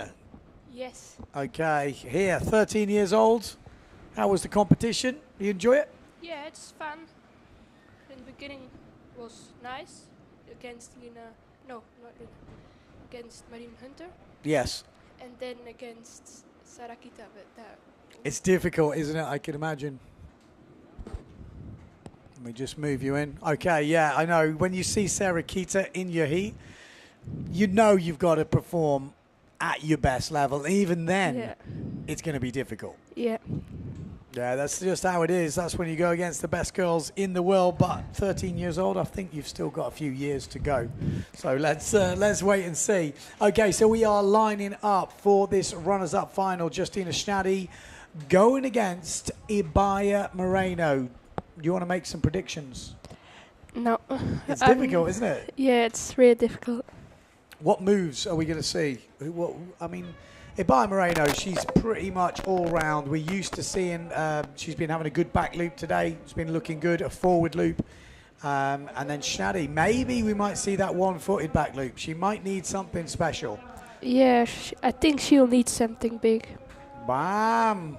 Well, there we go. Kicking off with a decent height on the forward, clean landing advantage. Ibaya Moreno, 3.4 meters high on the Red Bull Rockets. And Justina Schnatty's got a chance here for the back loop. Cuts the height, so it's a low one. The board's upside down. Judges are not going to like it. She sails away, but it won't be the top scoring back loop she will want in this heat. Difficult, very difficult conditions. What size sail were you on? So I was first this morning with the warm-up. I was on the 4.3, and then I changed smaller and smaller, and during the heat I was on 3.4. Okay, yeah. So it did pick up quite a lot. I think it dropped back a little bit now. Maybe the wind's gone a bit more north. I think so. Yeah, it seems to be sort of a bit patchy on the inside. So tricky conditions. But if you have just joined us, this is the runners-up final. This is the battle for the podium. The winner of this heat will be third. The loser will be fourth. And then we're going to go on to the winners final. Sarah Kita Offringer again going against Dida Moreno. It's becoming a bit of a battle, that one. And there we go. Ibaya Moreno just throwing the tail out on this wave. Backside shove it. It's really difficult to find the waves. That's been where the scores have been really struggling. And just goes down towards the near the bunker. Justina Schnatty looks like she's on her 3.7. Yeah. Seems like it. Trying to find a wave. Looks like she found one. Yeah, they move around, don't they? They stay at the tide. They sort of, you think you're on something, and then it kind of disappears. And you can see Ibaya down that bottom end. There's not a lot of wind down there. So there's going to be some tactics involved here, whether you try and get your jumps in first and then try and find a wave once you've got your jumps in. We've seen that tactic used quite a lot. 5 points for that first forward loop from Ibaya. And actually that back loop, they've scored it as a 0.75. So maybe saying that she didn't have her feet in the foot straps. Seems Maybe. a bit harsh, but I mean, I guess she's going to want a better one anyway. Looks like she maybe will find one. Forward. Nice Forward. one. Yeah, nice one, but off chop at this stage of the competition. I think when we see that big forward from Ebaya at the beginning, she's going to need more points. Ebaya just dropping a 3-1-2 on her first wave. So it's definitely advantage Ebaya Moreno, but plenty of time to go. 3 minutes gone, 13 minutes left. 2 jumps to count, 1 wave. So advantage is in the jumps.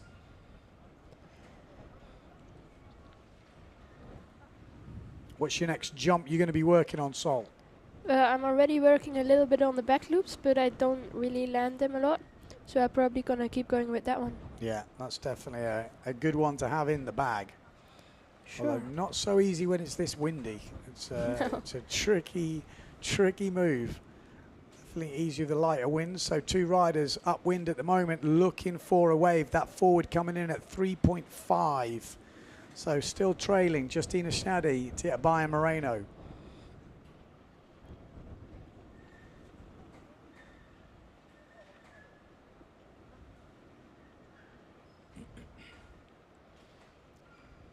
Yeah, not so many waves coming through, but when they do come through, you've got to make sure you are in the right position. So there's definitely tactics out there.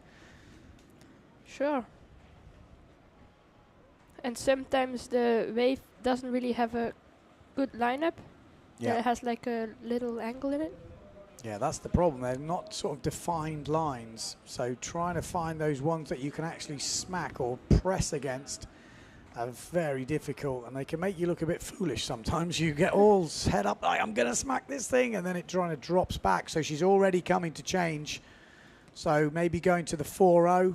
The winds are getting lighter. Looks like a 4-2, if I'm good. Yeah, 4-2. So going quite a lot bigger. Looks like, yeah. So from 3-7 to 4-2 is quite a big jump. This could be a big game changer. You never know. If she's now flying around, she could have the advantage. If it picks up. What she needs. So much, yeah. Definitely needs. She's definitely got the pressure now. Sure. She also still needs a wave. Yeah, and that's definitely going to help. You need some power to get the waves here in Pozo when it's like this. And the only problem is you're going to have to be holding on at the outside. Let's get zoomed in on her. She's got a jump run here. She's right out the back. Let's see what happens. There's surely going to be a jump. No. No. Doesn't make it through.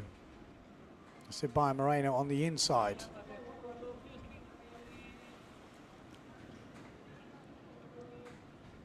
I heard a forward loop, so maybe Shaddy getting a forward loop on the outside, but Ebaya Moreno picking up some speed now.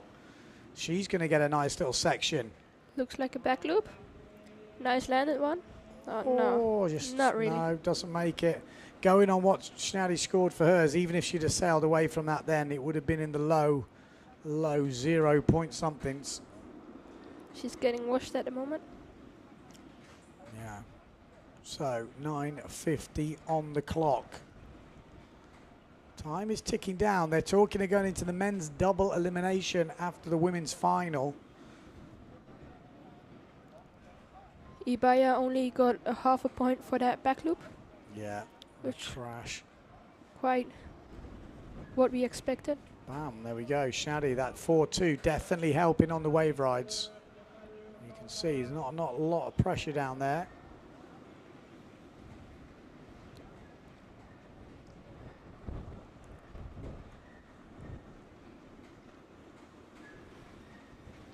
Nine minutes 10 on the clock. Advantage Ebaya Moreno.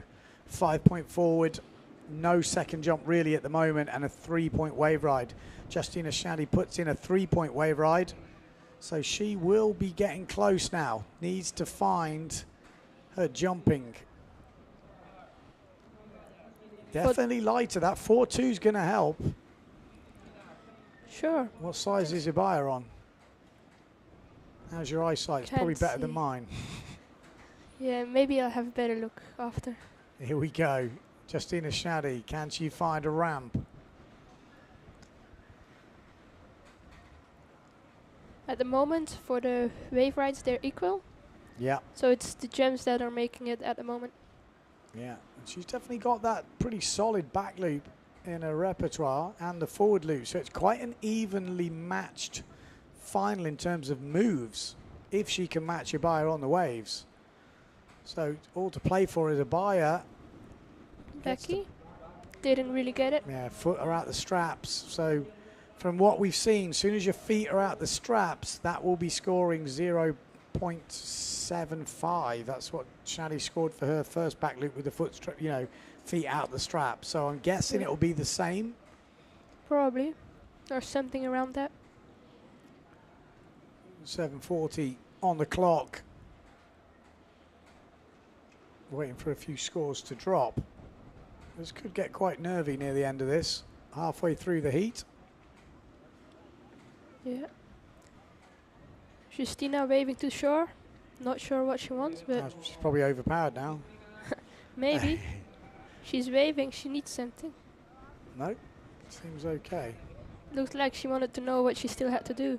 Yeah, there's still some waves down the bunker. Like you can see them breaking, but obviously it's a lot shallower down there. Yeah, because the tide is going down also. Yeah, there we go. There's a little line coming through. This could be it. Needs to make this count if she gets an opportunity. Justina Shadi needs to make the right decision now. You can see it's gone a bit funky. No lines. So It's also really choppy, as you can see.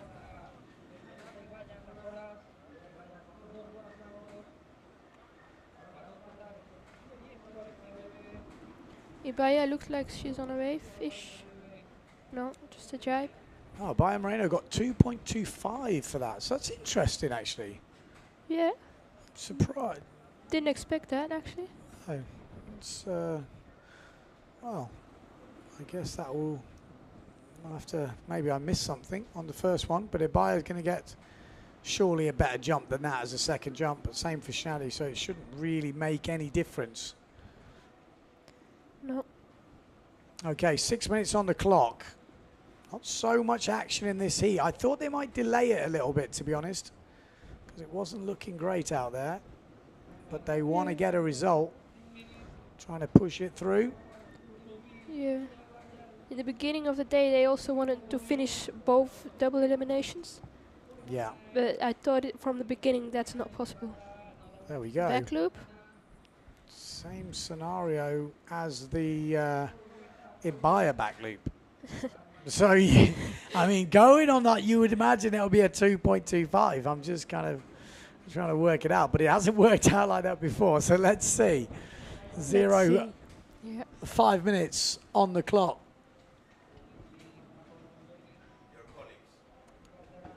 Um, 5 minutes on the clock.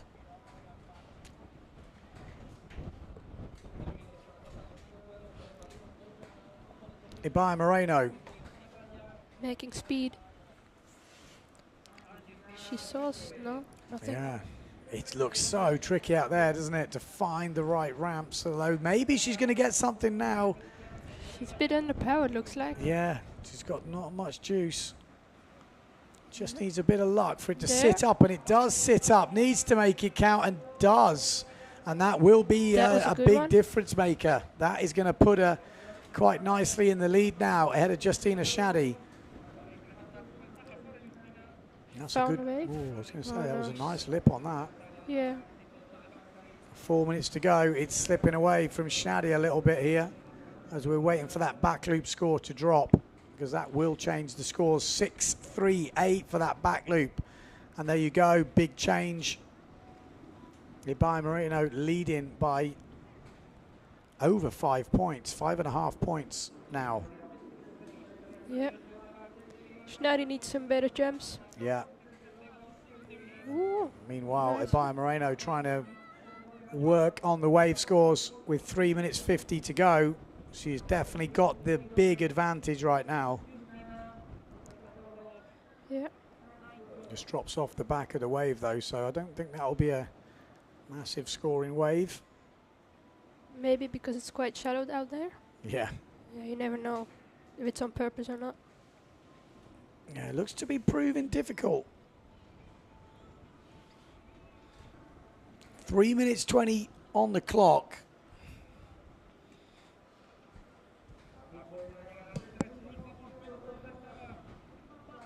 Time is ticking away. Ibarra Moreno in control at the moment. If she wins this, she will be third on the podium.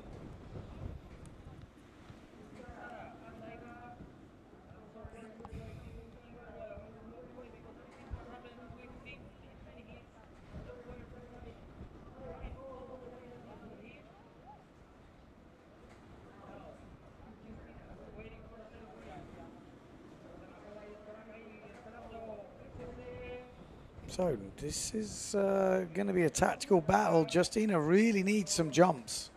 She is losing on both of her jumps by quite some way. Obviously a wave would help, but it's not really what she needs. She's going down at the moment. Yeah, really needs to try and sniff out some jumps. And it's looking harder and harder as the wind starts to fail. Yeah.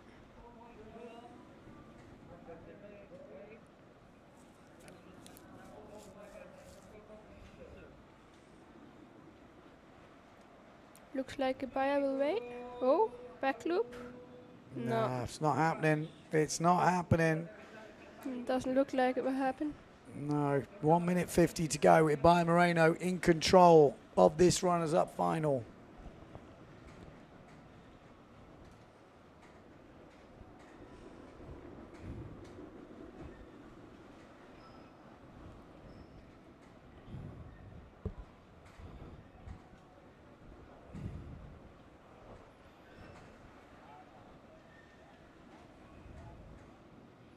One minute 25. There's not a lot going on here. Not really much to talk about. I think most of the damage has been done.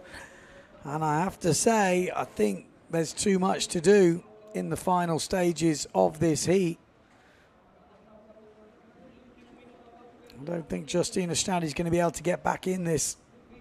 Nearly 6 points behind, and Ibarra Moreno trying to rack up some more wave scores. And that was a good front side hit. So only 50 seconds to go anymore. Yeah, it's pretty much over. She'd need a 10-point wave. Really needs to be on a jump run. So, I think that's it for the runners-up final. Ibarra Moreno will be taking third spot. Justina Staddy will have to settle for fourth and have to fight off the challengers coming through if they manage to get that double elimination sailed. So 24. Justina going down. Okay, 15 seconds. That's it. 10 seconds. We know it's all over now, really. Nothing will happen anymore. No. Only if Justina will hit that I mean, ramp. if she could hit that, then hit the next one. It's not going to be done. Too little, too late for Staddy, so she has to settle for fourth. Ibarra Moreno in third place on the podium again. But don't forget, this is just the single elimination. Maybe, if the stars align, the double elimination could happen. But with slalom in the mix, it's going to be tricky, I think, to get that full double elimination in unless conditions change today. Next up, we've got the winners' final. Sarah Kita off ringer going against Daida Moreno. Who's your money on, Daida or Sarah Kita? I'm not going to put my money in. Come on, you can't sit on the fence if you're a commentator. Yeah, no, I think it's going to be really close, actually. Okay. Well, from what we've seen earlier, I would agree with you. I think it's going to be super close. Really difficult to call. They've both had some good heats.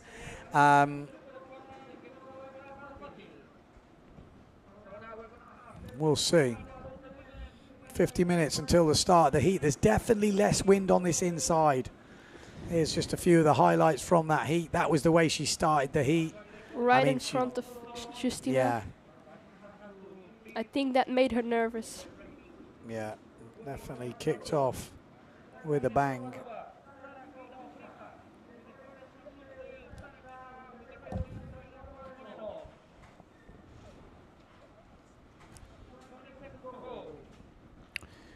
20 seconds to go until the final. So just to give you an idea, Offringa 17 points. Dida 18 points. Offringa 18 points.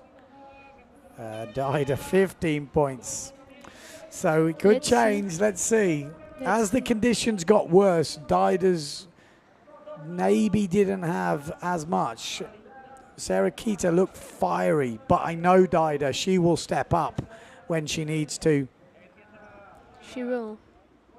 She'll try and get the best out of it. Boat Yeah. like this. Yeah, very difficult one to predict. Let's see. Snaddy coming up. Right, let's get on to the final. We are in.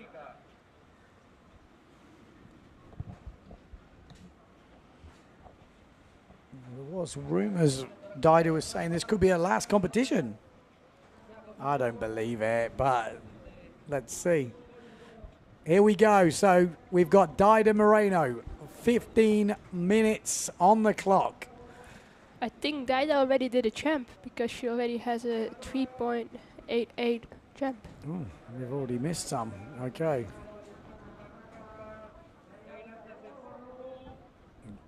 Yeah, we got a forward 3.88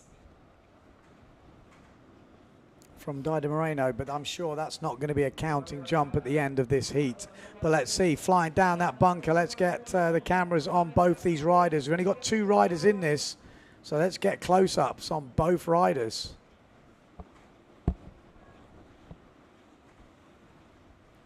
Back loop? Oh, didn't make it. Back loop crash, yeah, not what they needed. So 2 minutes gone. Sarakita also already has a jump. Yeah, they were just racking them up. That forward loop, that small forward at the back, 4.38. Back loop there for Dida. So they're putting in the work. These are the 2 best women in the world in port-tack wave sailing, you'd have to say. They're equal at the moment. Yeah, super close. It's going to change a lot in this heat, but if you had to pick 2 people for the final before the competition started, I think these would be the 2 riders. Sarah Kita Offringa, Dida Moreno. These ones, the ones you want to see go head-to-head, and that's what we're seeing. Unfortunately, conditions are not particularly good right now. Very difficult, but you want a result. At this stage of the game, you want a result. Dida has had a nice big back loop. We missed probably with a 4.88. Yeah, it was actually quite a small one, but I think when we see the big ones, we're going to be seeing up into the 6s. But that was that small back loop on the inside. So, you know, just racking up some points, getting some scores on, because you never know what's going to happen in this heat. Being comfortable in the beginning will make a big difference in the end. Yeah, I would agree with that. You really want that wave to just pop up, that moment of, you know, and then you've got to seize that moment. You've got to get some height, get the landing sorted. Sarakita wave riding. Oh, so Goes down. light. You can just see it's difficult, that onshore down there. Tricky. Also because the tide's going down, it's getting shallower and shallower down there. Yeah. Here we go. Dida's got an opportunity here. See what she's going to deliver. Back loop. Yeah, another back loop for her. Very similar, a little bit wetter actually probably than the other one. Let's see. 4 minutes gone in this final.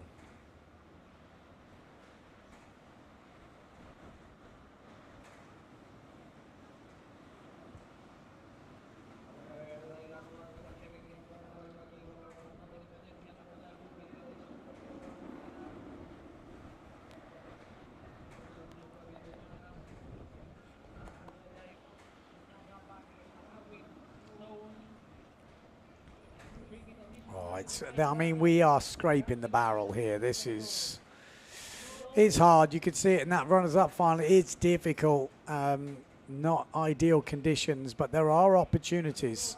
So let's see. 11 minutes 30 on the clock. Dida Moreno at the moment with the advantage. 4.25 on the last wave for Dida. Going for another wave. Let's see what she'll get out of this. Yeah, a couple of backside hits. Going down. Doesn't quite work out on that last one. Obviously, Mr. Bruce, Danny Bruce, sponsoring Dida at the moment. Will he get his first event win? Maybe it would be the first event win on Bruce boards. Probably. But she's got to take down Sarah Kita. No mean feat. 11 minutes on the clock. Looks like Sarakita will have to improve her jumps. She only have one jump at the moment.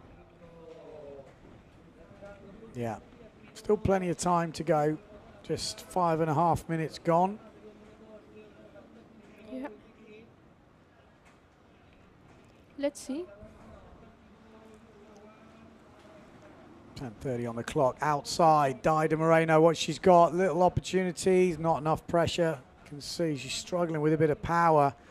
Might get another bit here. Going to say back loop's going to be the go-to. Much better landing on that one. Probably will be a better one than the other ones.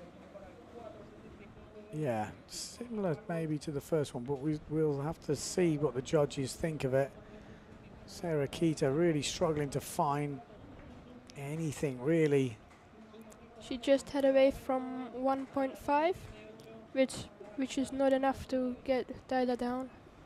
Yeah, she's got a bit of work to do here, but things can change super quickly. One decent jump will put her right back in the game, but she definitely needs to upgrade her wave scores at the moment. 9:30 on the clock.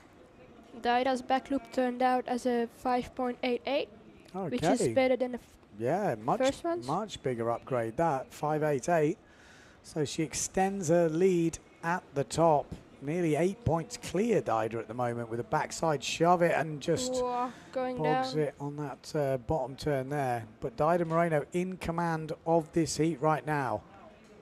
Sarah Kita Offringer has found like a little nugget, just gets that, just wouldn't sit for her. It's difficult down there at the moment. Yeah, it's been difficult for a while, to be fair. She's getting frustrated, and no surprise, she's nearly halfway through the heat. Just 45 seconds to go till the halfway point. 8:40 now on the clock.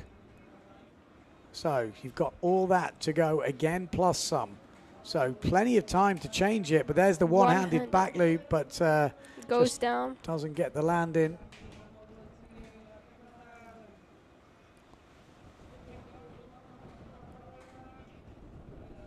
Yeah, well, I mean, like I say, scraping the barrel, but same for both riders.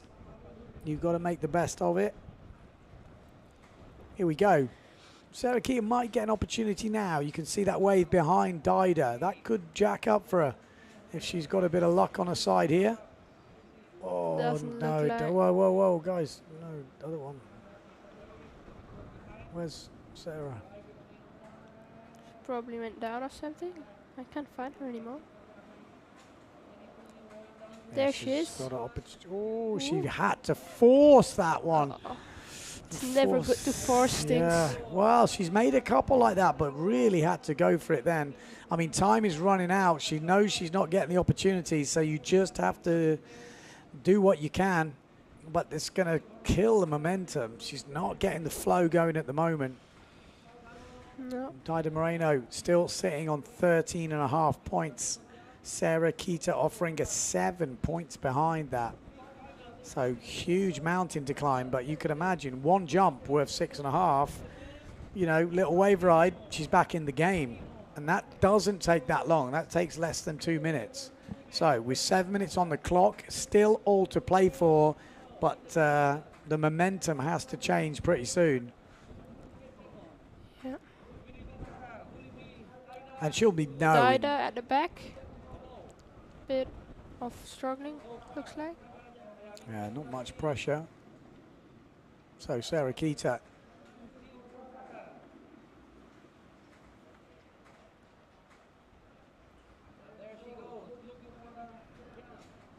There we go. Never get this. This is looking good. Look at this setup. Here we go. Sarah Kita Offringer needs to make it count, and she wanted that so badly. And that's the best back loop we've seen in this heat. That puts her back in the game. 6 minutes on the clock. Dido Moreno, though, has got a wave to ride. Backside shove it to kick things off. Things are starting to light up in this final. Frontside hit from Dido. Things are happening. Things are definitely happening. Can this change the scores? That back loop will definitely put the pressure on. It does. For me, the biggest back loop, yes. And there we go, 6-3-8. She is back in the game, just 1 point behind now. A 2.5 wave, a 2.7 wave would put her in the lead. So there you go. That's how quickly things can change. 5 minutes 30 on the clock, but we do wait for an upgrade maybe on the way from Dido.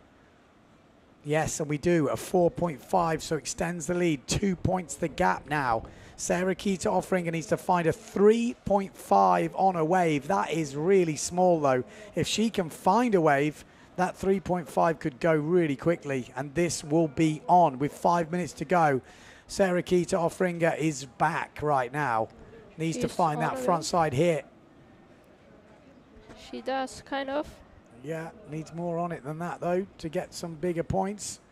She's making the most of it, but there's not a lot to do down there. Ooh, nice forward.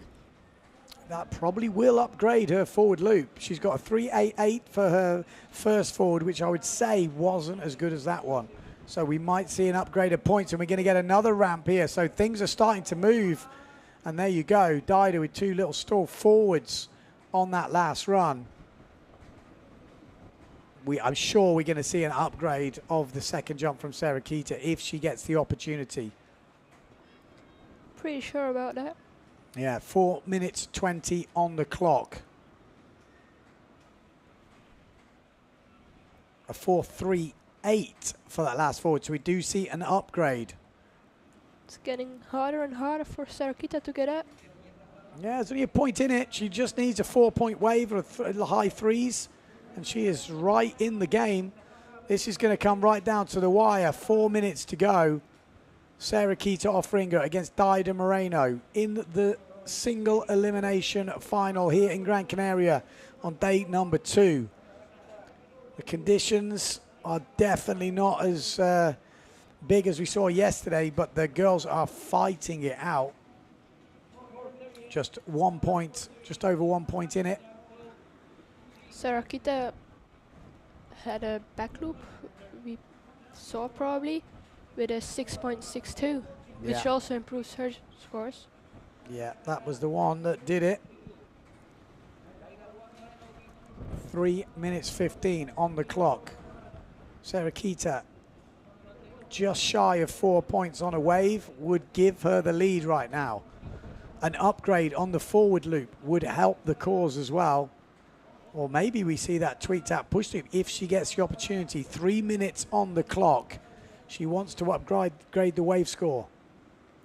Looks like she found something. Let's see what she'll get out. Nice, powerful front side hit, but then needs to find something else. She's going to get stuck behind. Can she get that backside slash in? You might see it here. There we go. There we go. Shallow down there. 2 backside hits, that front side hit. She will upgrade her wave score. This is going to put it really close. I have no doubt about it. So, tabletop forward on the upside. Is that Clean more one. than a 4.38? I think it is.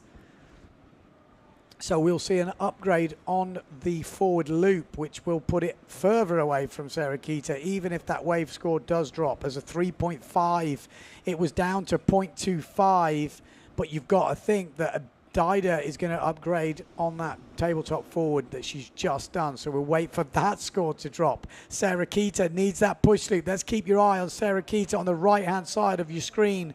She needs a jump, but she also needs a wave to hit it. Let's zoom in. There we go. Sarah Kita, 1 minute 45 to go. Oh, it's not lining up for her. Not at the moment. There's nothing in this. 0.25 at the moment.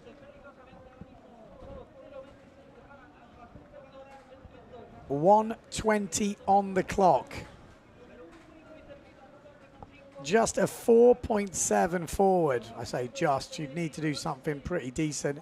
Need to be quite a big stalled one. 1 minute 14 to go. Dida Moreno on this upside. Keep your eye on Dida. She could upgrade her jump score.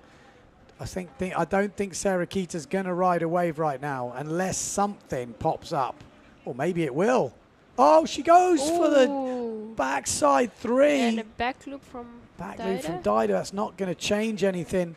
That was probably the moment Sarah Keita needed. A backside 360 on that wave could have given her the win.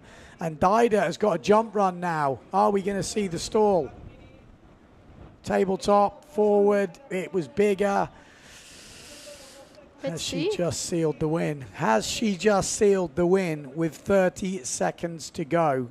Until then, there was 0.25 in it. But Sarah Keita trying to force a wave. Oh, she wanted the Shaka back in the wave. She's not going to get it. There were some opportunities at the end, not big ones, but there was definitely opportunities. 10 seconds. I think we're going to run out of time now. And Dida Moreno will win the single elimination here on day 2 in Gran Canaria. Wow. Well, there we go. It was kind of exciting at the end. Picked up. Yeah. Opportunities. Was close. Very close. So there we go. Let's have a look at the highlights. We had a couple where quite a lot of back loops from Dida. I mean, she was sneaking them round. Yeah. Maybe we can get some shots of the riders when they get up the beach and they're told they've won, because that's always quite nice to see some emotion on the faces. Oh, that was a nasty moment in that heat. Sarah Keita offering her, but still second place. This was quite a nice moment. We thought she's right back in the heat at that point, but just couldn't find that next level. Yeah, these were the forwards at the end, which, to be fair, didn't extend much. That could have been it. A backside 3 there probably might have made things very, very tight towards the end. Okay, so there you go. Red Bull Rockets leader still Lena Erpenstein. Could she take home the victory there? Dida in second, Ibaya in third. But the victory goes to this woman on your screen right now, Dida Moreno, winning another single elimination here in Gran Canaria. Sarah Keita second, Ibaya Moreno third, and Justina Schnaddy in fourth. The rumor is we're going into the men's double elimination, although looking at the conditions, let's wait and see. So I think what we will do is I'll leave you with views of the competition area. We will be straight back on as soon as we've got more live action for you. Thank you for joining in. Thank you, Sol, for joining me. No worries. And good luck in the double elimination. Thank you.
The beach?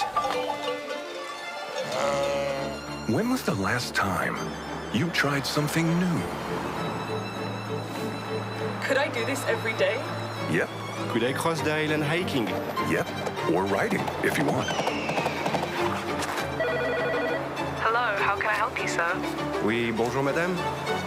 Cancel my flight, please. What is this? This is our unique nature. Oh. And there is more. A lot more. Could that be why we smile so much? Or is it because of this? Because every day is a new discovery. Start your vital movement.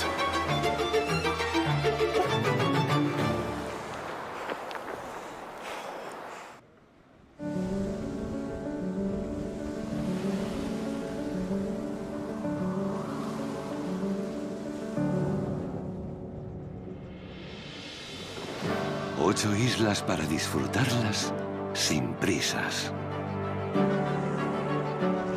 Con un clima que te llena de vida todo el año. Paisajes impresionantes que hacen que el tiempo se detenga.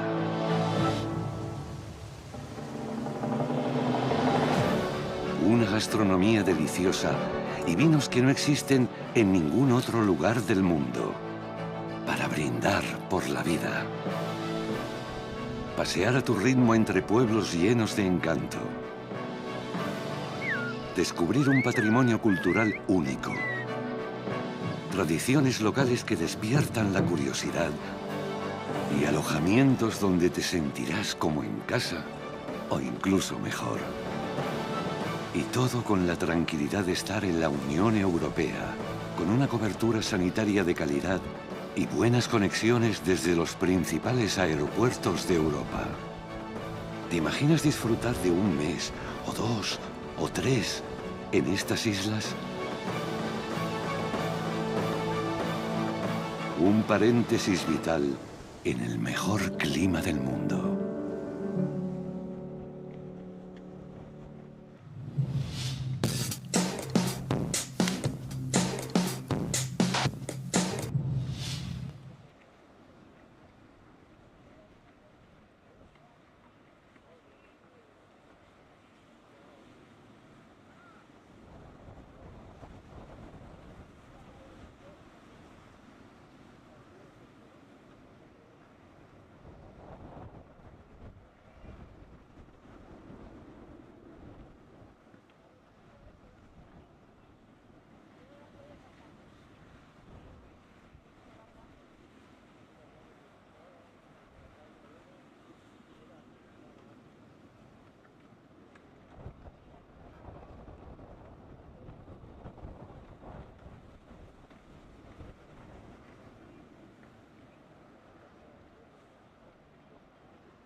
Ruano Moreno.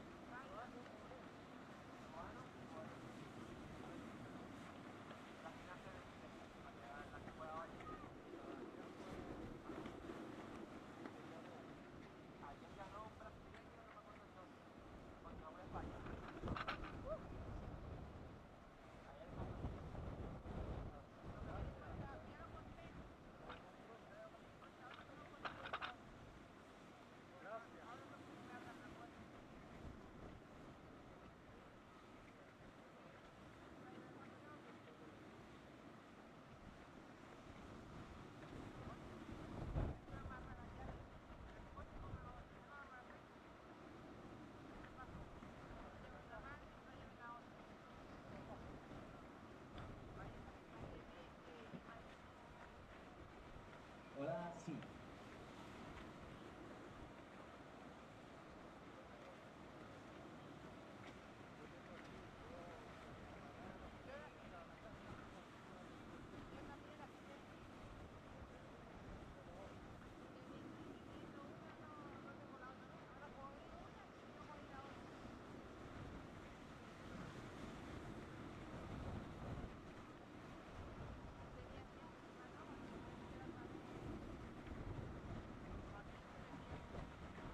Okay, so everybody please come to the main tent. We're gonna go for the podium ceremony of the winners. We need you there to give an applause to the winners. Por favor, todo el mundo que acuda a la carpa principal, vamos a hacer la ceremonia del podium femenina.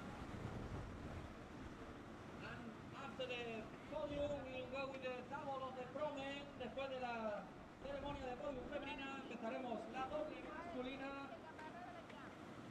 Así que por favor que todo el mundo acuda a la carpa, que en apenas un par de minutos vamos a empezar la ceremonia de podium femenina y luego comenzaremos la doble del cuadro masculino. So everyone please, podium, women podium, in the main tent, and after that, the double elimination of the problem.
Okay, so we need the girls for the podium ceremony, please. Naira, Justina, Imaya, Karakita, and all the crowd here to give them a big applause.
congratulations all four of them.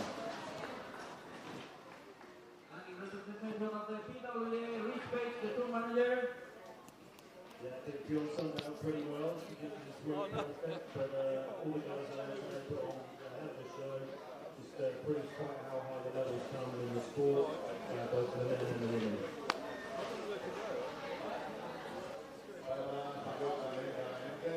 Pues mira, enhorabuena a las cuatro mujeres que han estado a los primeros puestos. Claro, como dijo que Gustavo queda bien, que las todas quedan bien, pero aún así, con las manos largas, creo que han podido demostrar lo que saben hacer y creo que a lo mejor están ganando una vez más aquí en Pozo Izquierdo, así que enhorabuena a los cuatro por un buen espectáculo.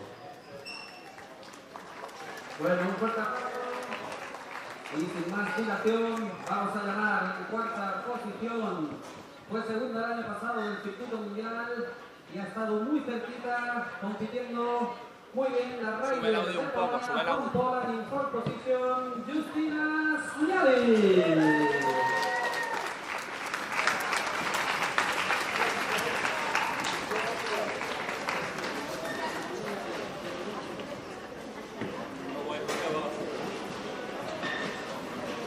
Bueno, y en tercera posición, una vez más, subiéndose a este podio de su clara natal, una de nuestras gemelas, Ibarra Ruano Moreno.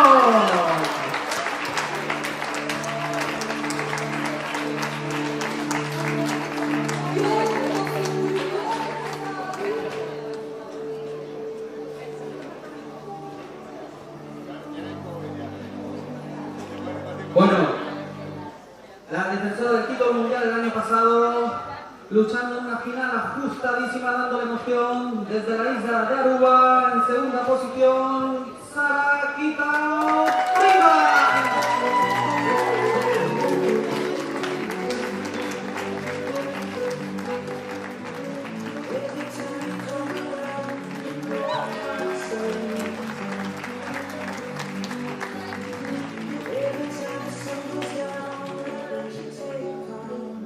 Bueno, qué decir, podríamos poner, no sé, la cinta de hace muchos años y darle al play, porque se han subido tantas veces a lo más alto del podio que ya se nos acaban las palabras de admiración para ella, para la reina de Pozo.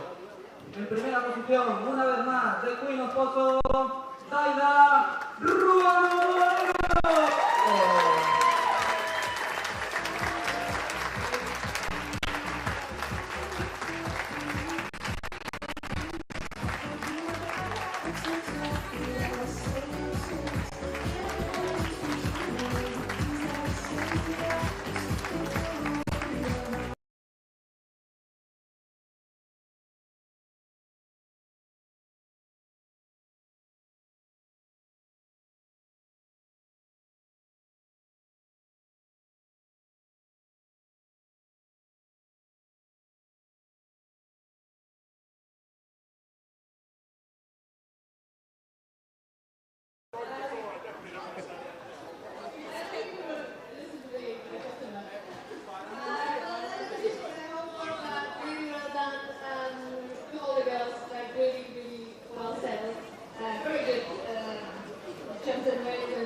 Sorry.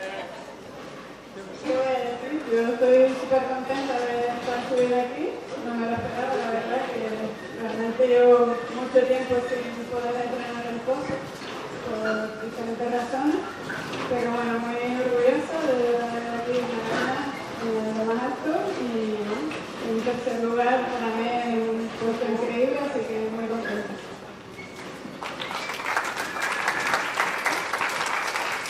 It's all right. I fixed it. Quería felicitar a todo el mundo. Para mí siempre es un placer navegar Pozo contra las gemelas y congrats also Justina. For me, I'm just really happy to be here on the podium and I'm happy that we sailed it. I surprised here in the pair. Yeah, looking forward to a double elimination. Congrats, guys. For me, it's a pleasure to sail against you.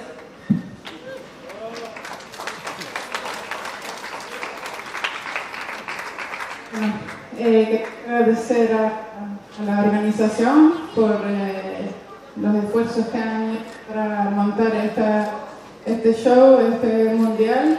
Y nada, contentísima de poder disfrutar del primer lugar, dedicárselo a mis hijos, a mi pareja, a mi familia que están siempre ahí.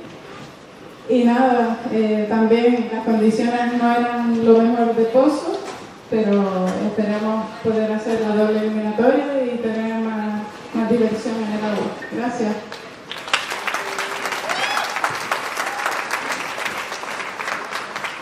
Pues nada, fotos oficiales, esperemos hacer la doble. Enhorabuena a las 4. Enhorabuena a las 4. Y atentos porque la acción sigue en el agua. The action continues in the water. Congratulations again for both of them. Piece of pictures.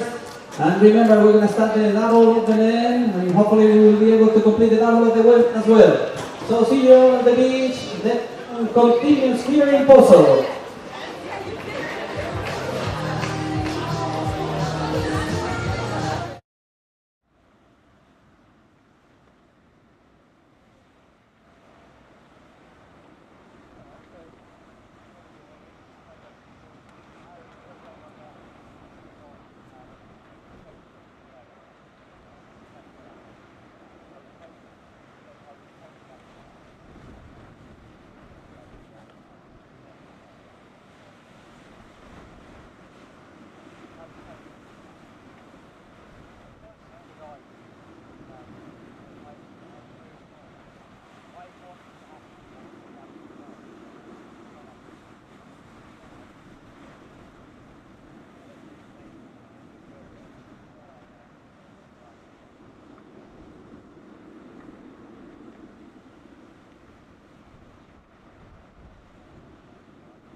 Gracias a todos por aplaudir a las chicas. Es el podium femenino en los salto. Una vez más, Juan Moreno, segunda vuelta aquí en una final emocionantísima. Y en tercera posición, nuestra otra gemela, la vaya Juan Moreno. Y ahora ya en menos de 2 minutos vamos a comenzar con la doble eliminatoria masculina, en la que vamos a ver en la primera manga al local José Romero navegando contra el alemán Spangenberg y al japonés Noguchi contra el rey local Fox.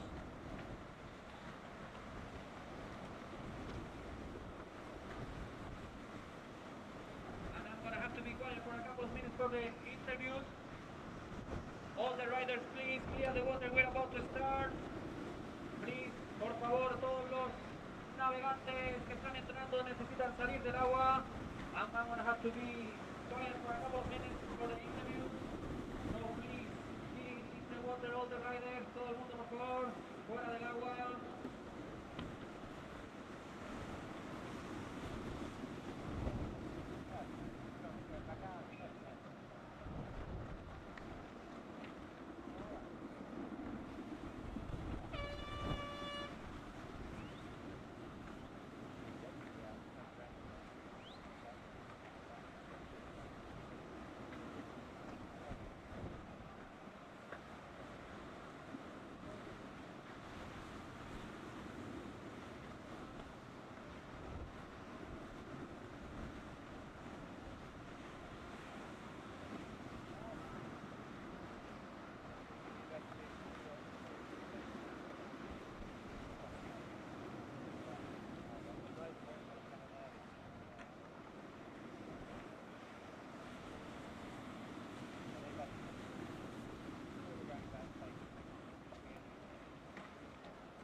We need all the people out of the water, please. All people out of the water. We are in competition.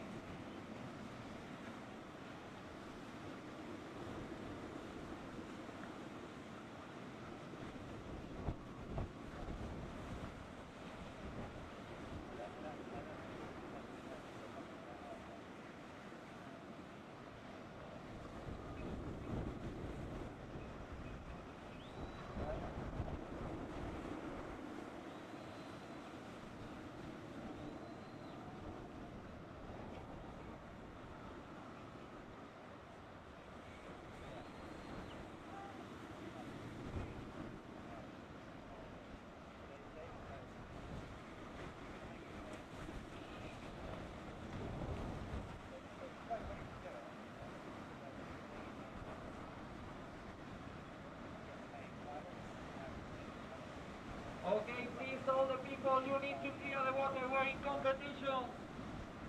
Necesitamos a todo el mundo fuera del agua. Tenemos una manga funcionando, por favor, fuera del agua. Todos los riders que estáis entrenando, all the people, please clear the water. You need to be out. We have a heat going on.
Okay, so we are back into action. Men's double elimination.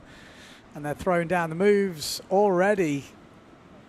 Trying to get organized in here. Big backside three from Josef Pons there. Really nice. That was huge. It's definitely going to boost up his wave score going against the young Japanese rider, Noguchi. So this is all about the comebacks. If you're not used to double elimination, how is the best way to explain it? It's like the first round is a seeding round, and now everyone is seeded, and then you basically can fight your way back, and you can still win the competition. So, yes, it's harder, obviously, if you were out first round, because you've got a long way to fight back. Much easier for the guys that are already up there. Obviously, at the top of the tree will be Brazinho. Yep, sitting right in first place. You know, you've got to fight your way all the way back to go against him. You're going to do very well. So it doesn't happen very often. I think it's only happened a couple of times in history. I think Kevin Pritchard in Maui once did it. And Victor Fernandez got very close, if not did it in Klitmuller. So, yeah, it can happen. But it's unlikely. Here in Pozo, it's going to get even harder. So this is Romero, local fella, got some moves, and he's leading his heat at the moment, 13.75 points. On the other side of the draw, Josef Pons gets a 5.75 for that last wave, and that puts him in the lead ahead of the young Japanese rider, Noguchi.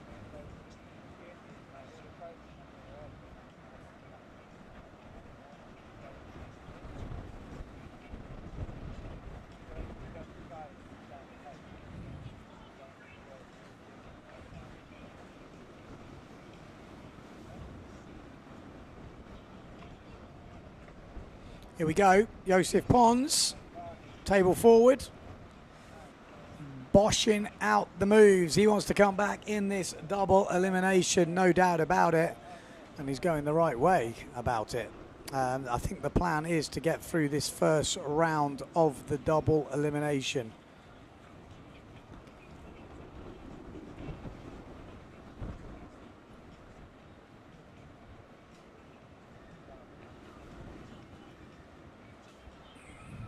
Pretty clear at the moment in the scores, as you can see. Josef Pons and Jose Romero leading. Sprangenberg, the young German, has got to find some moves here.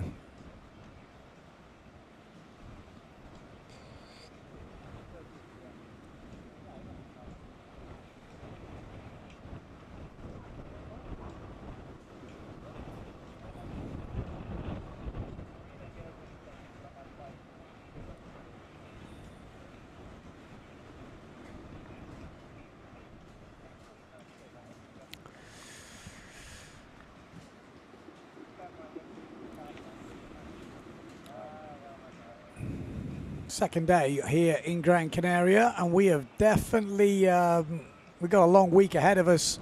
We have got wind pretty much the whole week, although we have got a dropping wind. Next couple of days looks like slalom, so just trying to get through a few of the heats in the men's double elimination.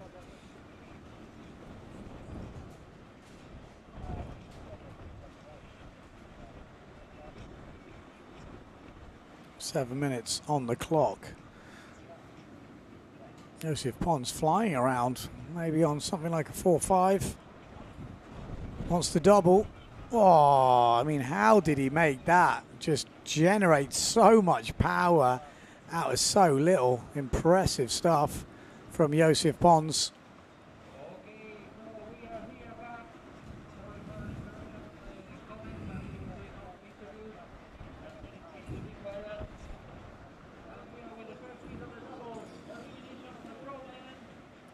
Joseph Pons having a pretty solid heat so far.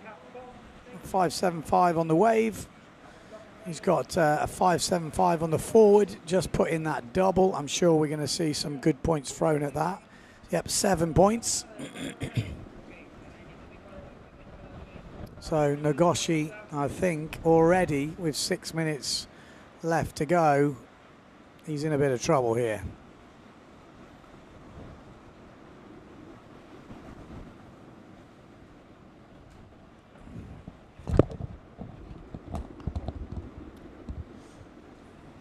Brandenburg, like I say, one of his first main competitions as in the men's fleet.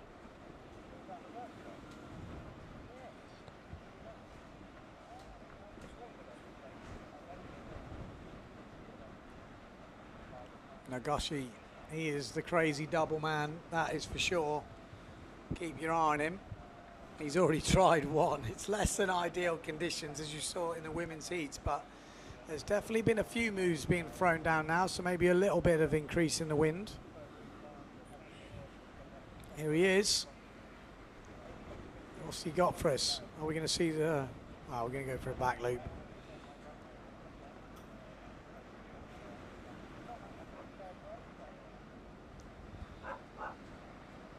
It's been a bit lonely here in the live booth today. Although to be fair, it's pretty hot in here and I wouldn't want to join sitting next to me.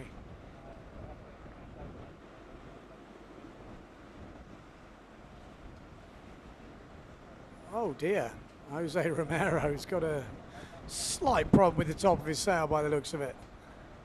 Looking at his scores, it shouldn't make a difference, although Sprangenberg is up to 7.5 points. But he's got a bit of work to do to overtake Jose Romero.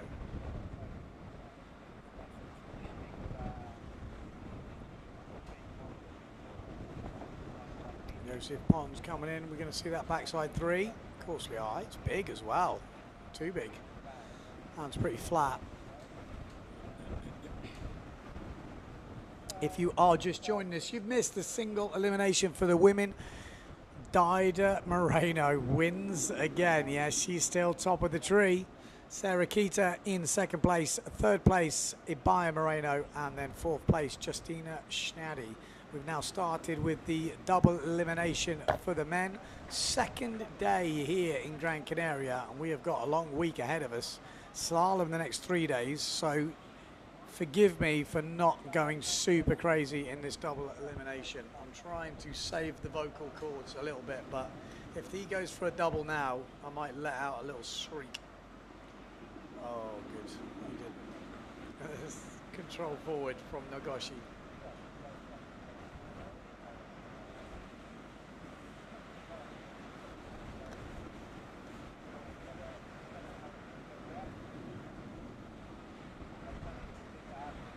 Pons, still looking for that backside, sort of shaker off the lip, straight round.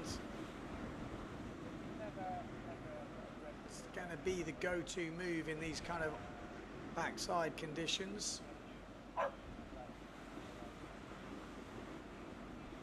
He looks pretty pumped up, and so he should be. Fighting your way back through the double can be pretty satisfying. Quite a few heats in this first round. 8 heats altogether.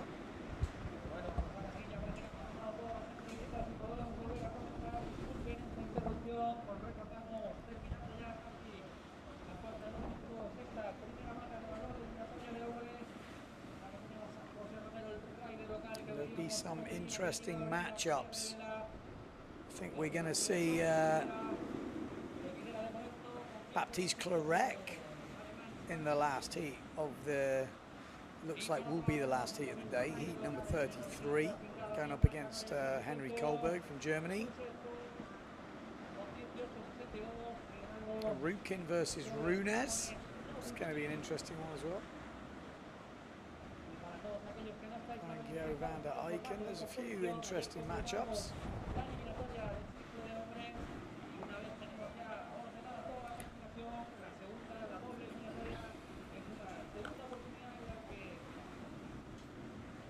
So 1 minute to go, and we are pretty well done in this one, I think. It looks to me like Joseph Pons will easily go through to the next round, and it looks like he's going to be going against Jose Romero.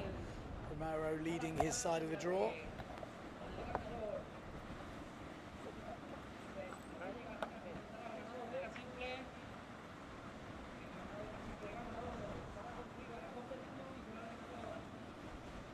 Seconds to go. Jose Romero.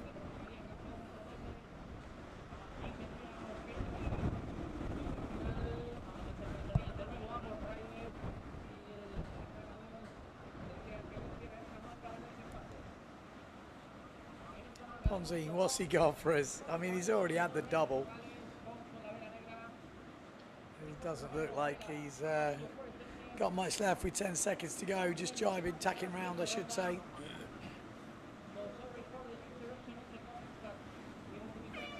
Yeah, not easy out there, but there we go. Romero will qualify through to the next round, and so does Joseph Pons. Next up, we're going to have Moritz Malk going against Alonso, and then Ishii going against Fleche. This is the highlights of the heat. Double forward from Pons. I mean, that was impressive in, like I say, some tricky conditions.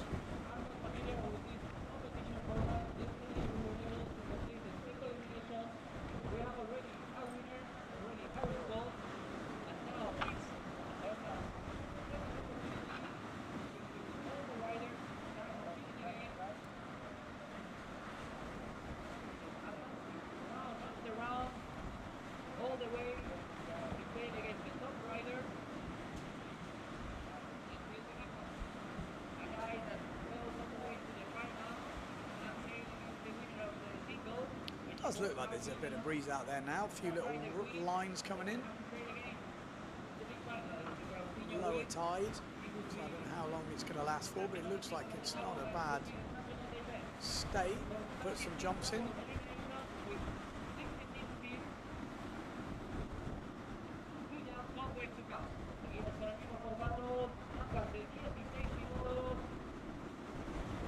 So we're still on a 16-minute heat by the looks of it.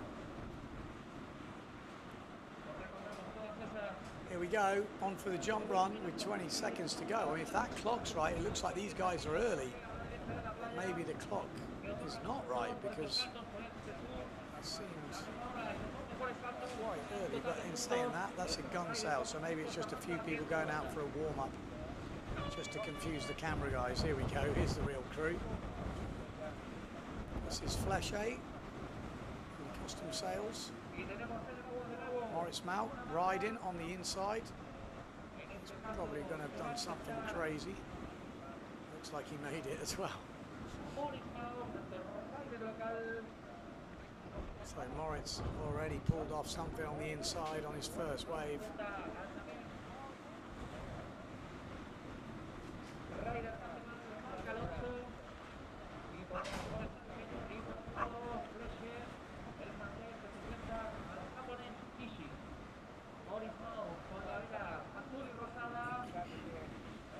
Alonso at this top end on the Ezzy sail, sliding it out. Moritz, only one wave, so definitely won't favour him. There's the forward loop.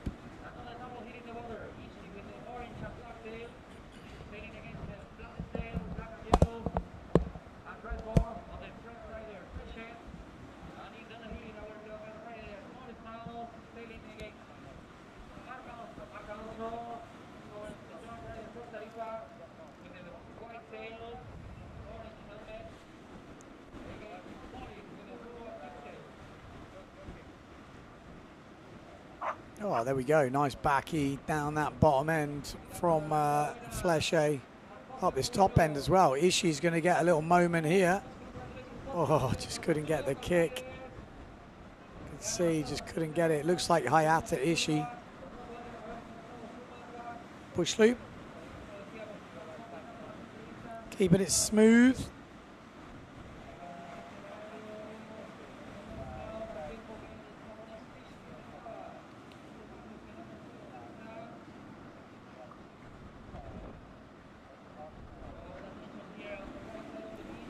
Minutes, 2 minutes gone.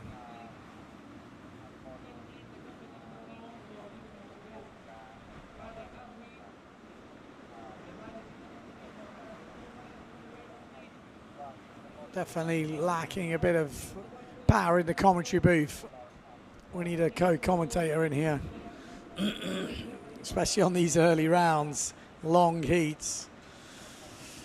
It's tricky to make it exciting till that end bit and you see there's something to play for, but like I say, 13 minutes, we'll cruise through them.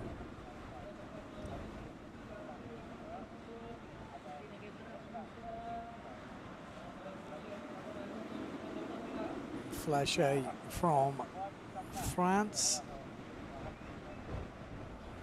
Oh, there we go, just missed that, but it looked like he had a nice forward.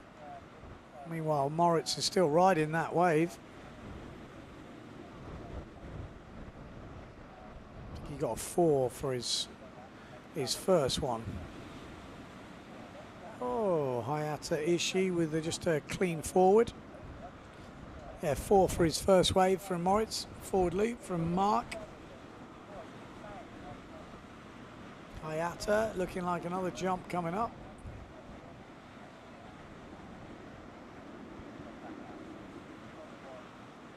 Moritz getting 3 points for his forward loop.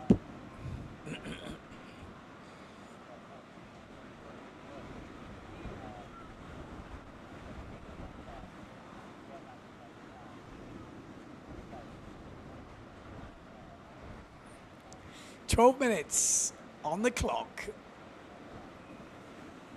Are we going to say some runaway leaders in the heat? At the moment, it's still pretty close, early days. So not many scores on the board. Mark Alonso, the forward off the lip. Moritz Malk, who he's against, had a quick look and went, oh, okay. Just to keep an eye on him.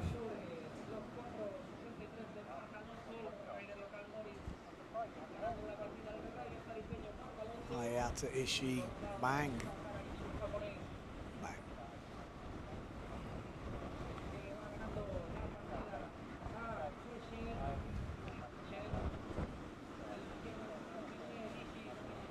Making it count as he goes over the rocks. Hayata, I seen him the other day, didn't have many fins in his board, to be fair. He likes to go pretty close to the rocks.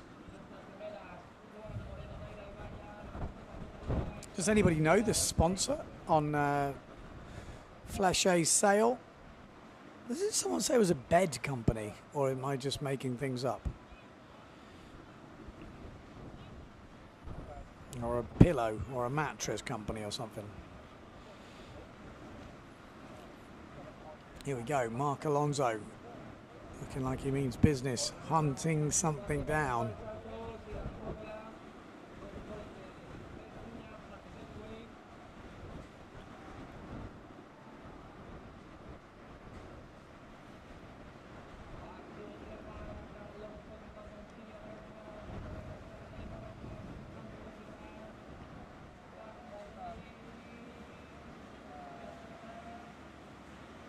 Go. That's the custom sail. Nice wave. Back loop, tries to slip it round, doesn't quite make it.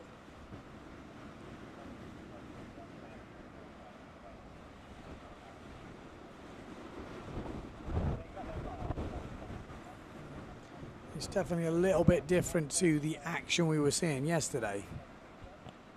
Obviously, he had some crazy conditions yesterday, which make a big difference. How it switches up today.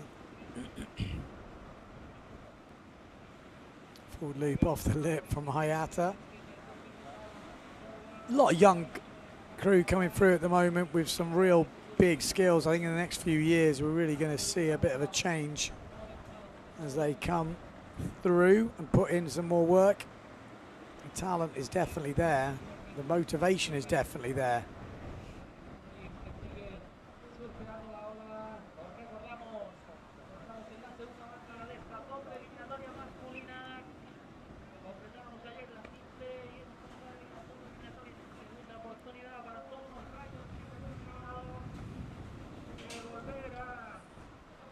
Francisco Goya in the house. Oh, I thought he was going to come and join me then.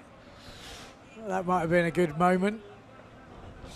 Yeah, Francisco Goya is in Pozo. Rumour has it he flew in when he seen it all going down yesterday. And wouldn't you?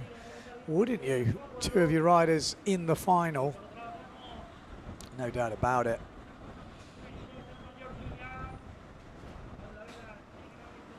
Back loop, Hayata, nice star, but just doesn't quite make the landing.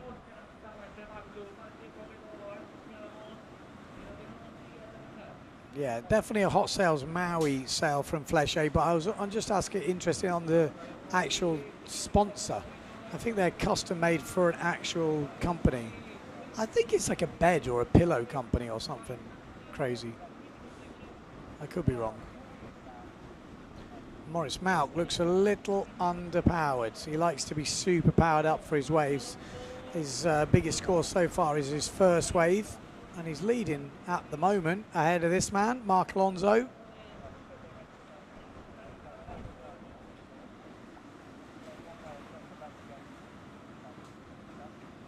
Has anyone seen the forecast for this week?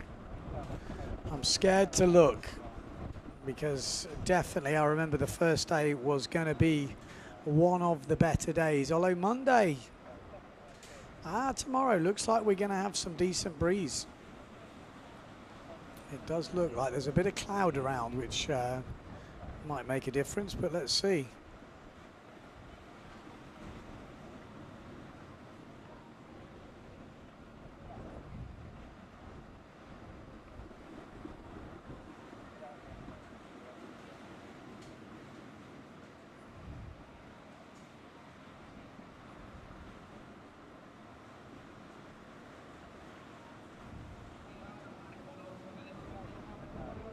.6:40 on the clock. Yeah, tomorrow looks like there's still a bit of breeze around. If we're on the slalom tomorrow, which that's what they're saying. Let's see. Let's see what we get.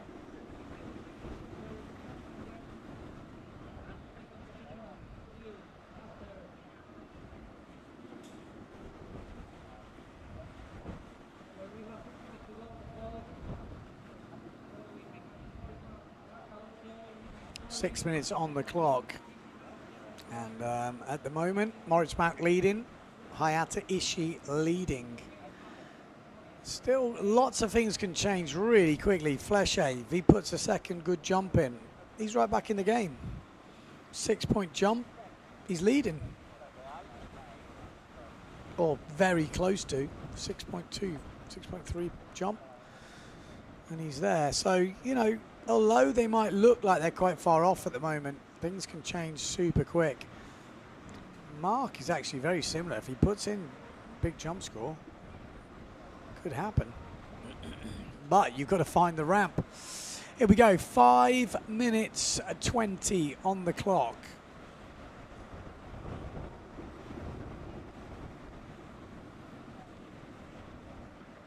Hayata, bum. We almost wanted like a little table forward. Quite manage it.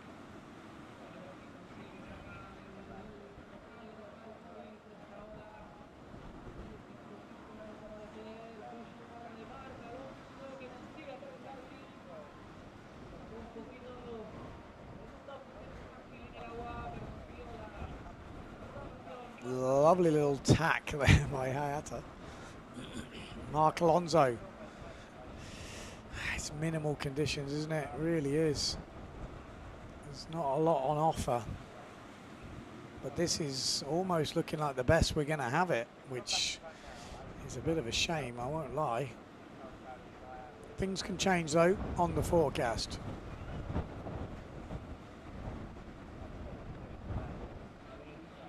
Bam. Front side hit. Oh, he doesn't stay. Oh, he does. He's on the rocks. From Flesche.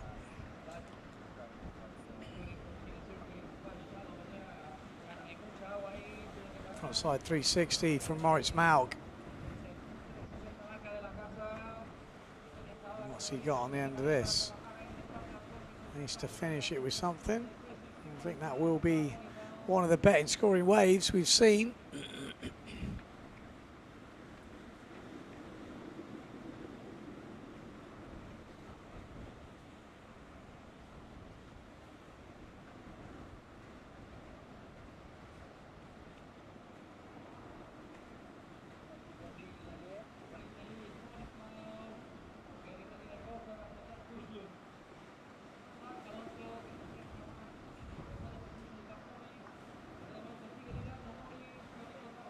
There we go, 3 minutes to go.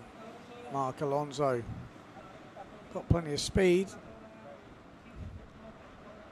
So choppy, isn't it? Oh, cheese roll. We love a cheese roll, mate. Oh dear, hell, making me hungry.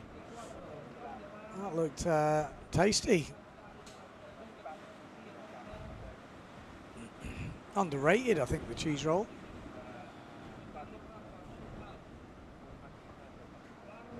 Back loop. Oh, nearly full plane in from Moritz. Absolutely pinged the landing on that thing.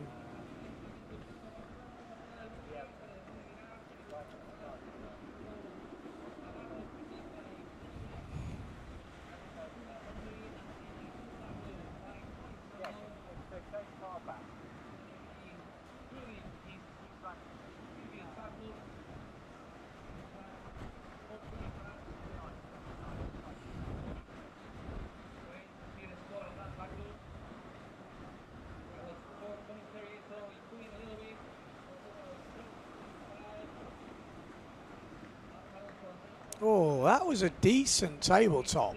We like that.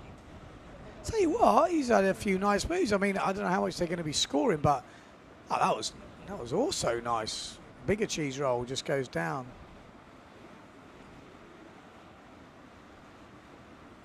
Let's have a look at what the judges are thinking. Yeah, cheese roll only a 3. The tabletop only a 2.88. That was quite a decent tabletop, I have to say. Maybe even harder than just a simple forward. Maybe there was, a big stall forward on the end from Hayata Ishii. It's going crazy in these last couple of minutes.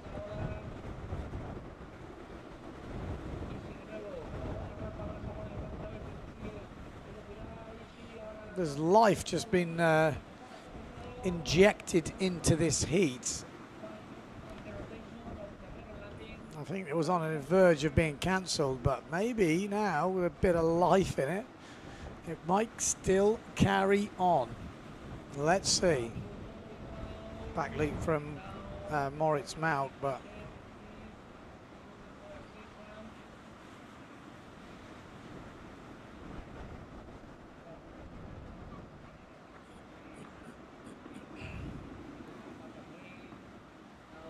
oh, nice forward, Alonso.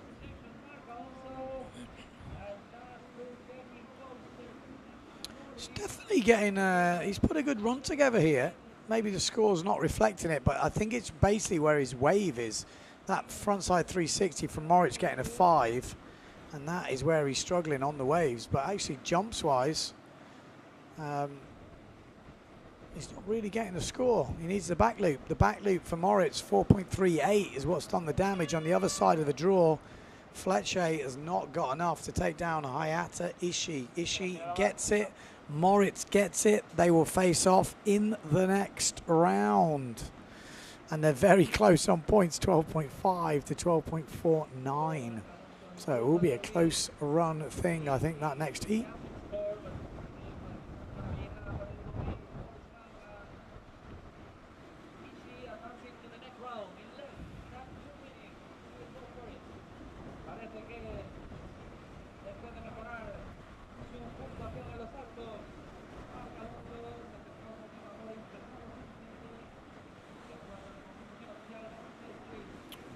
We just see the highlights of the heat.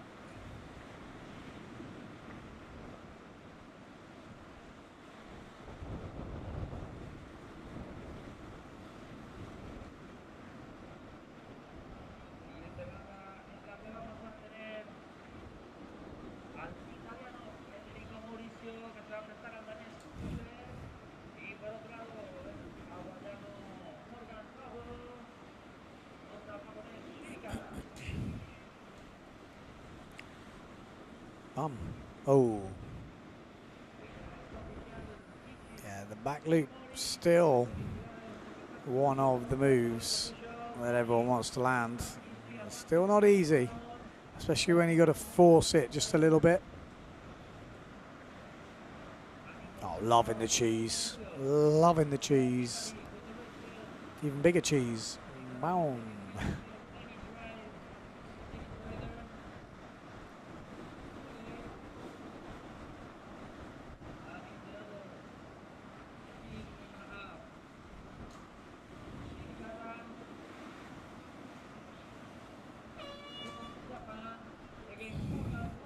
So, green flag is up.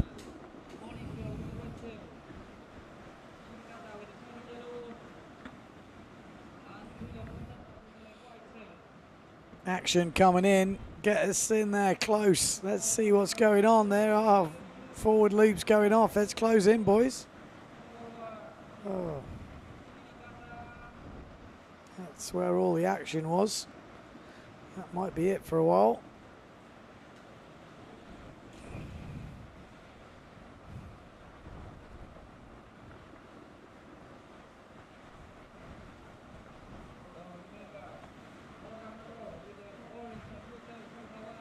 We have started the heat.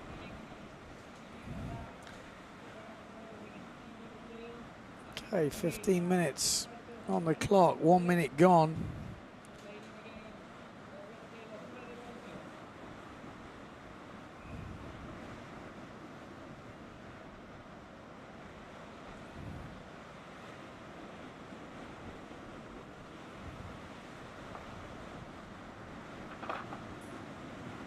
Okay. Well, we got a 4.38 forward from Mauricio. We've got 4.25 forward from Tula. 2.88 from Shirikata. And yet to score at the moment is Morgan Nero, but he's picking up a wave right now, I think. And actually not a bad one.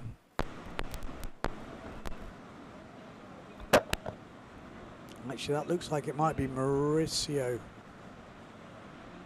Actually, a really solid wave from Federico there.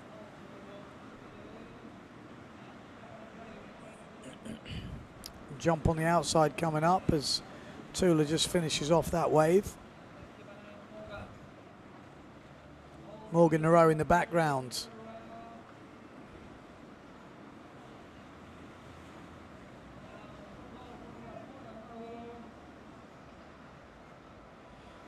I'd expect a pretty decent wave score from Federico there. And there we go, 6.12. Fair play. I mean, that is one of the best ridden waves I've seen for a while. Really long. Made it count all the way to the inside. So proving he's got what it takes in the competition.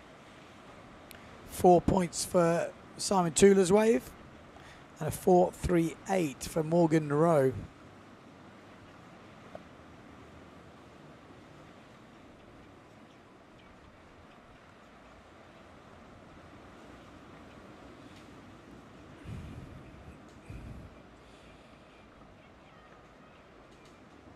Oh, nice little push loop there from Tula.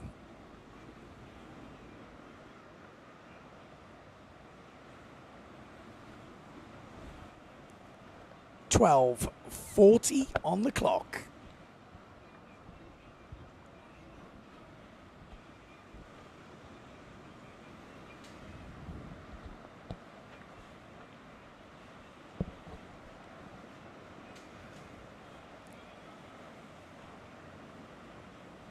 Federico looking pretty solid at the moment. 6-point waves, not easy to replicate. So now he can probably confidently just go after the jumps for the whole heat. But it is 2 jumps and 1 wave. And as I say that, the push loop just lands in for Simon Tula. And he does take the lead, obviously early days in the heat. But it's a solid start for the Dane.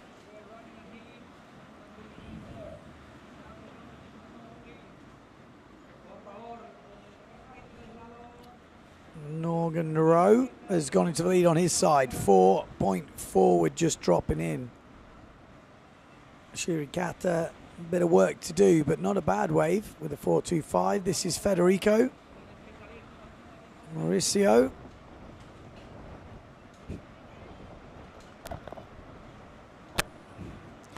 Probably needs that back loop. Sniff it out.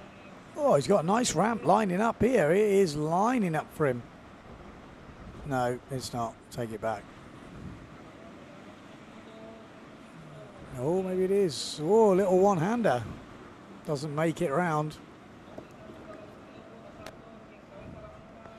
Back loop from Morgan. I think that was not on your screen, but just as we flicked past it. Shirikata.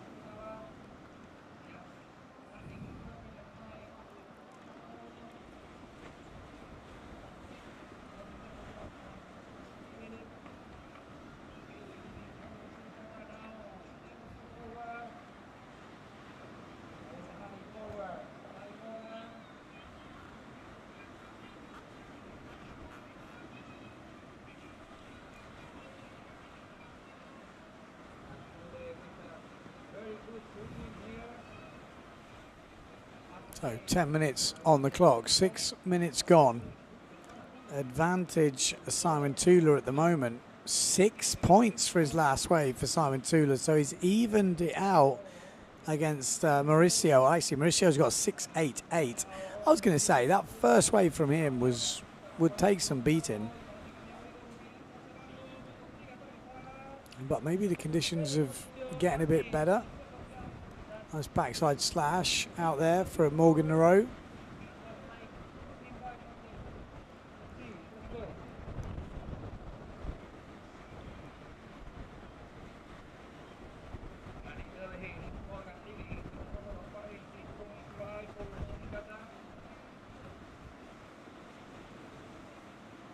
.9:30 on the clock. Interesting. Federico needs that back loop. He's got a crash back loop on the scorecard. Morgan Nero landed back loop, forward loop, and a 4.38 wave, leading ahead of Shirikata at the moment. To Simon Tula on that. Oh, it's a nice flick of lip here. Oh, I just couldn't hold it.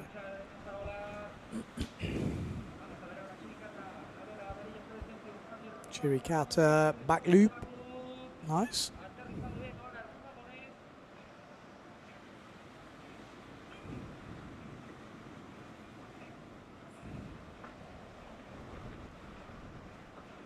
Morgan just jibing around.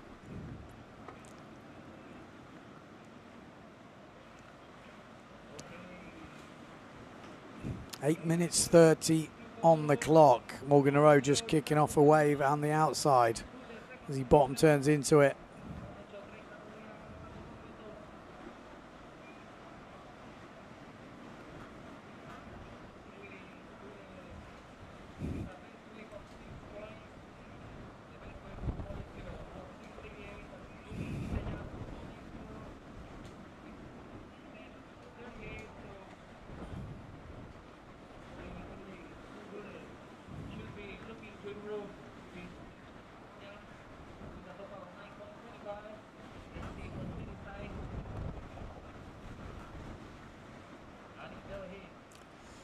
.7 minutes.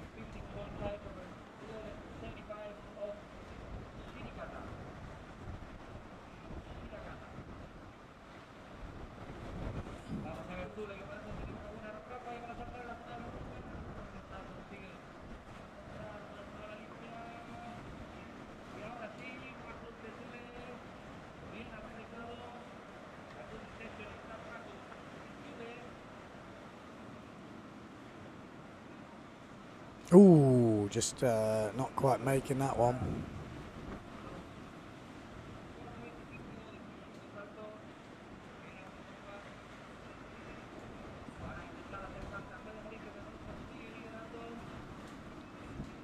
.7 minutes. It's going quick, isn't it? But Mauricio has just landed that, obviously, that back loop, that 5.88 just coming in. And that moves him ahead of Simon Tula. So this is becoming a bit of a ding-dong battle here. Federico, that 6.88 on that first wave is going to be tough to beat. He's ahead on the forward loop by 0.25, and he's ahead on the back loop versus the push loop. So Simon Tula against it at the moment, sitting 2 points behind. So needs an 8-point wave, hard to break. So he's probably going to have to upgrade one of his jumps. Well, maybe even both jumps. That might be the easiest route to find a 7-point wave.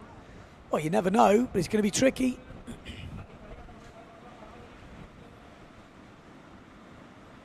He lands a 5-1-2 back loop, Simon Tula, so it does edge a tiny bit closer.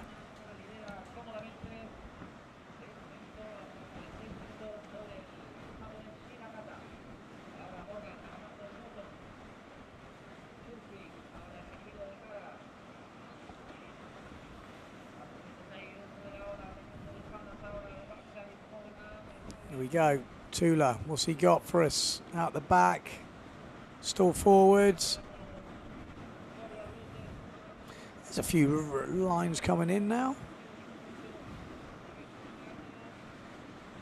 Again, Mauricio making a good fist of these waves.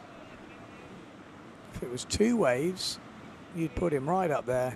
I mean, he's up there anyway, but with a 6.88 on that first wave, and he's still going on this one and rises straight up the beach.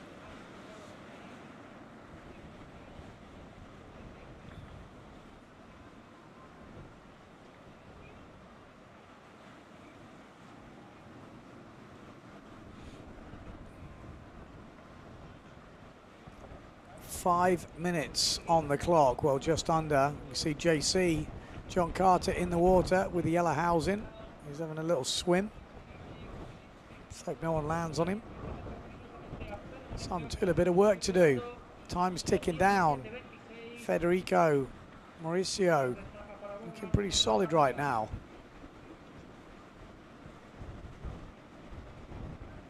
What could he do? He could probably upgrade his forward. 4.5, but still, it's not such a bad score.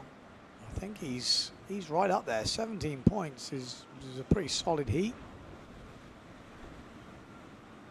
4 minutes to go. It's going to take something special, I think, from Tula to catch him. On the other side of the draw, Shirikita is, well, matching pretty much Morgan on the waves, but just losing out on the jumps at the moment, so needs to find a better forward loop. That would help his cause.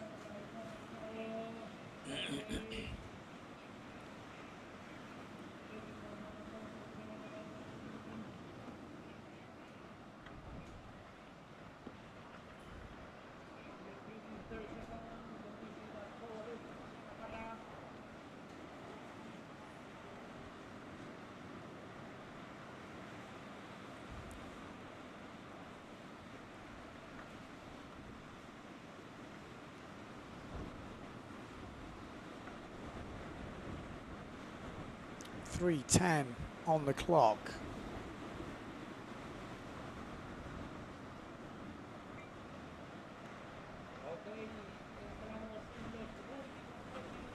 Are we going to see any change in these positions?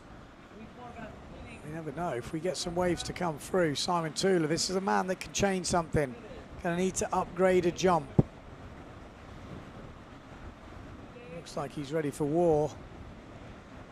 Can he get maybe something? No, doesn't really look like he's eyeing something up. Oh, he does now.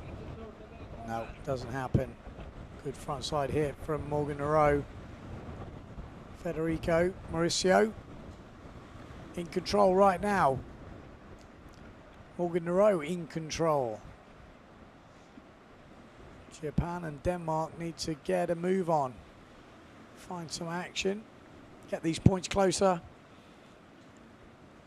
Morgan on this inside.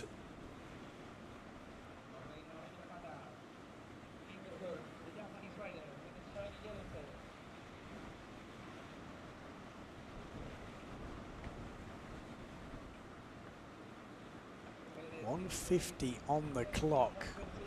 The scores haven't moved for a while. So the heat, I think, doesn't matter how long it is, there's still not a change in the conditions. Simon Tula, it looks like almost like he's coming in right now. Or maybe he was just looking to see what the guys were saying on the beach, but he's got to upgrade his score. Mauricio, he is trying to get that thing moving with all his body, and he does. He might have spotted something down the point. Oh, Simon Tula just turned off there, so maybe he's just upgrading his jump score. I saw a splash. He definitely landed something. Could he upgrade? He's a 0.26 behind. Needs an upgrade on a jump. 45 seconds to go, and he's got another opportunity on the right there, guys. On the right. On the right. And that's a back loop. Has he just upgraded 2 jumps? Let's have a look what we've got. Forward loop, 512. He does upgrade. Not a lot, but he's upgraded. And now if he upgrades the back loop, this could get very close very quickly.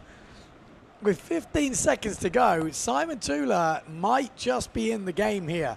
It's going to be very, very close. That 688 at the beginning, that wave ride from Federico might just give him the win. It depends what this back loop drops in at. If it drops in at more than a 6.2, I think he's got the win. The back loop comes in at a 5, and it is not enough.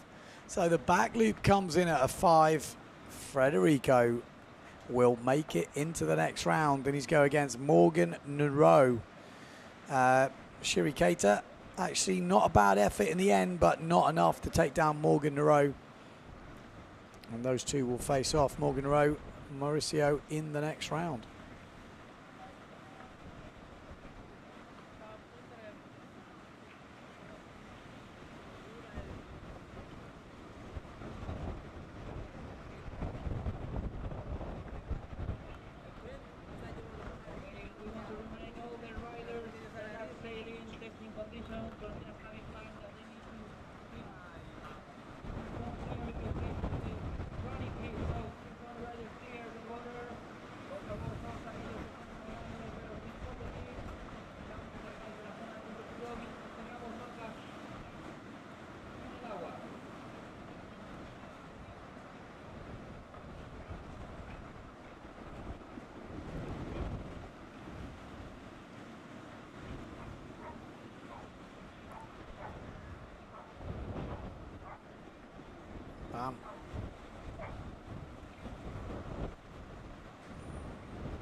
So, interesting end to that heat.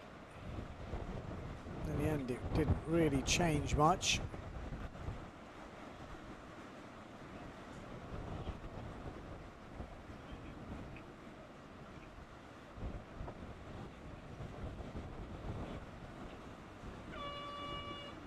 So, Varchol, Ferraro, and Ishii and Flesche. This is Takara Ishii. Let's get zoomed in a little bit, boys, because there's going to be some action. If we can just... There we go. That's a good view.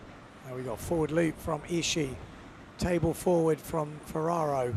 And Flesche yet to jump.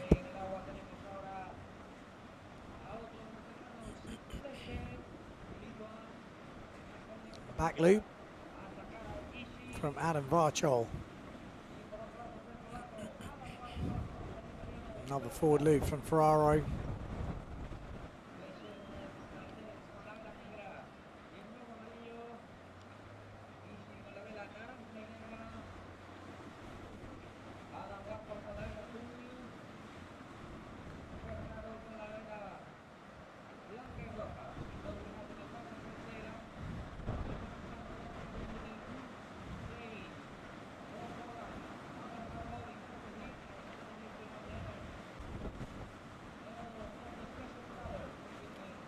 So we've got a bit of a wide with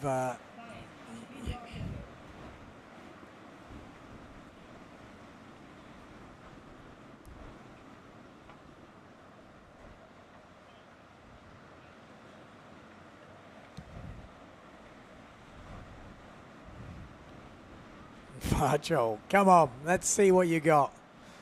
Making something happen. Oh, just tried to get a bit too much power. Forward loop. Oh, that was a spanker of a landing there from Fleche. Manages to hold on though.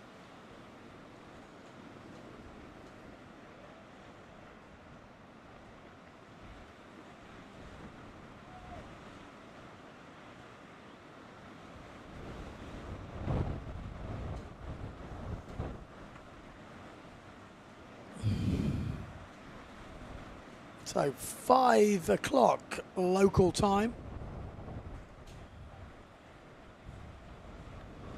And we're still cracking on with this first round of the double. Definitely toned down the commentary. I apologize if anyone was expecting some crazy antics, but it's not going to be possible today. We've had the single elimination for the women. And now, like, this is the early rounds of the double. So we are here just calling. Excitement is a bonus. Towards the end of the heat, though, we'll mix it up if we get some close standings. But until that end of the heat, there's not a lot to kind of big up. The energy is rationed at the moment. 12:30 on the clock. Fleche, what's he got for us?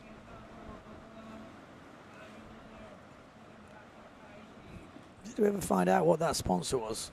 I don't think we did.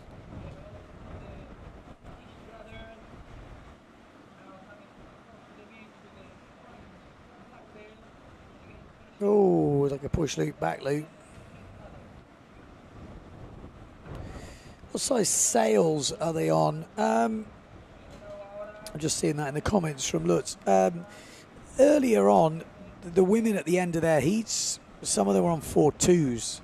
So I would say the men, some of the smaller ones will be 4.0, 4.2, 4.5, in that realm. But there's a bit of breeze out there for sure. Obviously, it depends on the rider. Some riders bigger than others.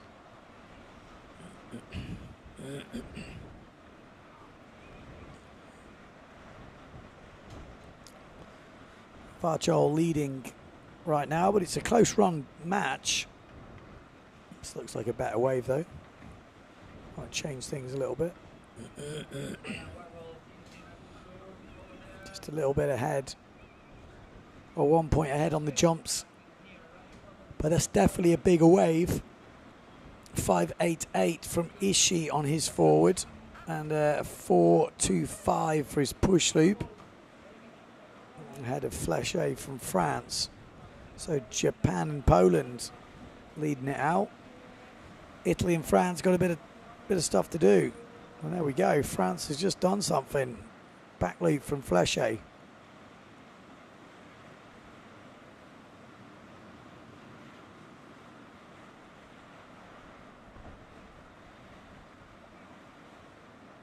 There we go. Ferraro looked like he was lining up there. Fleche, just a rocket. Some weird gust coming through, actually. It looks like it's picking up.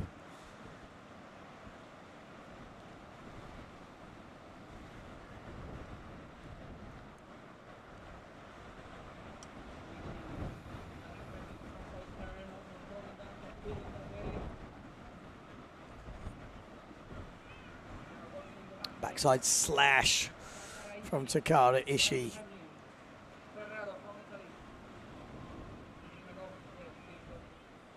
Ooh, very shallow there.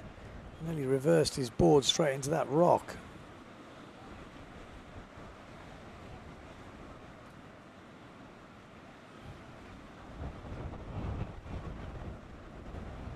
Fleche loves a starboard tack jump. Been on, I think, Hot Sales Maui for quite a while, actually.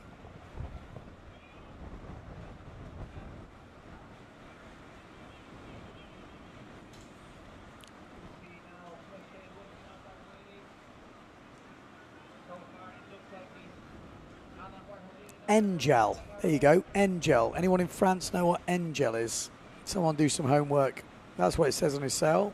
Black with a yellow N.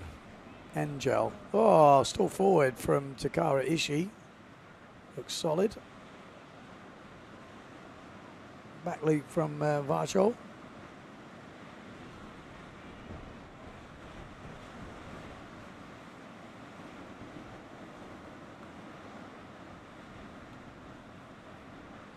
Yeah, it looks like a bed company to me. Pillows or mattresses. Not a bad sponsor. Full custom sales. Like it. I want to see more of it. Here we go. Is he going to land like a pillow?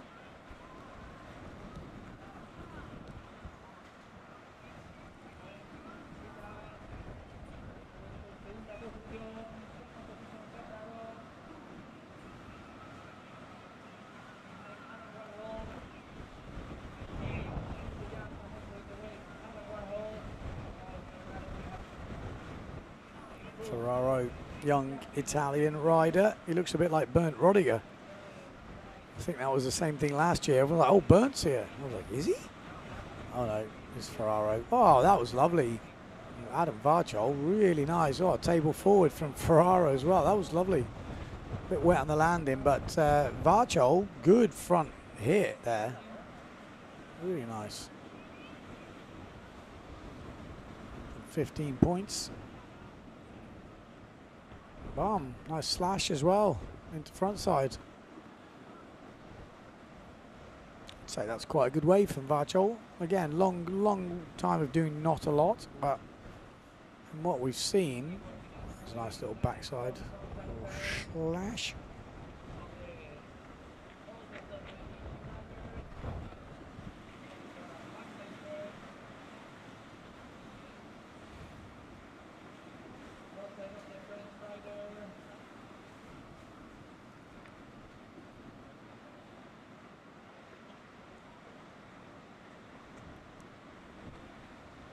Just,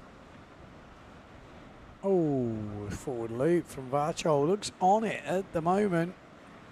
Adam Varchol, 15 points on the board.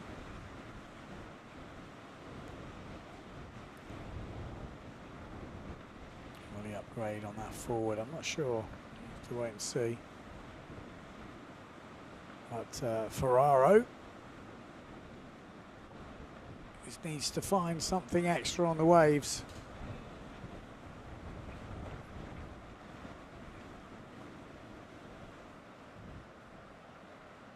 Oh, that forward from Varchol only coming in at 3.5. Little planing push loop from Ishii. Those low-level push loops kind of end up planing because you have to take off so straight. You can't turn into them. Otherwise, you don't get the height.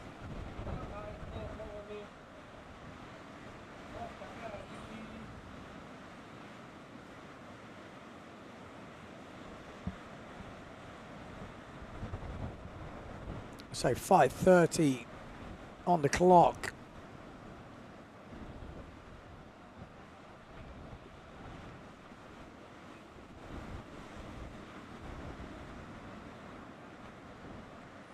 Engel. Here we go.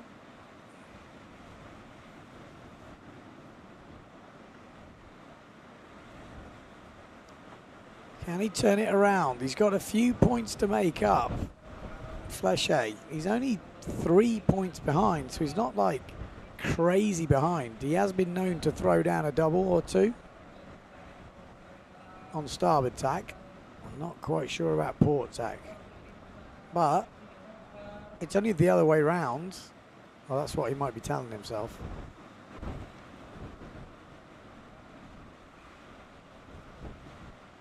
Oh, we might get, no, I thought we might get a little opportunity there. but just tacks round.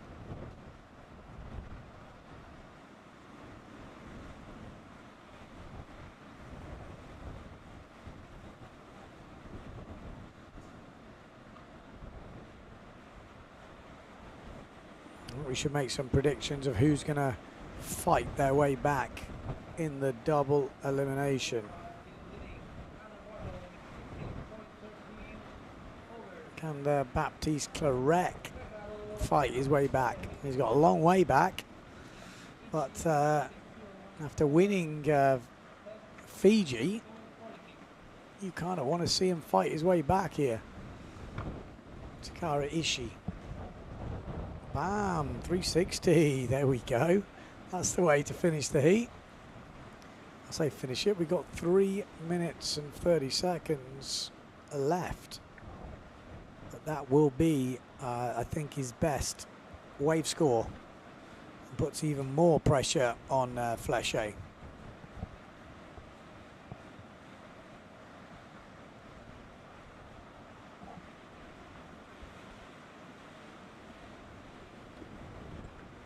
Speaking of Fleche, there he is.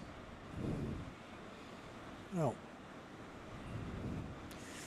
Yeah, not much on offer.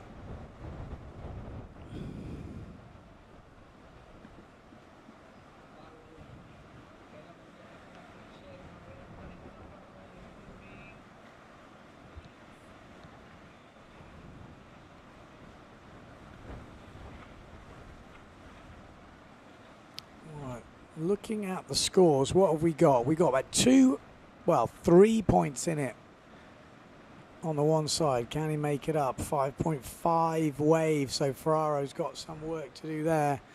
On the other side, Ishii with that frontside 360 just throwing down a 6, and he's stretched the gap to about 5 points now. So Fleche really has to find something magical.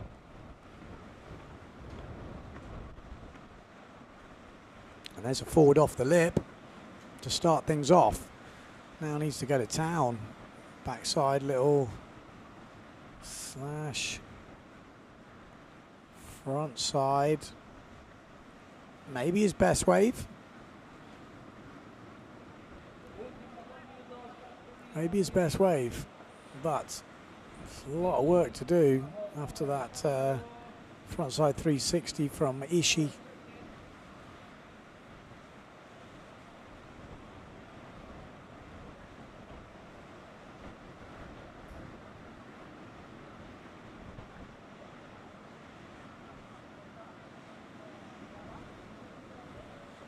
Go bottom turn, looks nice here. This wow,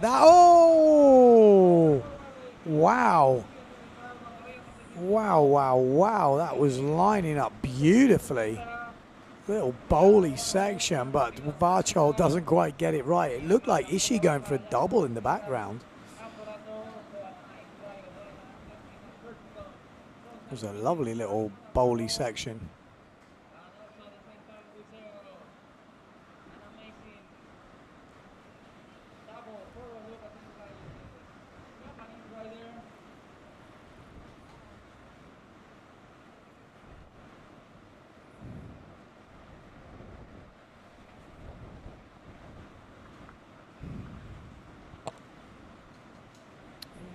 Odd seconds to go, and I think we're safe to say that Adam Varchol and Takara Ishii will be going through to go against each other in the next round.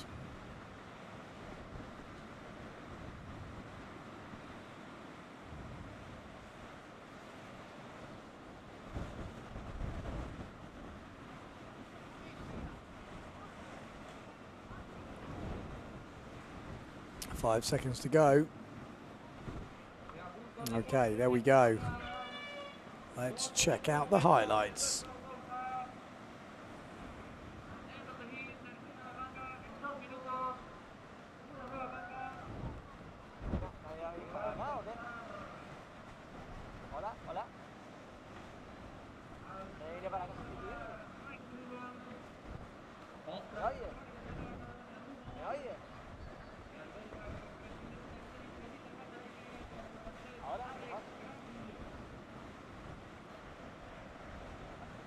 ir al baño. All the riders that need to be out of the competition zone until the competition is over.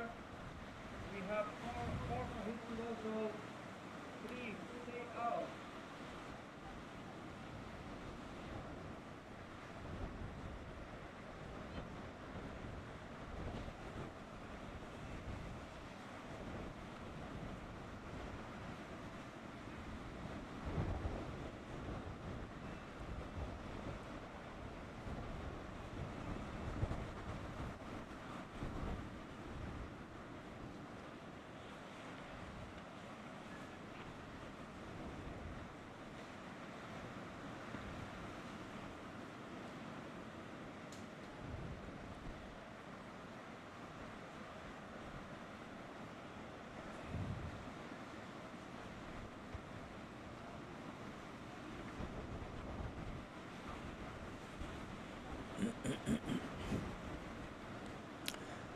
Okay, 22 seconds. Well, actually, so that's so slowly. It's about nearly 10 seconds now. So 10 seconds to go. We're going through the heats now. We've got Friedel going against Dumont and Van der Eycken going against Gran Guillot.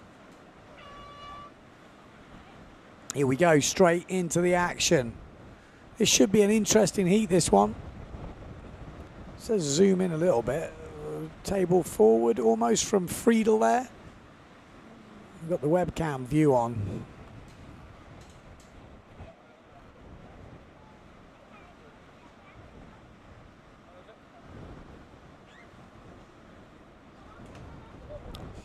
So this is Friedel.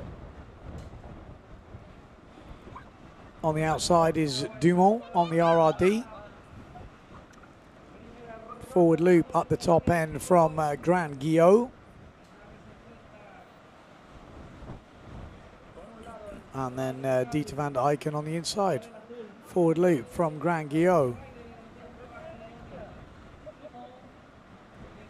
So Morales for that forward, that little table forward was 4 points.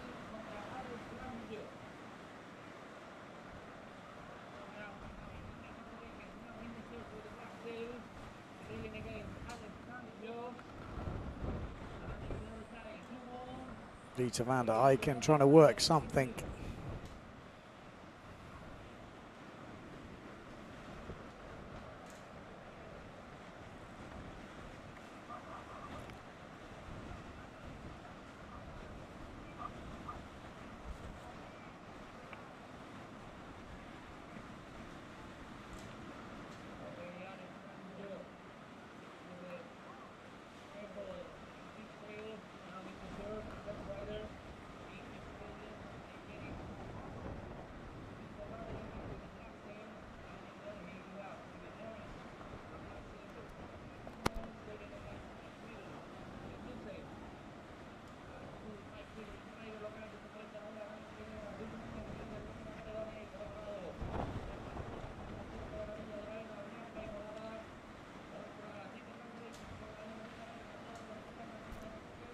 All the way to the inside from Friedel.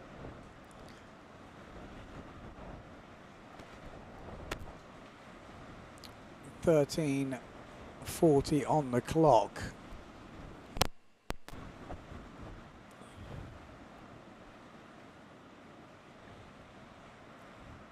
There we go. Dumont. Ooh. A wet backy. Well, a wet jump, I should say.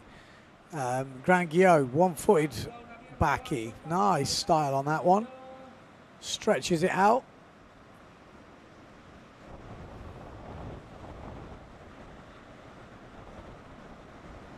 But at the moment, Gran Guillot leading the way. But obviously very early days in the heat. But that one-footed backy will give him confidence.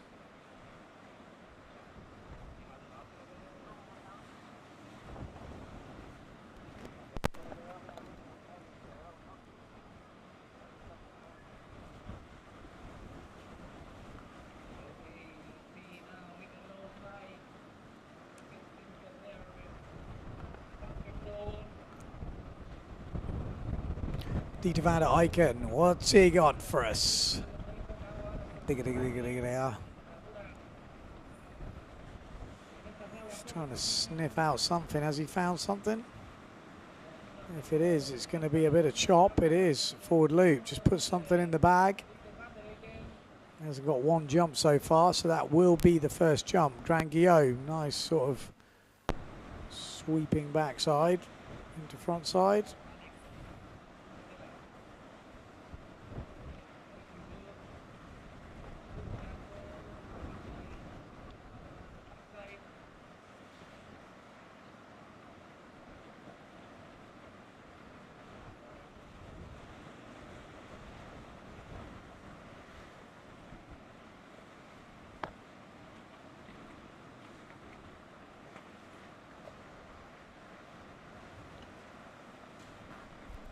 .11:30 on the clock.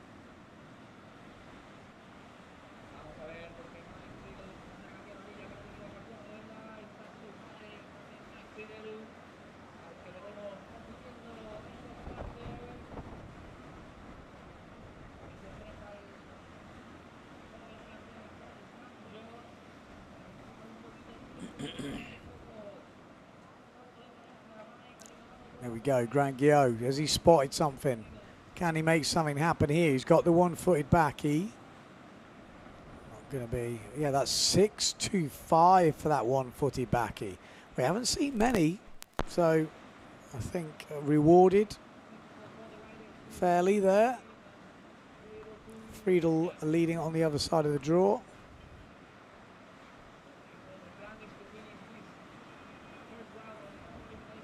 Dieter van der Eycken needs to find some ramps, which don't look like they're in abundance right now. He's only had one forward loop, which was literally off chop. So struggling to get in sync.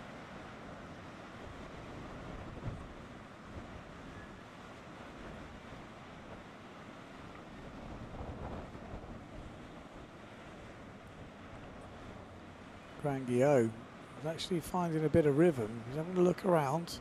Good plan, to be honest. Have a look around. You never know. Sometimes a little sneaky jibe without going all the way inside can be the go.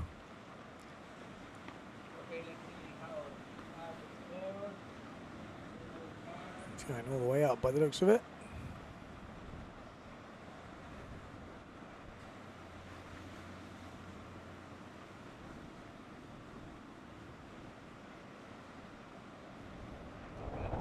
Just seeing out the window, the slalom guys getting ready. A lot of unanswered questions for slalom tomorrow. How windy is it going to be? Is it going to be on the fin? How big a sail? I think wave sailing is hard to choose the gear.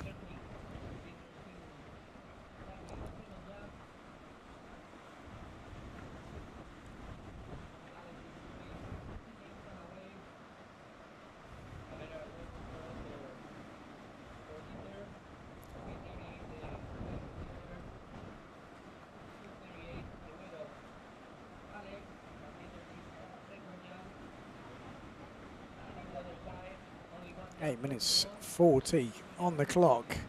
A lot of mowing the grass going on here. Might get a little lump. Oh, it was a little lump. Might get it. Dumont going down.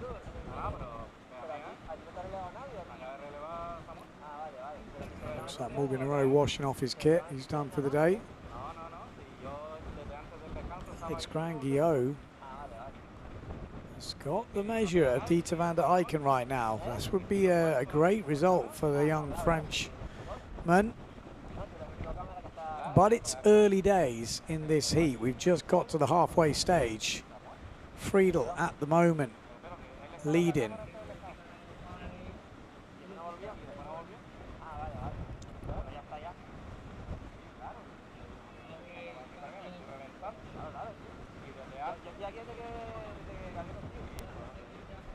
Here we go, Dieter van der Eycken.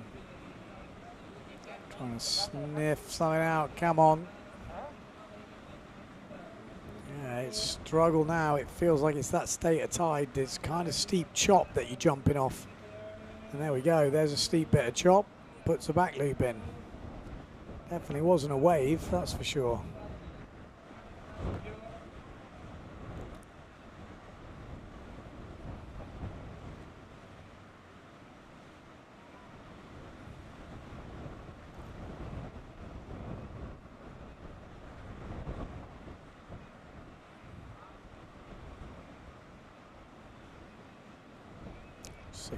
.55 on the clock.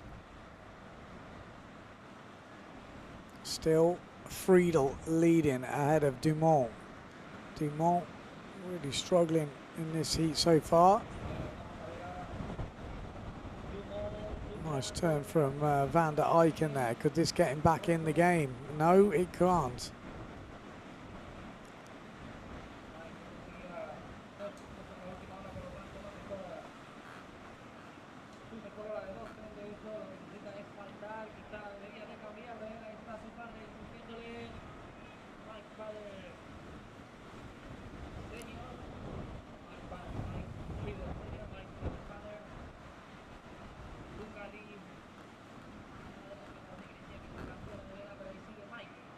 Minutes on the clock.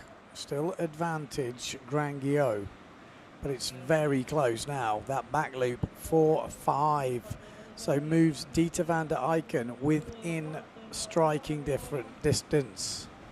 0.6 in it. 0.6. 5 minutes 40, so plenty of time on the clock. It's where they can upgrade the scores, and they can both upgrade their second jump, and that's not going to upgrade Dieter's second jump just yet. He's trying to push it though. Dumont's got the idea, right down as close to the bunker as possible. Try and find something.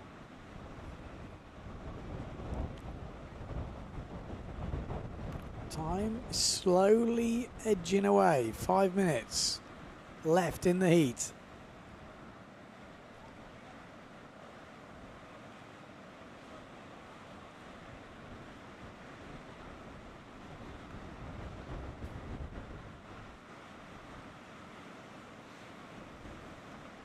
Yeah, YT saying about the sponsorship.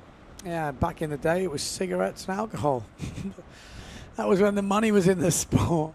Now it's just the Saudi Arabians, isn't it? Aren't they sponsoring all the sport?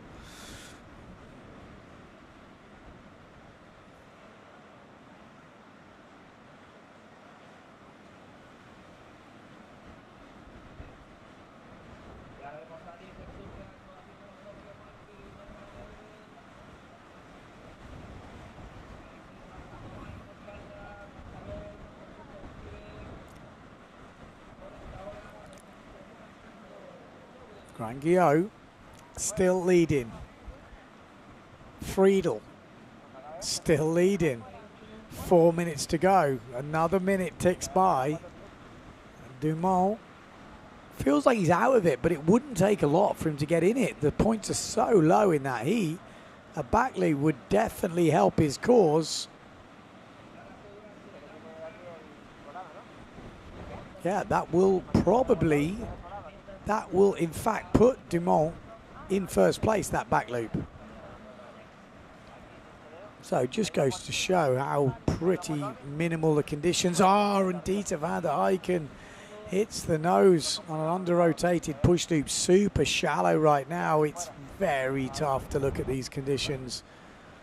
Very tough to compete like this.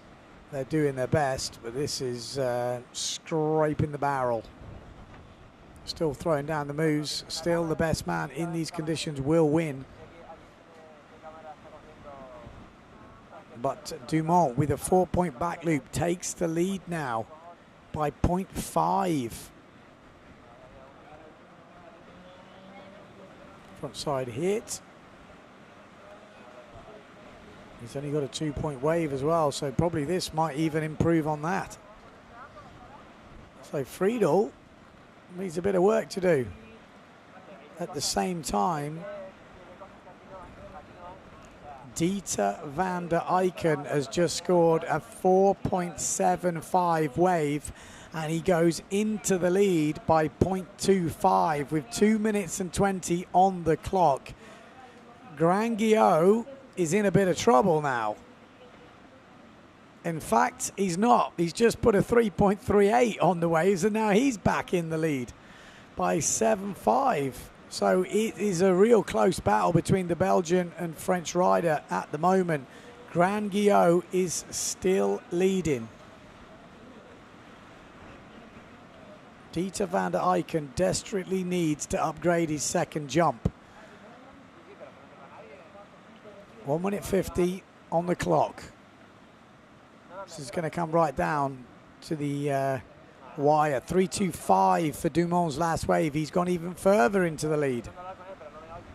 So Friedel not having a great heat here. Still lacking a second jump, which you wouldn't really believe he wouldn't be able to get a back loop in. It's that.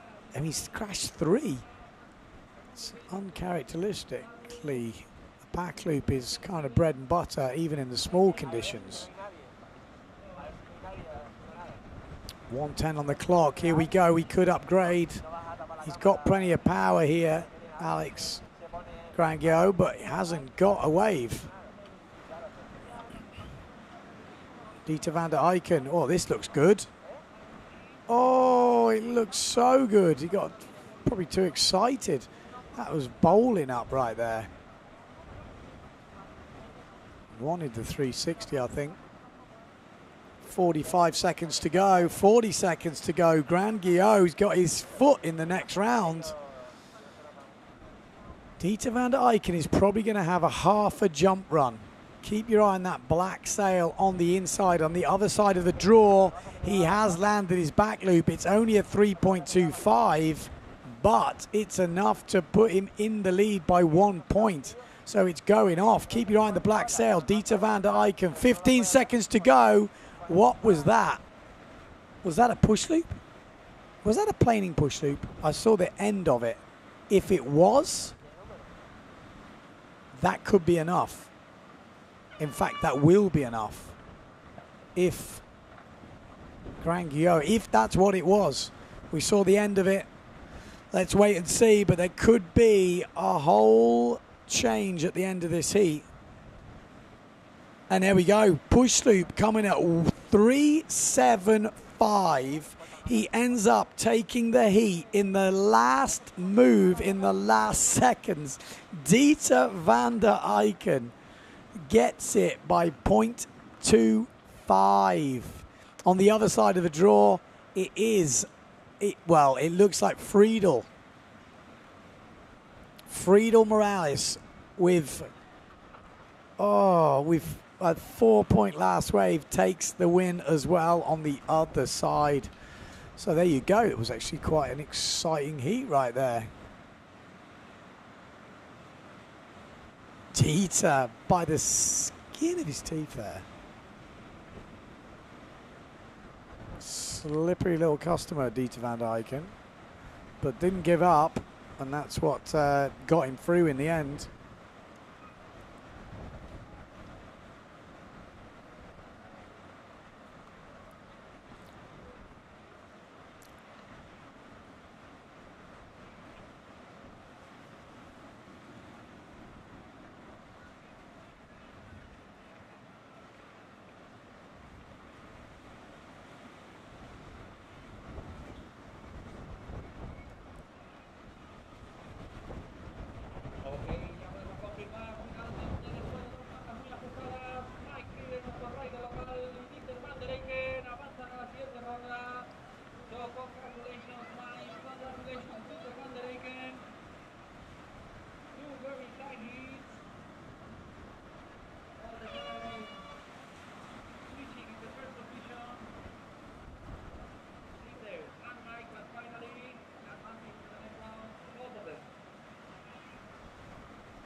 Alrighty, what we got?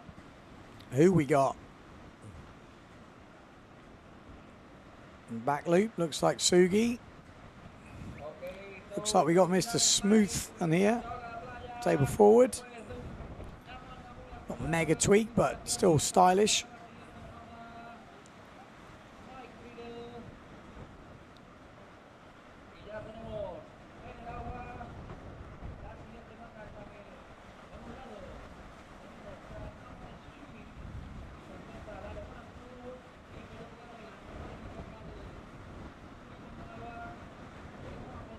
Yeah, official results looks like it was Friedel and Van der Eycken.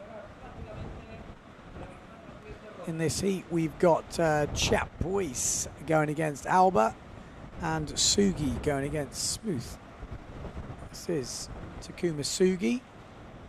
He's actually right up there in the overall rankings, and that's a nice backside 3 from the Japanese rider. Useful move to have in the bag in these conditions.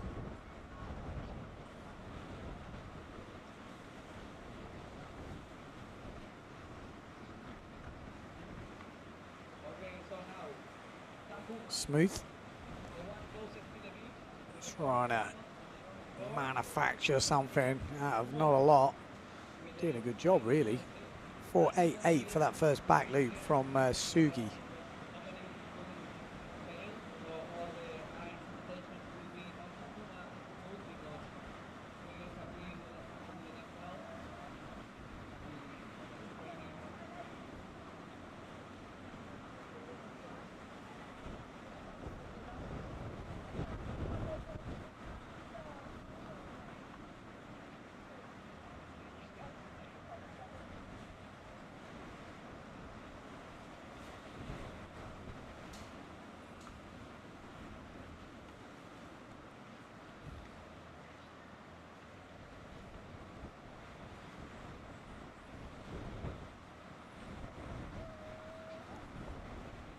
Three minutes gone. How are we looking? Scores on the doors. Oh, there's a 6-1-2 for that wave from Takuma Sugi.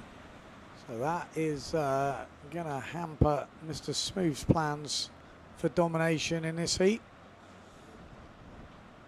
He's a big lad. Look at him. Big sail as well. Does it say Gorilla on his sail? Is that his nickname?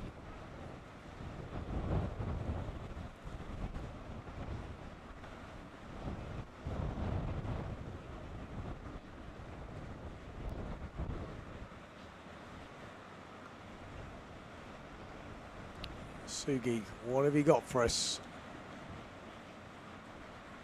He's got a ramp here. Let's see how this a little forward. No, doesn't like the look of it.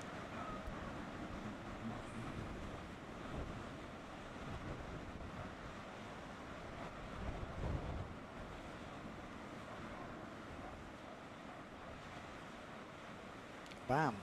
Chapuis with a nice backy there. There comes the Gorilla.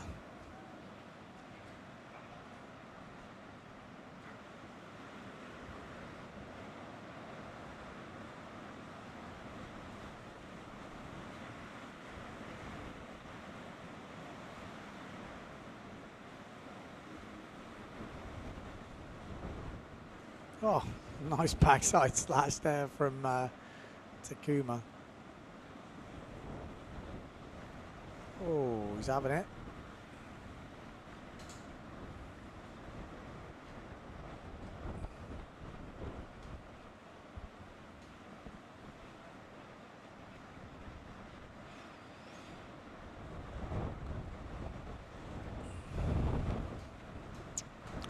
Five minutes gone in the heat. Chapuis leading, and doesn't look like Alba's actually gone out there. Looks like he's decided to not compete, maybe. I could be wrong. Oh, he doesn't think they'll compete. Maybe he's working. Smooth, very smooth.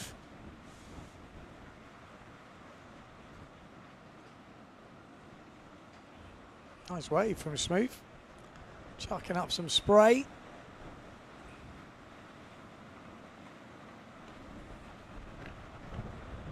Making the crowd wet with that spray. Oh, there's a double. Sugi. There we go. That's what we want to see. A bit of life.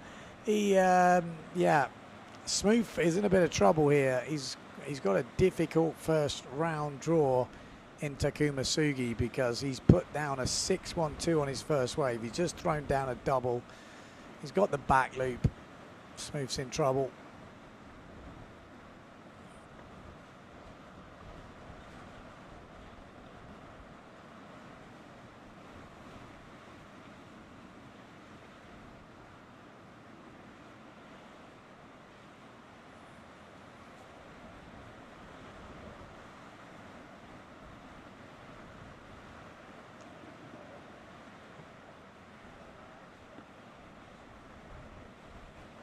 $7.38 for that double forward from Takuma Sugi, already on 18.5 points. One of the highest scores we've seen in this first round. Smooth on 6. So looks like Chapuis can pretty much come in at the moment. He's riding on his own. Sugi with the tacker.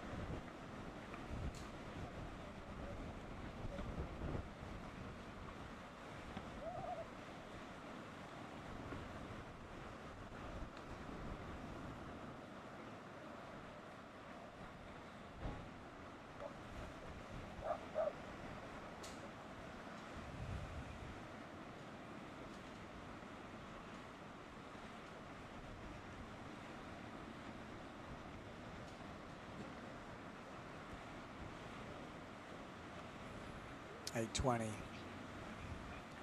Takuma Sugi 5-1-2 on his second wave as well, so he's racking up the points. Only one wave will count, so it doesn't really matter, but just goes to show he's on him.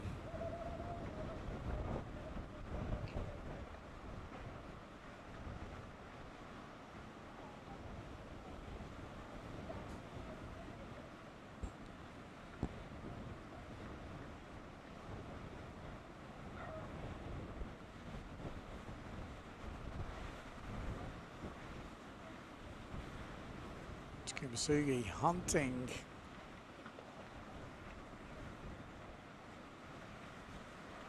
Whoa, didn't quite find it.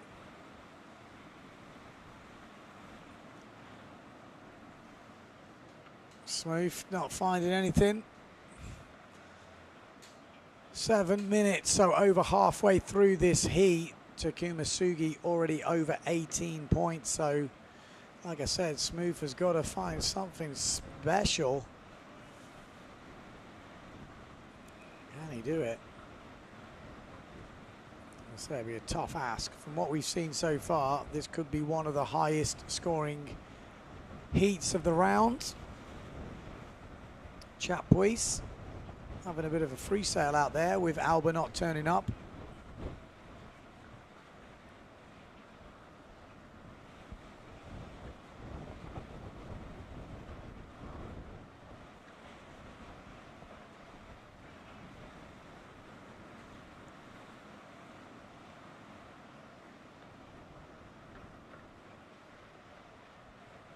Go Sugi, can he up the wave score? That would be impressive.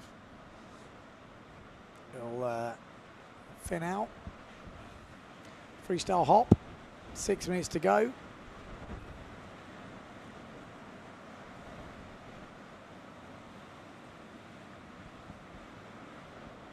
Back loop from Smooth.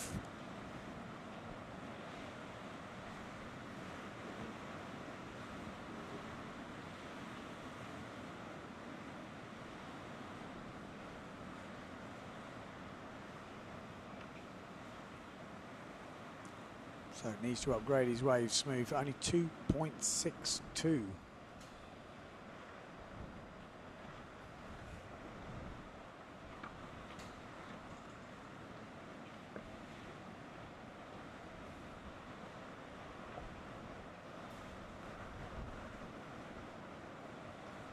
It's going to be quite a quiet heat, this one, unless Smooth turns up the heat. because we've got Chapuis sailing on his own. I think he's done enough. He might even come in. And we got Sugi on another level right now. One-footed back loop for Sugi. Just extending the lead over Smooth.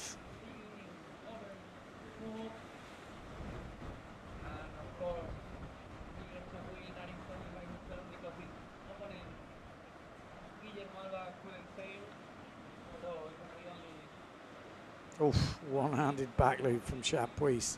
Heavy on the landing.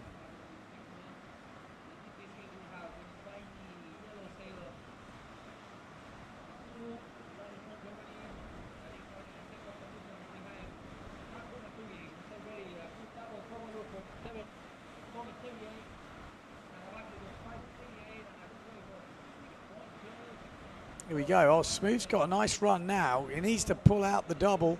There's a ramp with his name on it. There's Sugi hitting a front side turn there. Needs something special. Stay on the yellow sail of Smooth, because that was where the action was going to be. Oh, or is it? He's not going to get the chance.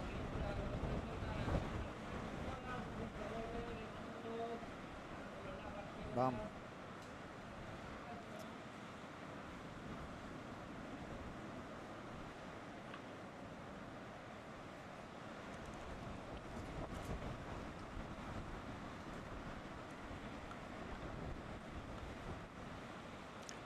Sugi just upgrading his score. 588 for that one-footed back loop. Moves up to 1938. Highest scoring heat of the round so far. And Smooth back on 11.5. Pretty much.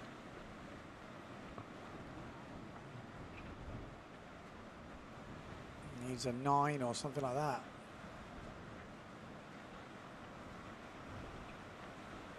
Shove it from Chapuis. Sugi. Another shove it. Smooth, come on. Let's see you shove it. 3 minutes to go in the heat.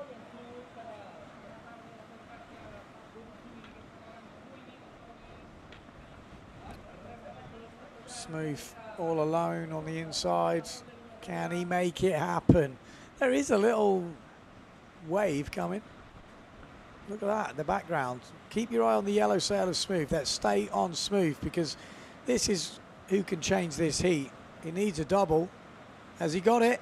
Oh, it's a tabletop forward. It's actually pretty decent. Didn't get the landing, but really needed something kind of crazy there.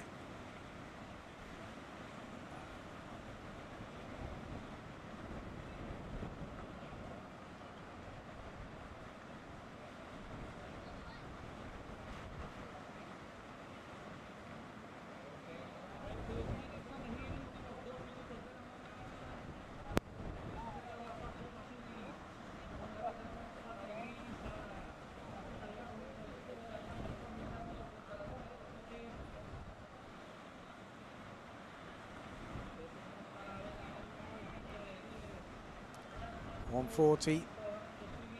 Time is ticking down and running out for Smooth to make his comeback.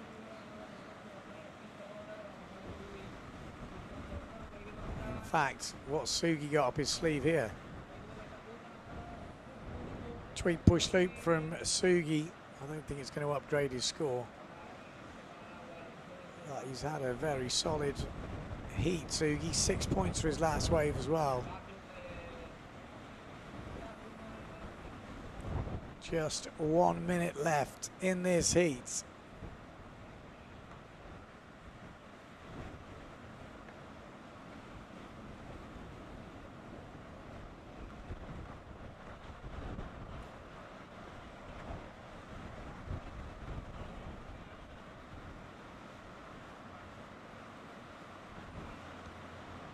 Here we go, look at that. There are a whole lot of waves coming through right now. This is the right state of tide, and Chapuis, a nice one. Wind not so strong, but there's some waves coming through now. 30 seconds to go. Let's see what they got on this last run. He's not going to do any more on this wave. Oh, that Looks like it's it. Smooth as swimming. Backside 3 from Chapuis. 10 seconds to go, and there we go. Chapuis and Sugi will meet each other in the next round. That is a tricky one.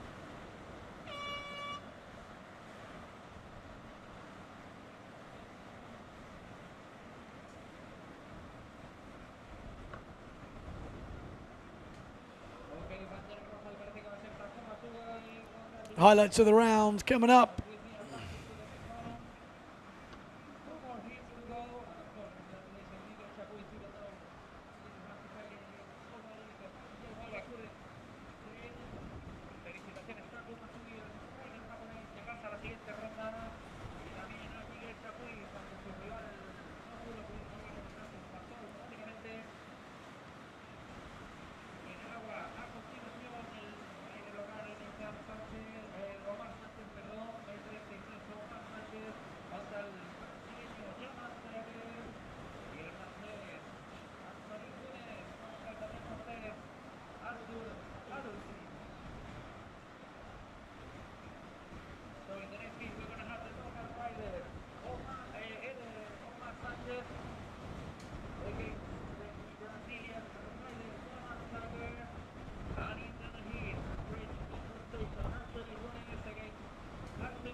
Okay, so 20 seconds before the start of the next heat.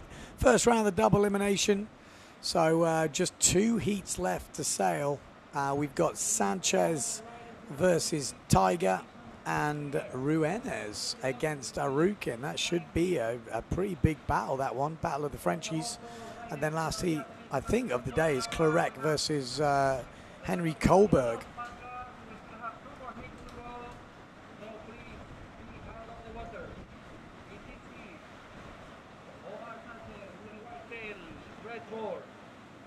There we go. Heat has started.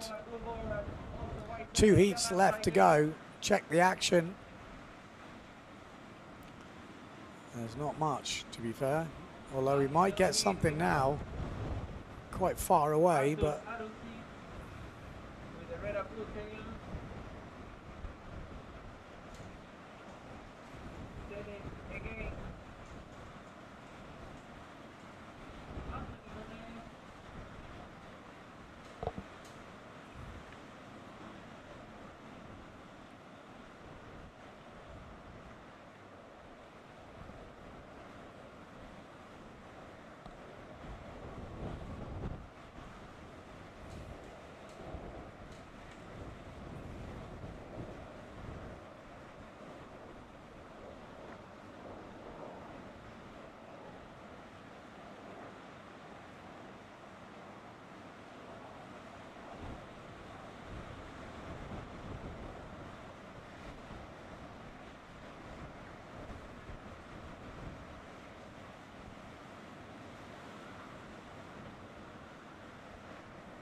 So Arukin already with a 3-point forward, so just a little forward.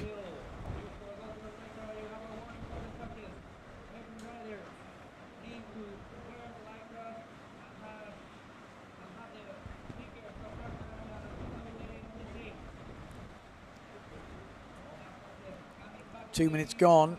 Not so much action so far. This is Jaden Tiger. Not in the heat, I don't think, but I could be wrong. No, this guy is not in the heat.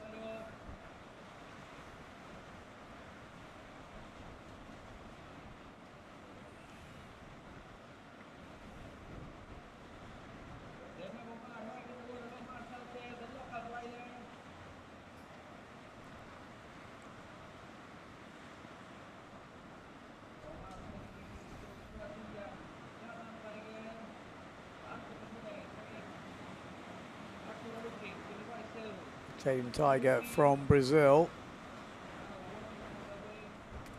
Remember his first heats he was doing against Liam Dunkerbeck here. Actually taken down Liam Dunkerbeck back in the day on the first sort of kids heats. And Dunkerbeck obviously lit Anthony pretty much on the rocks there. Alpha Arukin trailing Runes at the moment, but only one jump locked in. I mean, he did get a cheese roll. It was definitely wasn't a forward loop.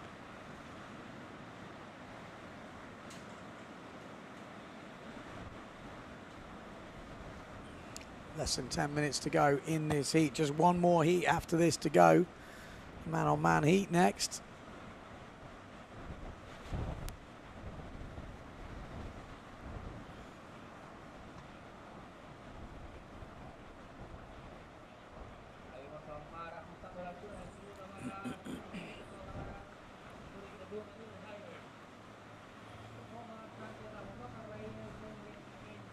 Anthony Runes.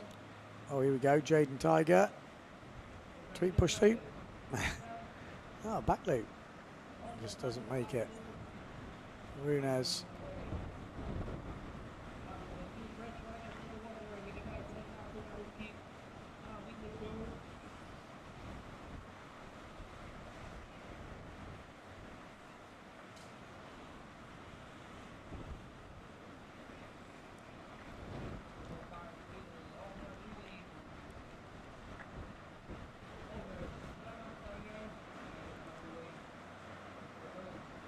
Tiger just going down, 8 minutes 30 on the clock.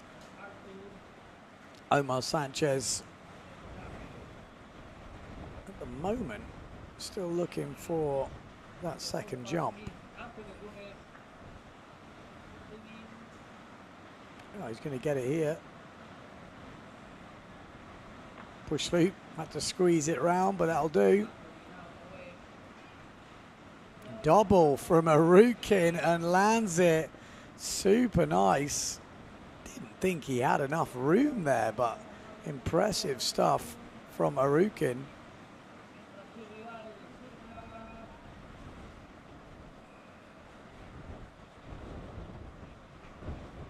Yeah, that will definitely put Arukin in the lead. One-handed back loop will upgrade his probably forward as well. So a good jump run there for Arukin, sailing right down next to the bunker. Really close in. That will spin these results pretty quickly. He's got a higher scoring wave at the moment, and he's just got a 4.62 for the forward, a 7 point for the double, and I think we'll see that one-handed back loop sneak in as well. And he's just leapt to 5 points clear of Anthony Runes.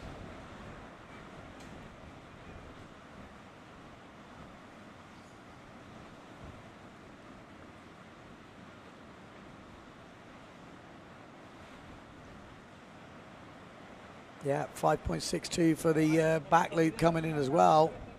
Runes puts a bigger wave in, but with the other jump, he's still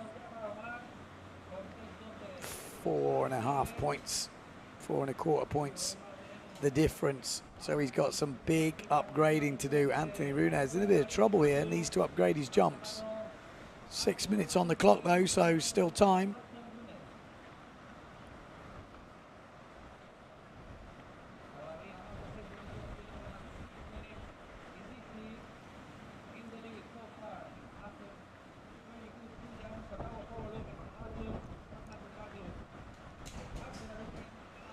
Six minutes on the clock. Arukin's double has definitely made a big bit of difference. And when you look at it on the wide view, actually, oof, look at the spray there upwind of Arukin. And there's definitely holes in it on the inside.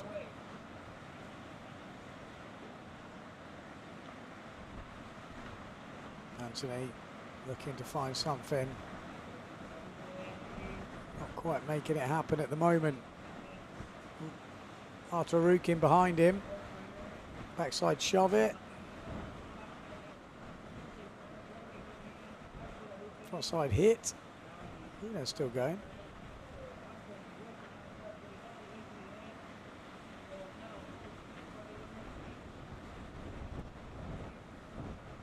Not bad in the end.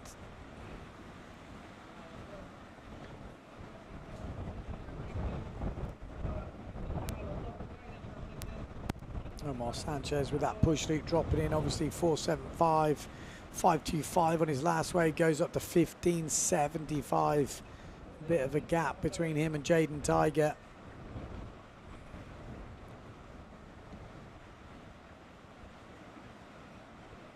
Four minutes 30 on the clock.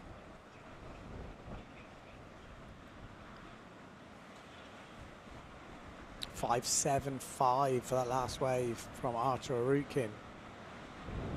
As Sanchez spins around the backside three. Arukin up to 18.37. It's always going to be a tricky one for Runes, this. Artur Arukin has definitely got the moves, and he's on it right now.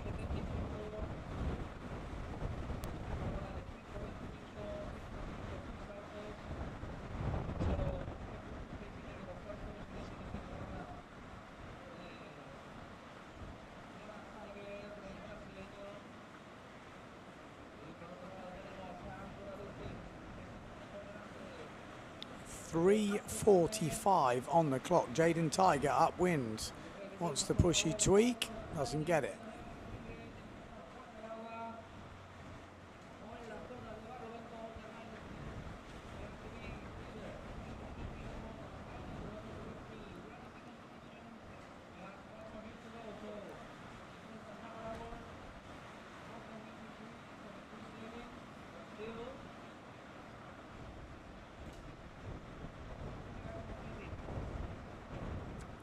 Just over 3 minutes on the clock. I feel like Artur Arukin has got too much daylight between him and Runes unless he makes a challenge pretty soon. Jaden Tiger as well has got a lot of work to do from what we've seen in the comps already.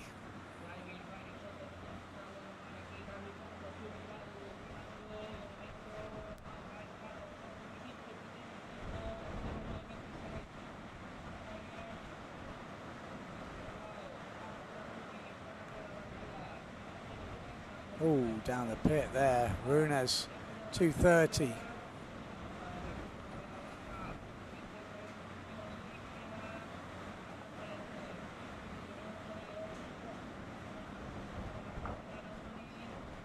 Time is ticking down. Running out a little bit. Omar Sanchez looks like he's got this wrapped up. There we go. Tweak push loop. That's it better than his first one. Same for Jaden Tiger. He will upgrade his score. 2 minutes on the clock.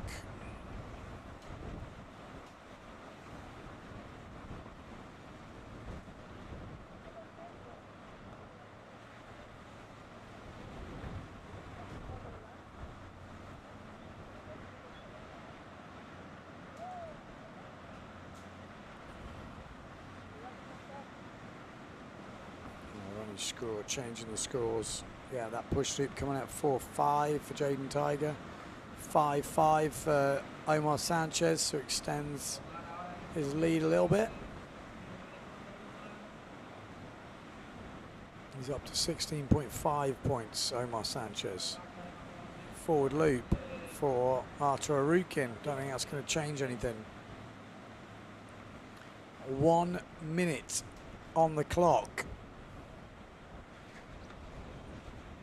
That's a pretty good way to finish that wave. Like I say, still 1 minute left.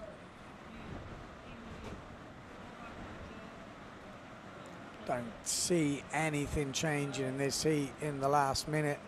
Great heat from Artur Arukin. Thoroughly deserved it.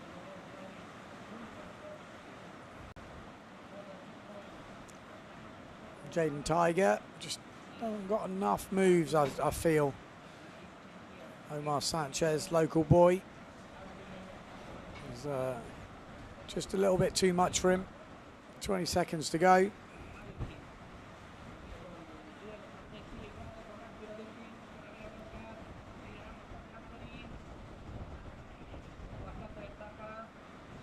10 seconds.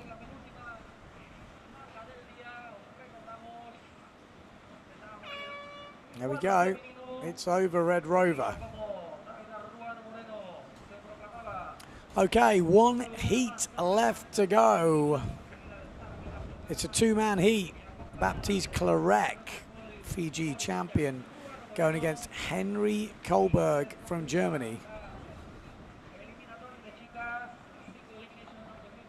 Just a little bit of a review of the heat.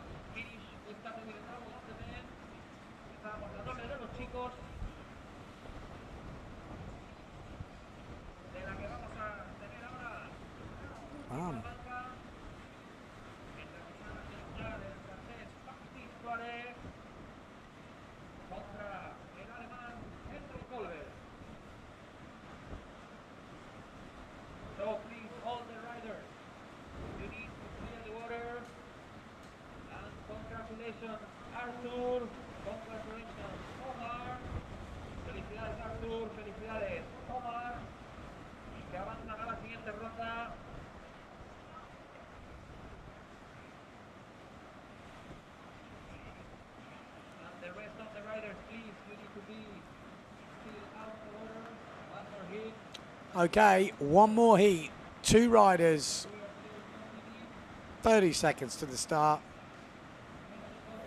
Interested to see what Baptiste Clarec is going to do in this one, because he's got some moves up his sleeve. Won't be an easy fight.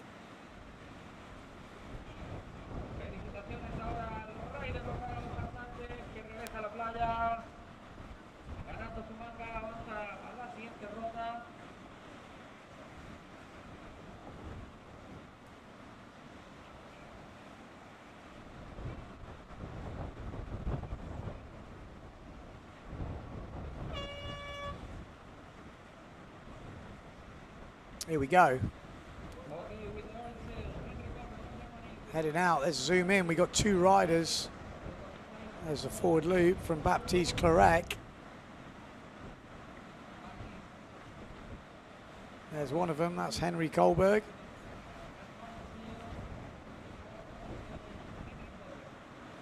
So orange sail from Henry Kohlberg. Yeah, and Baptiste Clarec, there we go. That's your two riders.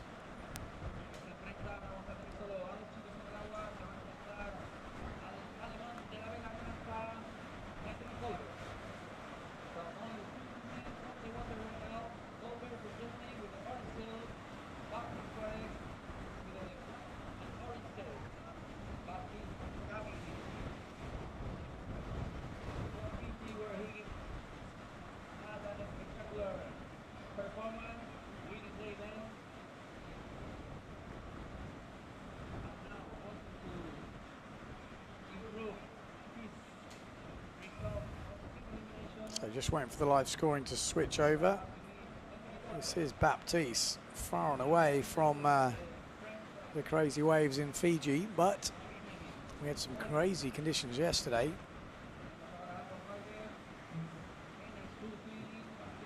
Like, he doesn't back down, Baptiste, and that can do, well, it can work both ways. If you're on, then fine, but if you're not quite on, it can definitely hurt you. Sometimes you need to be a bit safe. So it'll be interesting to see how he approaches this heat. He's already got some moves on the board.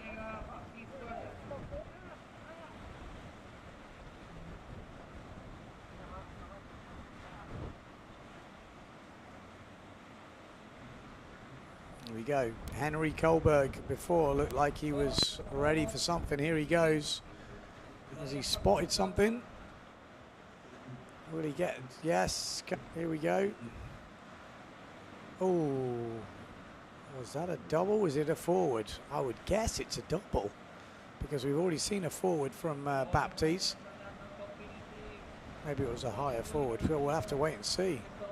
He's getting another one-handed backy. Oh, doesn't make it.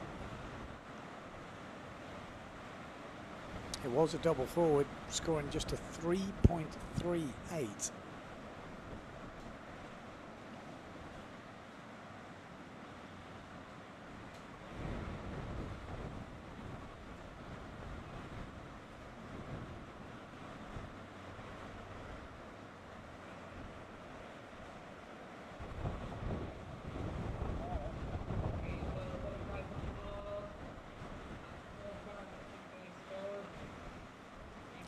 So last heat of the day here.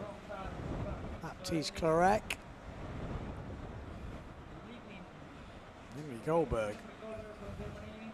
Not big scores on the boards at the moment, so things can change super quick.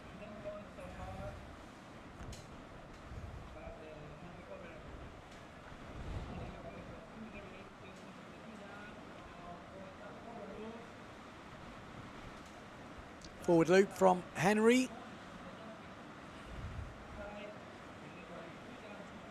Here we go, Baptiste lining up something. Might get a little opportunity here. Small backy.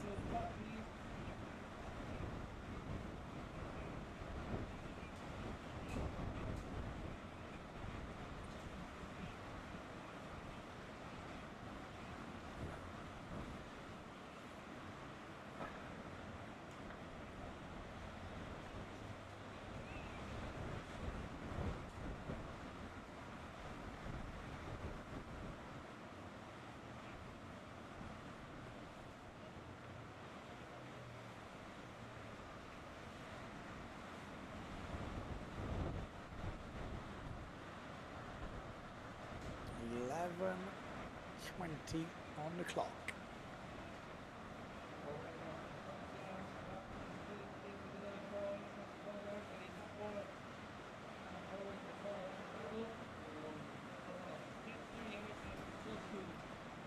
So Henry at the moment actually 4-point forward in a 4-point back loop is actually leading on the jumps. So Baptiste, although he's had more efforts, is actually trailing behind but just winning out on the waves. And this wave actually is turning into something. Not easy, but yeah, he's made that happen. Actually definitely done something there, which there wasn't a lot on offer, but he made it happen. Interesting to see the score for that one.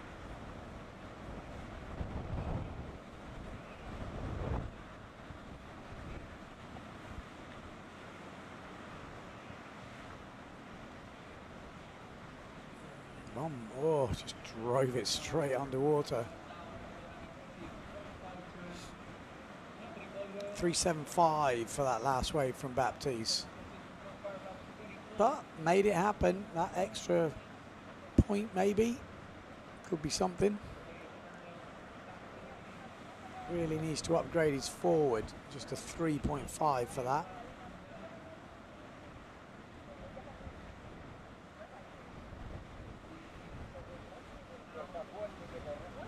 One-handed back loop.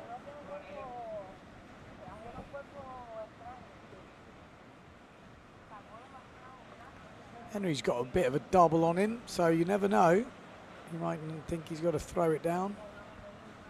It all depends on whether he gets the opportunity.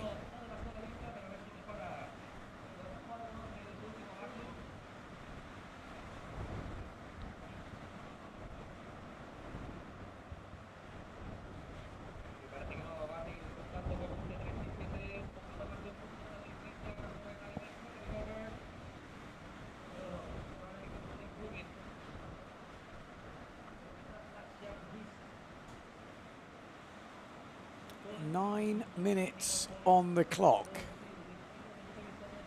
Baptiste Clarec leading at the moment, but it's all pretty close.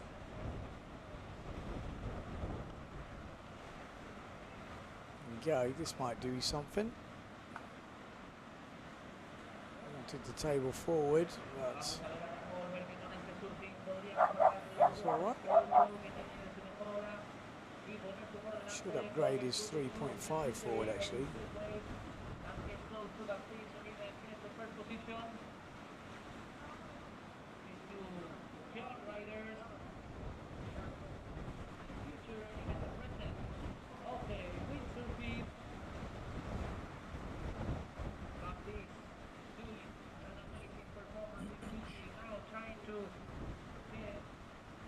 Eight points.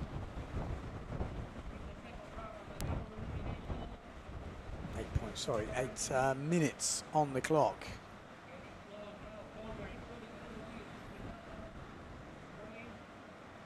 That forward didn't upgrade his forward at the moment.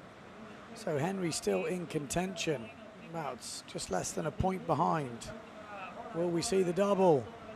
Will he get an opportunity? You never know. Here we go. Oh, just a big backy. I say just a big backy. That was still a nice backy. Wants the double, didn't get the takeoff, and ends up going down head first. Ouch.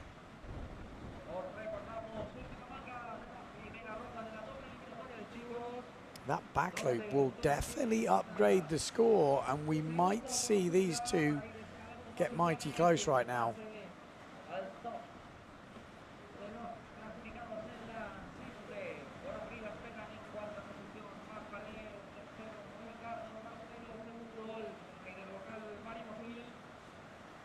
Yeah, there we go. There is literally nothing in it.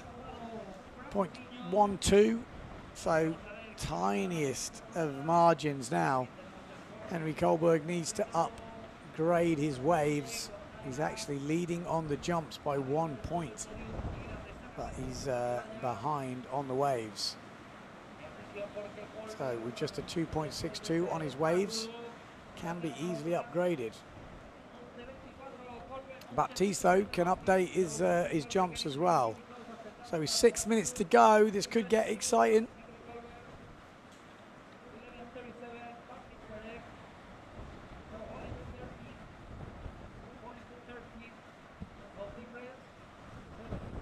Six minutes on the clock exactly. Who's going to get this? Will it be Germany? Will it be France? Who are you rooting for? Kohlberg's heading out for another jump. You never know. He could pull off that double. Like I said, we've seen it before. Keep your eye on Henry Kohlberg. Baptiste isn't going to do anything on this run, so keep your eye on the orange sail.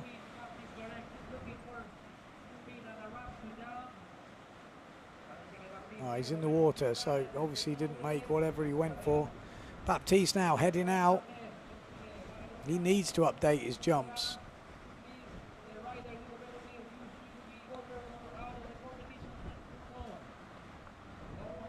Oh, there's a bit of a ramp here. Baptiste. Double. Oh, doesn't make it. I mean, I won't lie. His doubles aren't the most consistent, and the way they're scoring doubles at the moment, you sort of feel it might not be worth it. But, I mean, who am I to tell the Fijian champion? He obviously knows what he's doing.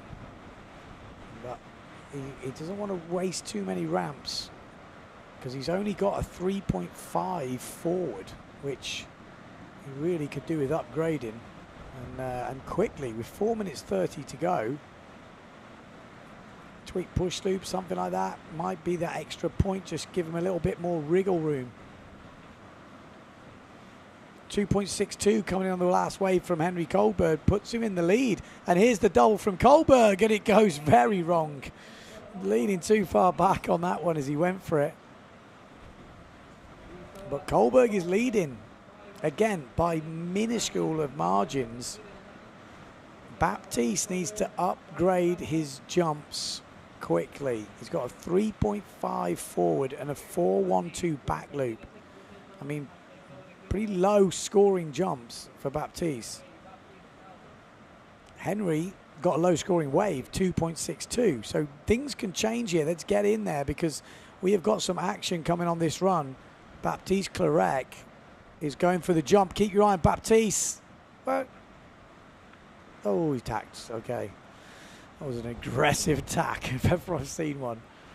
This is all to play for. 3 minutes 30 to go. Henry Kohlberg leading, but just so little in it. It doesn't make a difference. It's going to what comes down at the end of this heat. Who throws down what in the last minutes? 3 minutes to go. We're getting a bit panicky right now. Baptiste knows he needs to jump. Henry, can he update his jumps? He's got a 4-point forward. Baptiste turning around again.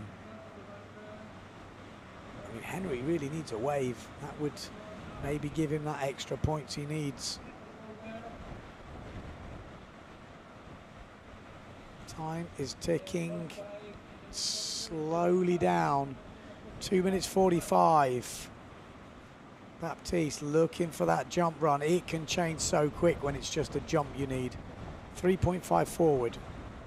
A 3.7 would give him enough. So it's really nothing for Baptiste. Henry, on the other hand, needs a wave. Or a meaty double. That would help things. Baptiste on the outside. He wants it. Is he going to get it? 2 minutes to go. He is. No. Difficult to see on this very far away shot. 2 minutes to go. Henry looks at his watch. Could he take down Baptiste Clarec here? Be a good scalp, this. Still leading. The ocean has gone flat. Baptiste needs a jump. Henry probably needs a wave. I mean, Baptiste could get a wave. Whatever, it's going to be easier to upgrade, but it is much easier for him to upgrade his jump if he can get a ramp. Let's have a eye at Henry, because Baptiste's not going to do anything on the way in. There's nothing happening here. And now there's nothing happening here, so we're out of sync. Let's go back to Baptiste, because he needs a jump. Henry needs a wave. Keep your eye on both riders. Baptiste looking for a jump.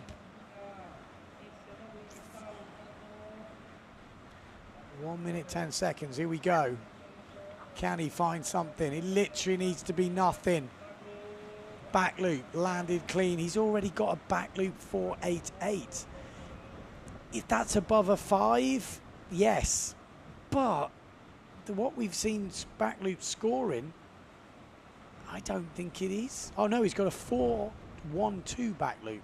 Henry's big back loop scored 4.88.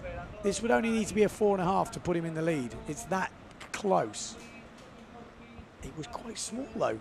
Let's see what the judges think.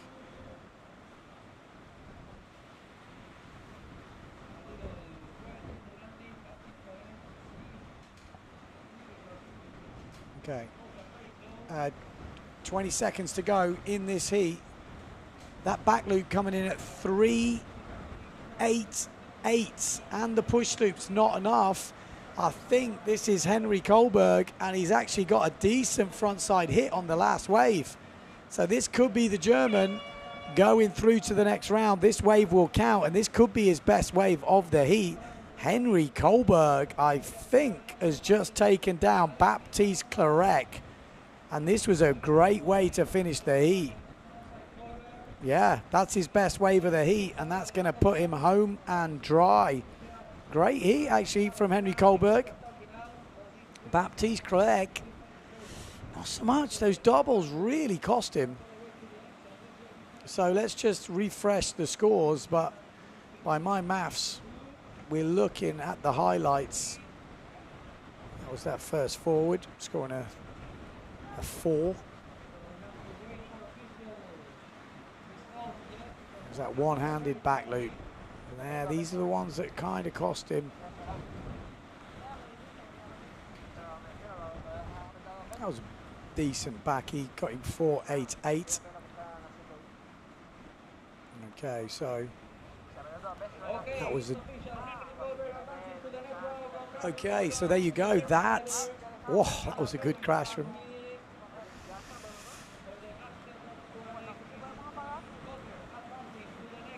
Okay, so there you go. It is official. Henry Kohlberg has just taken down Baptiste Clarec. If you have just joined us, that is it for the day.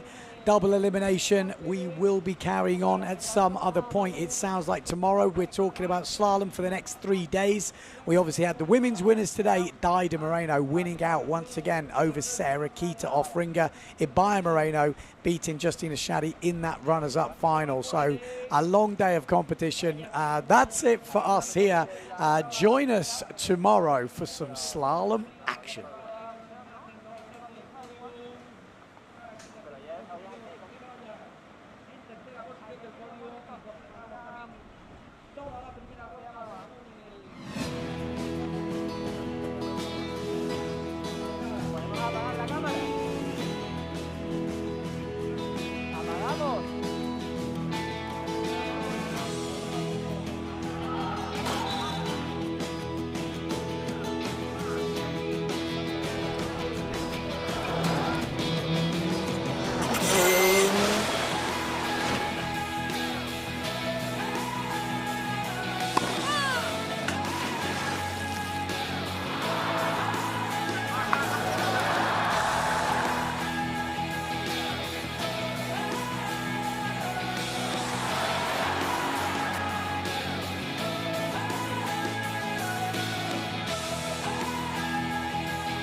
the beach?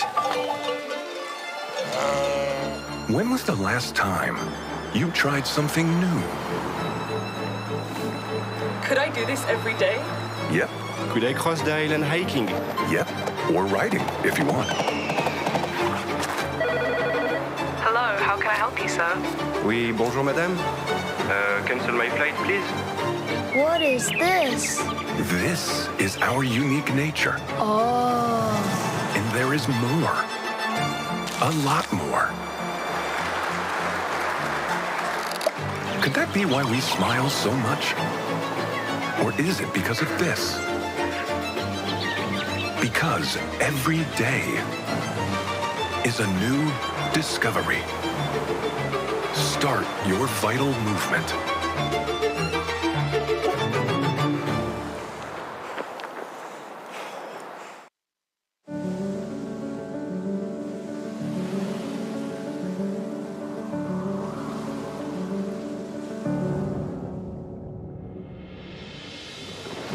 Ocho islas para disfrutarlas sin prisas.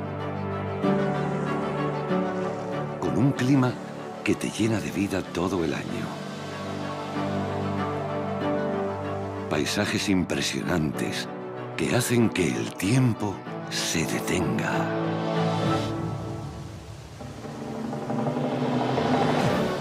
Una gastronomía deliciosa y vinos que no existen en ningún otro lugar del mundo. Para brindar por la